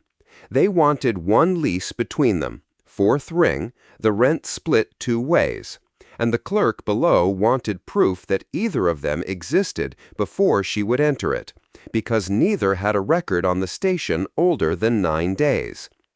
Sesk drew the extract himself. 2 names, the crossing, the birth date, the warden's finding attached by seal. For 9 days that manifest had been a problem no rule of his trade could certify. This morning it was the one document on the Cairn that could vouch for a person. "Never thought I'd be glad somebody counted the rations twice," the man said, watching the seal go on. 3 times, Sesk said, and gave him the extract. Talve came up at mid-morning, wrapped to the chin against the trade side's light and cold, and waited at the counter with his hands folded. He had brought nothing to be weighed or signed, which, in Sesk's experience, meant the visit itself was the freight. Loadmaster. Talve. "The culture on deck 12, Talve said. "The altered strain. Your register carries it as what?" Sesk turned to the page without hunting for it. "Inbound consignment, Tallow. Keeper, deck 12 containment, under Sold's program. It sits under a hazard order. It cannot be moved, drawn against, or sold. We are not asking to move it." Talve's hand stayed folded. "We are asking whose it is. Your record says who keeps it. It should also say for whom. The mother line was ours before there was a station to keep it in. The form gave one line to the keeper and nothing to the question Talve had asked. Custody had gone to the station by emergency instrument. Ownership had gone nowhere at all." "The form is wrong," Sesk said. He drew a second line beneath the keeper's line, ruled it clean, and printed along it, "Lineage holder, the Cephalon of the Cairn." Then he turned the register on the counter so that Talve could read it the right way up. Talve read it twice. He was at the head of the stair before he turned back. "Last night the sector ate at one sitting," he said. 406. "There has not been one sitting since the streams began to fail." "I will take your word for the count," Sesk said. Talve went down the stair. Behind his visit, in the day's civil pile, sat an allocation docket. The Cephalon environmental sector extended 2 frames aft into volume the register carried as unfitted growth space. The order bore the administrator's countermark, and somebody had already amended the atmosphere schedule in the margin, in pencil, in Sold's impatient hand. Sesk entered the new boundary where the order put it and initialed the change. Sesk sat a moment with the register open and the new lines drying, and then moved the day's cargo dockets to the bottom of the pile. By noon, the lease queue had gone through the claims desk twice over, and the stall under the ramp had sold out of noodles. The Tallow paid off her crew at the turn of the evening watch, on her own berth apron under the working lamps. Sesk set the register on an empty cargo barrow and made a desk of it. Ife mustered them at the foot of the ramp with the discharge books under her arm. 8 names, and her own to make 9, and the child in Lote's sling to make a 10th the books had no line for yet. Ife called them up one at a time, senior rating first, and read each discharge aloud before she signed it, the whole entry, wages and conduct, and where the line delivered them. Sesk witnessed each into the register as it was made. 3 of the 8 went outbound, to the inner run hauler loading 2 berths down. Ife had gone aboard that hauler in the afternoon and read its watch bill before she would sign a single name across. The rigger went first, 20 years older than anyone else off the ship, shaking hands down the muster like a man leaving a good wedding, and was through the hauler's lock before the lamps buzzed to full. Corin's line Ife signed next, and said something to him too quietly for the translator to bother with, and Corin grinned, exhausted, all teeth. Den had come down at the end of his shift and stood at the edge of the lamplight, a full head shorter than Sesk, and trying to look as though he had business there. When Corin's line was witnessed, Den crossed the apron and pushed his own dock gloves into Corin's hands, the good pair, broken in, and said the cold on the inner run ruined bare hands, which may even have been true. Corin took the gloves, shouldered his bag, and went up the hauler's ramp without looking back. Den stayed at the apron's edge, winding a cargo strap around his fist and unwinding it. Nobody had come down for the galley hand. He had his bag on his shoulder before the muster ended and his eyes on the hauler the whole time. Ife walked him the length of the apron anyway, the full length, and shook his hand at the foot of the ramp, and stood there until he was through the lock. The engineer's line read to the fitting yards, journeyman, 11 months attested. She signed it with a fitter's care, wiped the stylus on her sleeve out of some shipboard habit, and then stood a long while looking up at the Tallow's mast lights before she walked off into the ring. The pair from the fourth ring signed together, the braced arm making the woman's signature a slow, careful piece of work, their lines reading the same: fourth ring, lease shared, remaining. After them came the helm hand, who had given the claims desk no answer yet and gave Ife none either, a bunk at the boarding house by the heart, and her book taken back whole. Ife signed it and looked at her one beat longer than the page needed. In Sesk's register, the line read, transient. Before Lotte came up, Ife leaned over the barrow. "The 41 lease," she said, "third ring. Does the damp get up there?" "The third ring is dry," Sesk said. "Cold on the outer arc. The lease is 2 sections in from the arc." "Good." That was all of it. Lotte signed one-handed, the sling shifting, the child asleep with one fist out in the cold air. Her line read, "Third ring, lease 41, remaining." Effie steadied the book against the barrow for her, and the two of them bent over it, heads together, longer than the signature needed. Effie came to the barrow last. Her own book she laid down open, unsigned. "There's no line for mine," she said. "A master doesn't discharge herself." "No," Sesk said. "Keep it in your drawer, Loadmaster. If a ship comes through worth the signature, I'll ask for it back." Sesk entered her in the register under the Tallow's name, Effie, acting master, remaining. The word looked small for what it covered, and he let it stand, because it was true. There was a word in his own language for the moment, a dock word, not a grief word. The thing a loadmaster says over a consignment landed complete, every line accounted, nothing owing. He said it. The set offered nothing after it, and for once the sound sat where a word should set, low against the collar of his throat, with no rendering coming back wrong off his own ears. Effie looked at him a moment. "One of these days I'll ask you what that means." "It will not translate." "No," she said. "I expect it won't." She squared the discharge books under her arm and went up the apron toward the ring, past Den, touching his shoulder once on the way. The Tallow rode dark at her lines, riding lights only, the umbilical slack.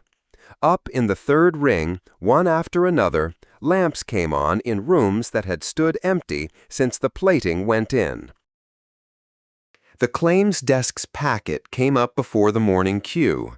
The ratified leases, the warden's extract with Halden's seal, the administrator's instrument of provisional status over Cade's own signature. Effie's book went into the counter drawer, under the spare seals, where he could produce it inside a minute if a ship worth it ever berthed. Den had the counter. He worked the queue the way Sesk had taught him, and in one respect not. He greeted people by name before asking their business. Sesk had never taught that. He let it stand. When a chandler's man tried the side of the counter ahead of a woman with a claims number, Den sent him back with more edge than the offense needed, and Sesk said nothing about that either. The inner run hauler had lifted at first light. The berth 2 down stood empty, and Corin's line read, "Discharged outbound." The outbound roll came first, because the oldest debt in a book is settled before new business. The Tallow had cleared the cairn with 10 names on it. 9 had signed back in. Sesk turned to the 10th line and entered it in the same hand as the rest. Cray, master, did not return. See the warden's finding. Nothing else belonged in the space, so he wrote nothing else, and closed the roll. Then the arrivals register, a line for each soul, name, ship, date berthed, status, disposition. For crew, the disposition had always been a ship or the word transient. There was no column for what these people had gone and become, so Sesk ruled one, to the right of status, and printed the head plainly, household. He worked down the packet. The engineer, provisional, her own second ring. The two outbound hands, ship and date, closed. The Cephalin family off the tallow, 4 names, 4 lines, and in the new column 1 entry serving all 4, 1 household. 1 household. Because that was how they had asked to be recorded, and it was not the register's business to improve on them. Status, every line, provisional. The law behind the word did not exist yet. The leases had not waited for it. Den leaned in over the ruled column on his way past with the Q-slips. Do we do that for every ship now? For everyone who stays. Good, Den said, as though the column had been his idea, and went back to the counter. Lote came up the stair at mid-morning with the child awake, working one fist against the sling. The claims copy, she said, and laid it down. And you said the child's line needs a name. If one exists yet. It exists. She moved the sling higher. Cray. Cesk's stylus paused above the given name column. Spelled as the master spelled it, as he spelled it. The name went down. At the birth column, his hand went, out of long habit, to the station date, and he had 3 figures in before he stopped, struck the line, and initialed the strike.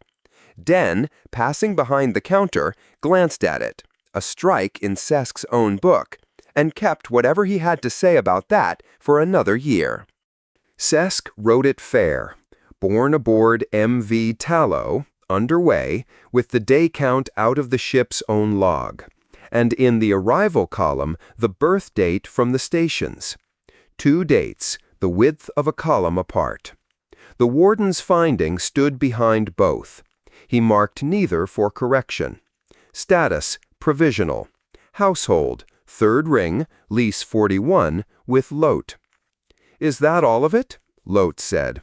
That is all the form asks. He turned the register so she could see the line. She read it the way F.A. had read hers, twice, and put one finger briefly above the child's name, over the ink, not touching it.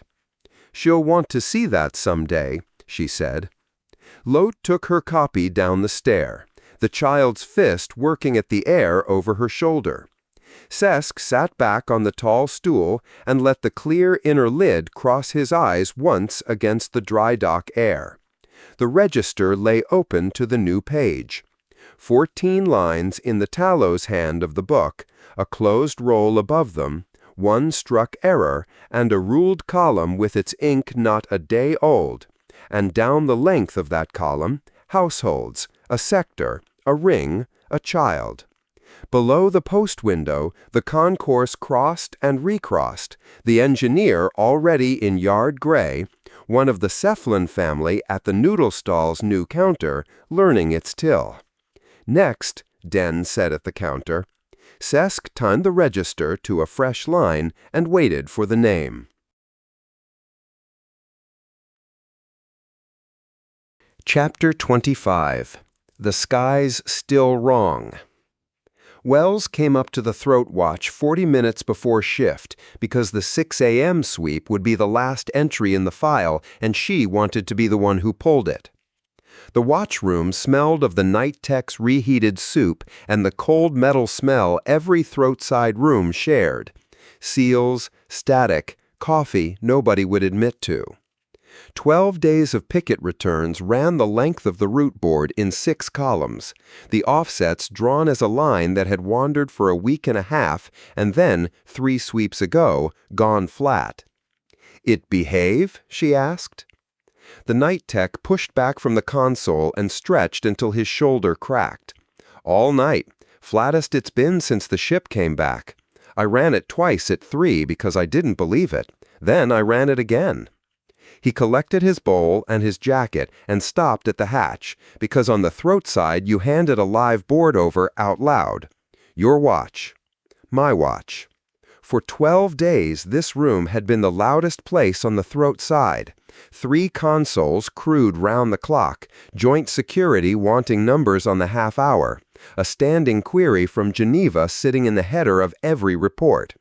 It had emptied one shift at a time as the offsets flattened, and now it was one console, one chair, and the soup smell. Wells had loved it crowded. She loved it like this, too.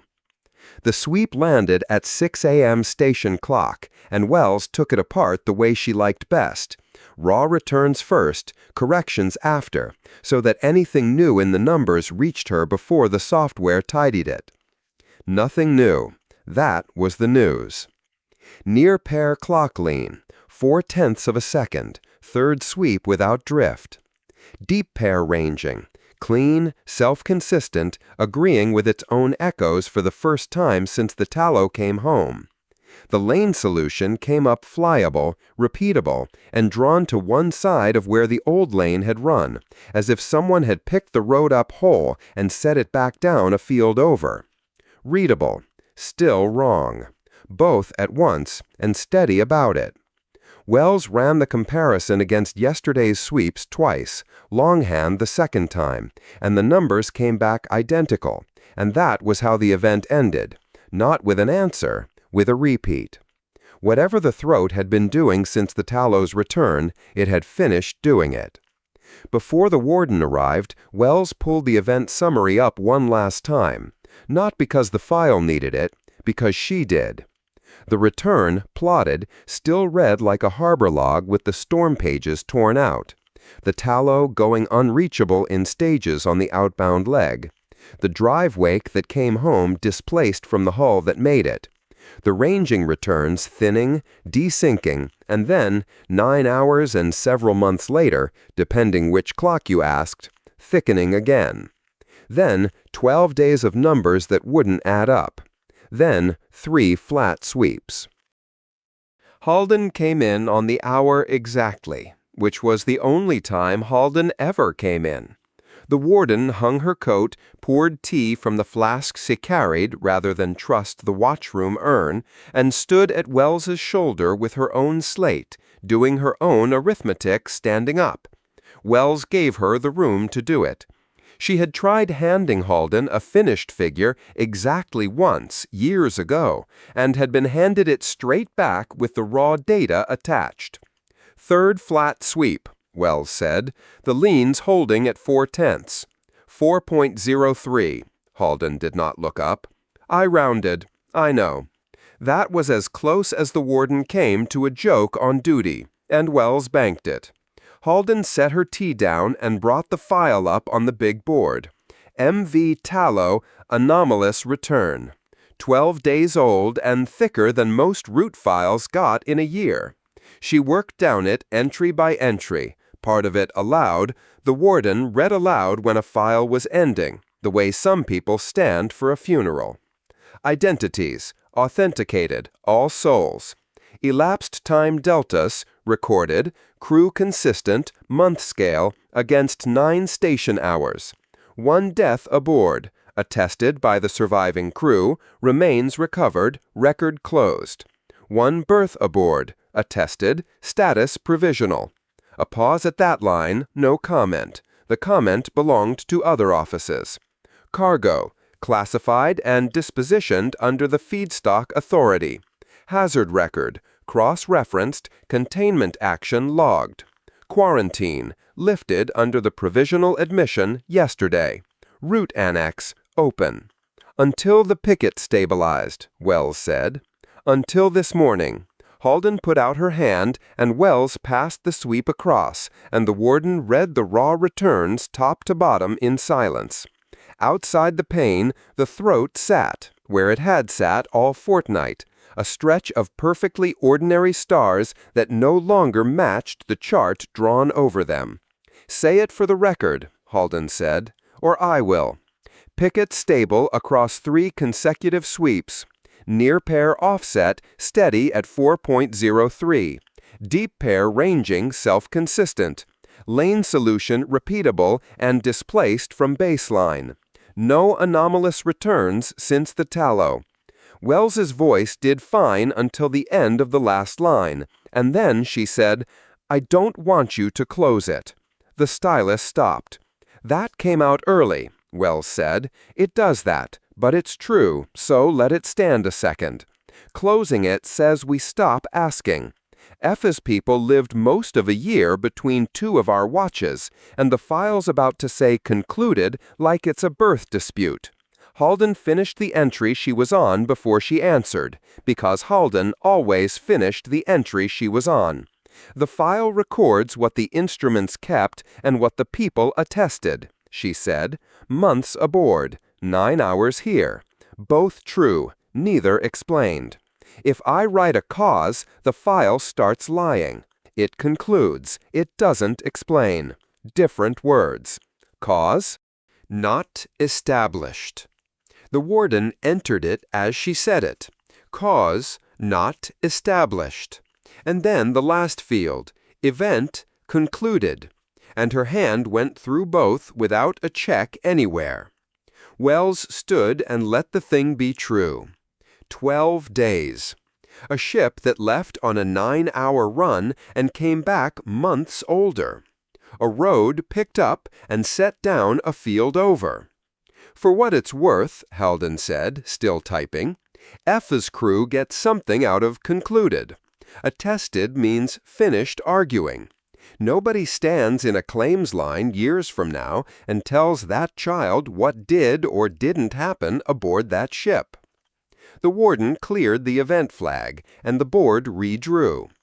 12 days of wandering line went to history in a keystroke, and the standing status block at the head of the throat column changed for the first time since the Tallow answered its hail wrong.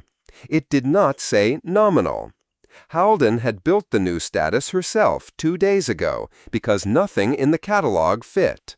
Settled, non-standard. The pilots will have that shortened by Thursday, Wells said. As long as they spell it correctly in the notes, Halden said. The warden stood in front of the clean board and drank her tea. Wells logged the sweep and the closure from the side console and did not interrupt her, and the room stayed like that for a while. "Go pull your buoys," Halden said at last. "The throat's yours again." Down on the boundary dock, the gear bay smelled of solvent and hot line wax, which, after 12 days of watching aboard, was nearly outdoors. Cell had the deep pair cradles stripped for service, the parts squared away on the bench in an order no human hand would have chosen and any human eye could read. He was mid-splice on a recovery line, gray hands steady on the white cord, and did not look up when Wells came in, which between the two of them had stopped meaning anything long ago. "The model wants 5 more flat sweeps before I lift the deep pair," she said, slate up. 5 days. I'd rather not give it 5 days. "Take them today." The model...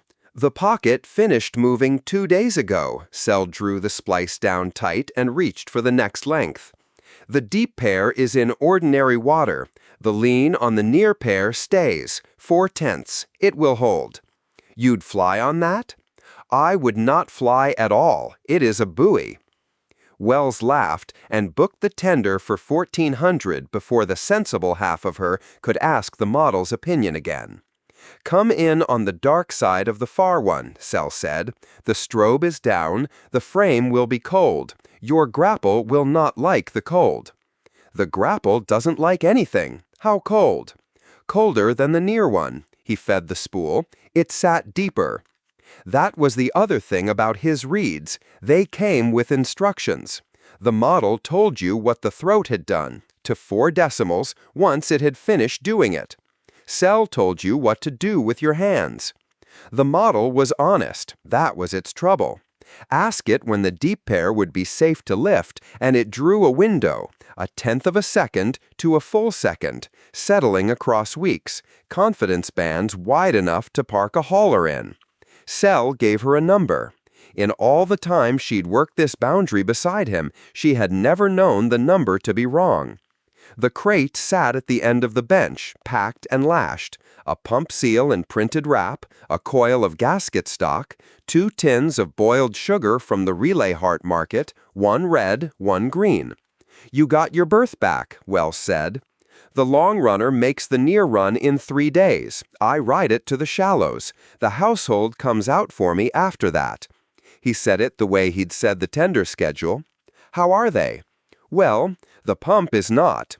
The elder sent a list with 9 items on it." He tied off the splice. "8 are the pump." "And the 9th?" "Come sooner next time." The elder sounds fair. The elder is old enough to be fair from a distance. Sel took up the clamp driver. The youngest sent a question with the list, whether station sugar is grown or printed. "What did you answer?" "That I would bring some, and she could decide." Wells sorted cradle bolts into their tray while he worked, small, blunt work her hands could do without her. "You had a birth the week the tallow came back," she said. "You gave it up." The throat needed hands. Sel turned the cradle over and started on its clamp. "The pump has waited this long. It can wait 3 days more. No weight on it anywhere. A visit put off the way anyone's visit gets put off. A bad month, a full roster. And now the month was over. The boat was booked, and the pump would get its seal." Wells passed him the next bolt and said nothing to make it larger than it was. There had been a version of her that would have. She kept sorting bolts instead. The last clamp went on, and Sel held up the 2 tins, one in each hand. "Which does a child want?" "Both." Sel put both tins in the crate. "Yes." "Send me the weather while you're in there," Wells said. "It will be out of date before it reaches you." "I know. I want it anyway." Sel cinched the crate lashing flat. "I will send the weather." "And your shifts?" "The relief roster is signed through my leave.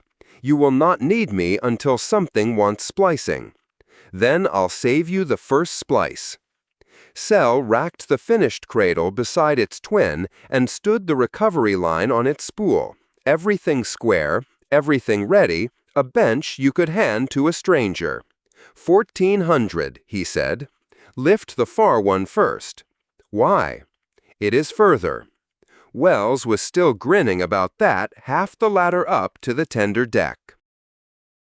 The tender was the old one with the sticky starboard grapple, which she preferred because she knew exactly how it stuck. She ran the checks twice, undocked at 1400, and took the settled lane outbound, the first hand to fly it, because somebody had to be first down a new road, and she had made sure the roster said Wells. The lane flew clean. That was the strange part, and she let it be strange. Through the forward pane, the double star off the throat's shoulder stood a finger's width from where the board drew it. Through the starboard quarter pane, the same pair stood nearly true. 12 days ago, the 2 panes had disagreed with each other as well as with the chart, and the disagreement had wandered while you watched.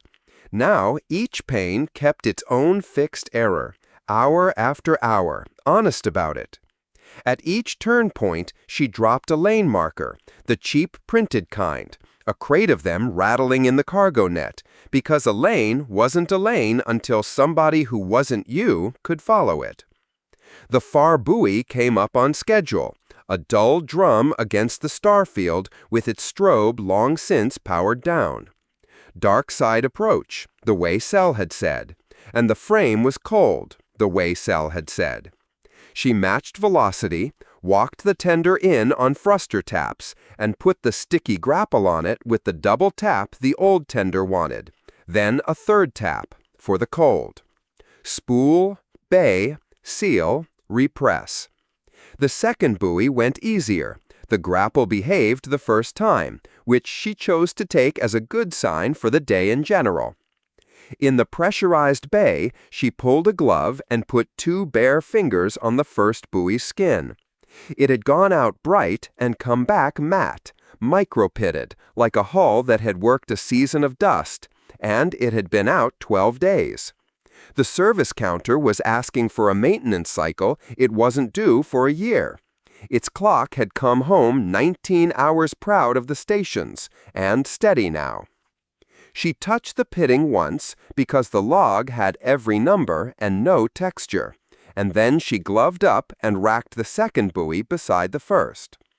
On the run home, she swept the near pair from the tender's board, 4.03. She swept it again at the turn for the docks, 4.03. Sel had given her the number in a gear bay without looking up from a splice, and it sat on her board sweep after sweep, exact, like a rivet driven home. When he got back, she was going to buy him a drink and make him walk her through a year of this water, reed by reed, until she could tell the difference too. The station came up out of the dark the way it always did. Rings first. The trade side was working 2 halls at once, gantries live, and the relay heart's glow spilled up the core at shift change. The quarantine berth stood empty, umbilicals drained and racked in their coils, the deck lighting back to its ordinary blue. The tallow had shifted to a lay-by 2 frames down, dark along her length except for one work light burning at the spine where a refit crew had already started on her. Her people were addresses now, ring addresses, with door codes, on a deck where the tallow's watch bell meant nothing, and the mornings came one at a time. Wells put the tender away, signed the deep pair over to the instrument shop with the service flag set, and wrote the day into the watch log, standing up. Pickett recovered. Deep pair to instrument shop. Near pair on station, offset steady at 4.03. Lane, settled, non-standard. Throat watch reverts to normal rotation at 0600. She initialed it and closed the board. Her shift ended at 1800, and for the first time in 12 days she let it. Her hands had the good ache, the one from work that was finished, not work that was waiting. She drew tea from the dock urn, the bad urn, the one Halden wouldn't touch, and carried it up to the high gallery. The gallery over the throat side docks had one place along the rail where you could see both at once, and Wells stood in it because she had spent the last fortnight learning exactly where it was. Below, the tallow at her lay-by, one light at the spine, home in every way a ship could be signed into. Above, past the frame of the pane, the throat, a stretch of ordinary stars sitting a fraction from everywhere the chart said. All of them, steady, none of them agreeing. Settled, wrong, still there.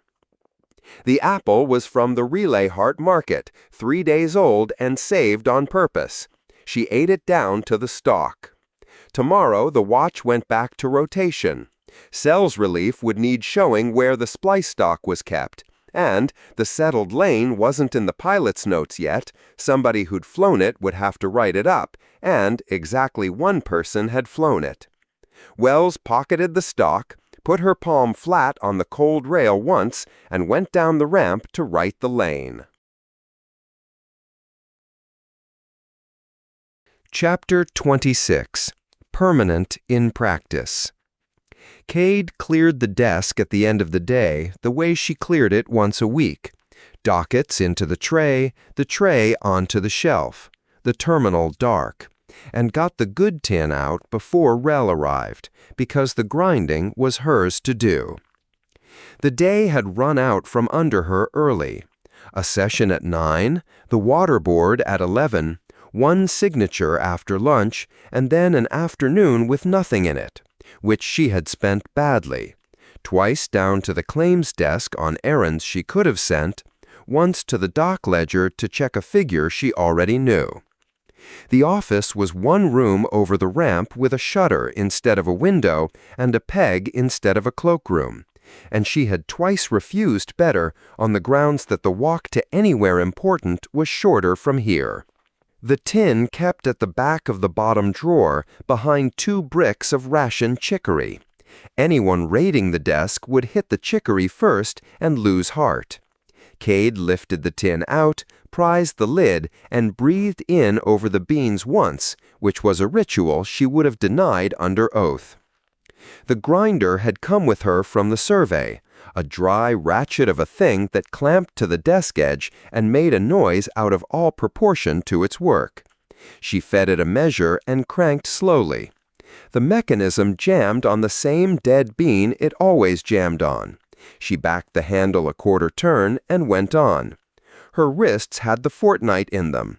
The handle went around slower than it had gone 2 weeks ago, and she let it.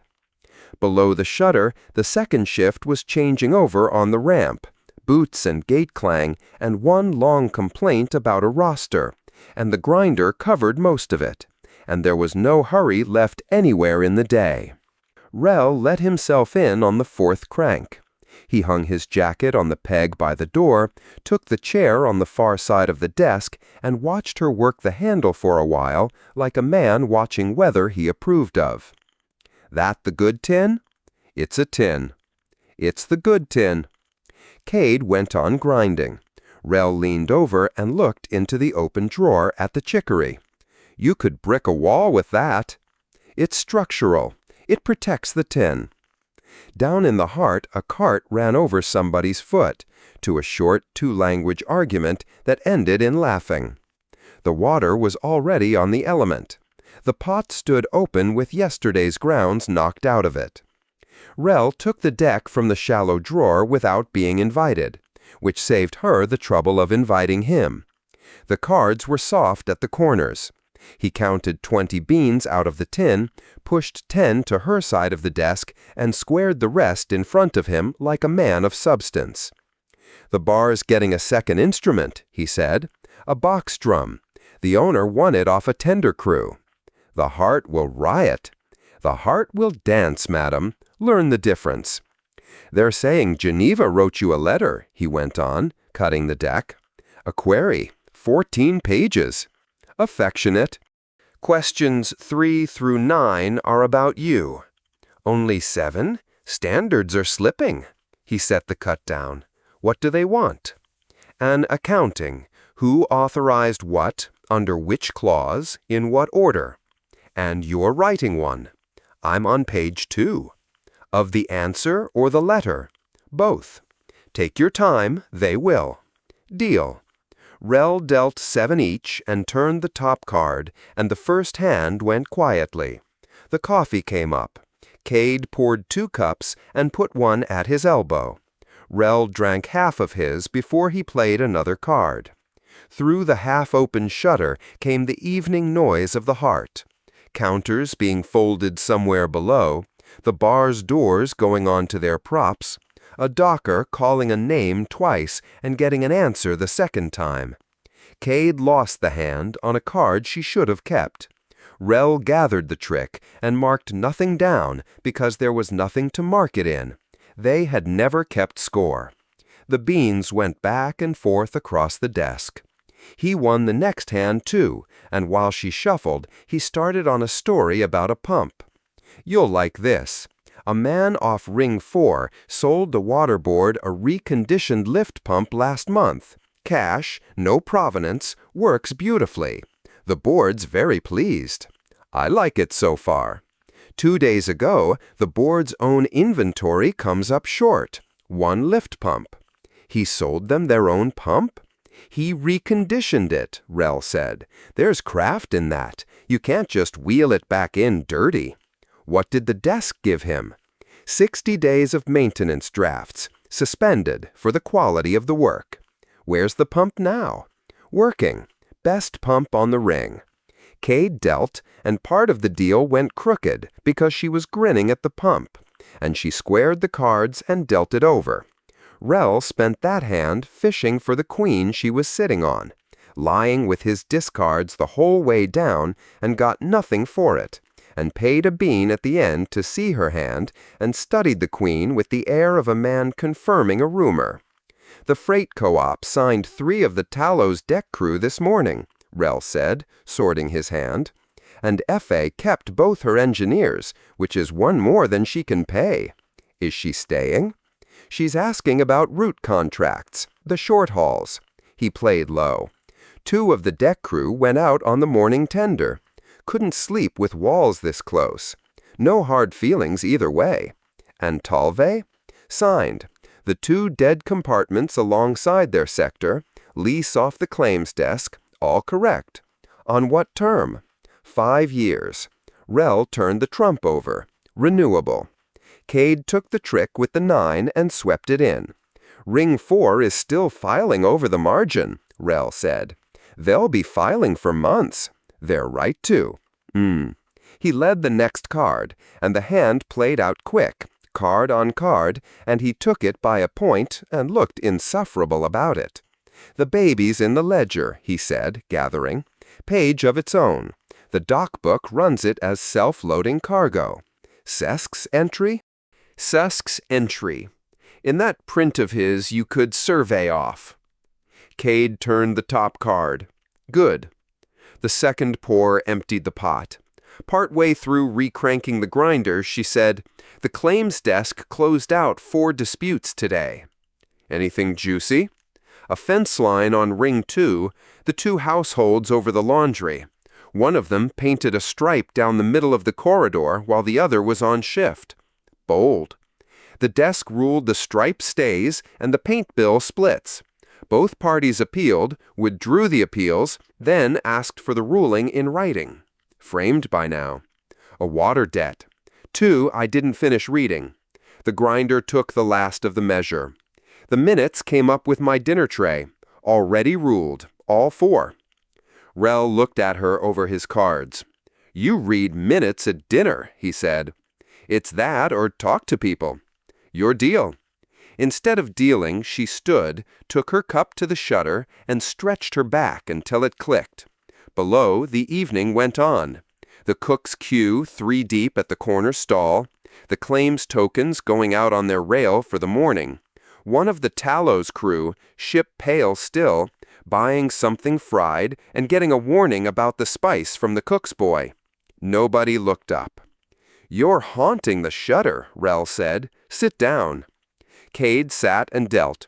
Whoever had the instrument in the bar had found the tune by now, more or less, and someone had propped the far doors of the heart so the dock air came through. Machine oil, frying, the river smell off the recyclers that new arrivals complained about and residents defended.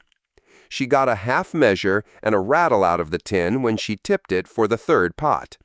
"That the end of it?" Rel said. "Next run's 12 weeks out. I know a man with a private stock, vacuum-sealed, earth-roasted, practically legal. You always do. Shocking prices. But for you, play." Rel played. Cade was tired in the wrists more than anywhere. She misdealt the next hand, 8 and 6, gathered it back in, and dealt again. Rel let her. He won 3 hands in a row after that and was gracious about it in a way designed to be unbearable. "Deal," Cade said. "Sable's extended his berth another week," Rel said, dealing. "Survey work, he says. That survey was finished the day he tied up. He'll want a lease next. Tomatoes on ring 2. There are worse tenants. There are. I've met most of them." They played that hand to the end without talk. The cook started her late frying, and the smell of it drifted up past the shutter, and Rel tilted his head at it in a brief salute. "You never told me what the berth was for," Cade said, shuffling. "Which berth?" 14 days ago you sat in that chair angling for a berth." "Doesn't sound like me. I'd remember." Cade dealt him 7 and let it go. The beans in front of Rel had thinned by the time he asked, "Call your boy?" "Tomorrow. His morning. Give him my regards. He doesn't know you exist." Neither does Geneva, officially. Rel laid his last cards down one at a time and took the trick he'd been building since the cut. That's the trouble with being reliable. Nobody writes you down. The 3rd pot was mostly water, and they drank it anyway. The last hand went long, and Cade took it with a card she'd sat on since the deal. Rel looked at the card, then at her. "You dealt that off the bottom." "Prove it." 20 years I've been trying." He pushed his last beans across, stood, and took his jacket off the peg. "Next week." "Next week." Cade swept both stakes back into the tin and pressed the lid home. She rinsed the cups in the half-liter the evening ration allowed, turned the element off at the wall, and stood with the shutter half open while the last of the coffee smell went out of the air. Then she picked up the tin and keyed the lights down. The ramp into the heart had a loose plate at the third step. It shifted under her boot, the same corner, not worse, and she made the note she had been making since the plating went down: have it riveted. The heart at this hour was down to its night trade. The counters were folded and chained. The cook scraped her griddle with a stone, unhurried. 2 dockers off second shift ate standing up at her last light. On the rail outside the claims desk, the numbered tokens for tomorrow's queue hung in order, brass catching what light there was. In the shrine niche at the ramp foot, a stub lamp burned, and someone had left a twist of dried fruit beside it. The public route ledger stood chalked with tomorrow, 2 departures before midday, a survey tender due inbound, the Longsight's berth extended another week. Under the fresh chalk, the day's own lines were half wiped, ghosts of arrivals already old news. Beside the ledger, on a clip, hung the request sheet for the next scheduled run. Paper, because printed sheets walked off, and the column was already half full, half a dozen. A dockhand was at the sheet ahead of her, still in his work canvas, writing his line with the care of a man not much used to pencils. Cade waited. He finished, read it over twice, hung the pencil back, gave her the nod you give the next person in a queue, and went off toward the rings. Culture medium, Cephalin standard, standing order, every run. Sold's print, pressed hard enough to read from the back of the page. Hinges, 1 dozen, real ones. Seed stock, hardy greens, any. Boots, child's, size 4, also size 5. The dockhand's line, the graphite still bright. Cade read the column to the bottom, took the pencil on its string, and wrote under the boots, in her own square hand, coffee, whole bean, 2 kilo, K. The pencil swung back on its string. The cook banked her griddle. One of the dockers said a thing with his mouth full that made the other one laugh. Cade tucked the tin under her arm and started back up the ramp. The third plate shifted under her boot. It could keep till morning. And there it is, the end of Who the Door Admits. Thank you for listening. Truly. If these hours stayed with you, I'd love to know what you made of it. So jump down into the comments and tell me what you thought. It's the best part of doing this. And this is only one thread of a much larger story. The Fracture Cosmology continues, an entire universe being brought to life on this channel, book by book. Subscribe and you won't miss what comes next. If you'd rather not wait for the next reading, every book is on Amazon, and the link is in the description below, so you can always read ahead. And if you want to go deeper, ship schematics, blueprints, star charts, and companion material for the whole universe, it's all waiting at the website, fracturedcosmology.xyz, linked below. The artwork has a home of its own now, too. A few of the pieces are up as prints and desk mats, linked below as well if you'd like some of it on your wall. Until the next chapter of the story, thank you for listening, and safe travels out there.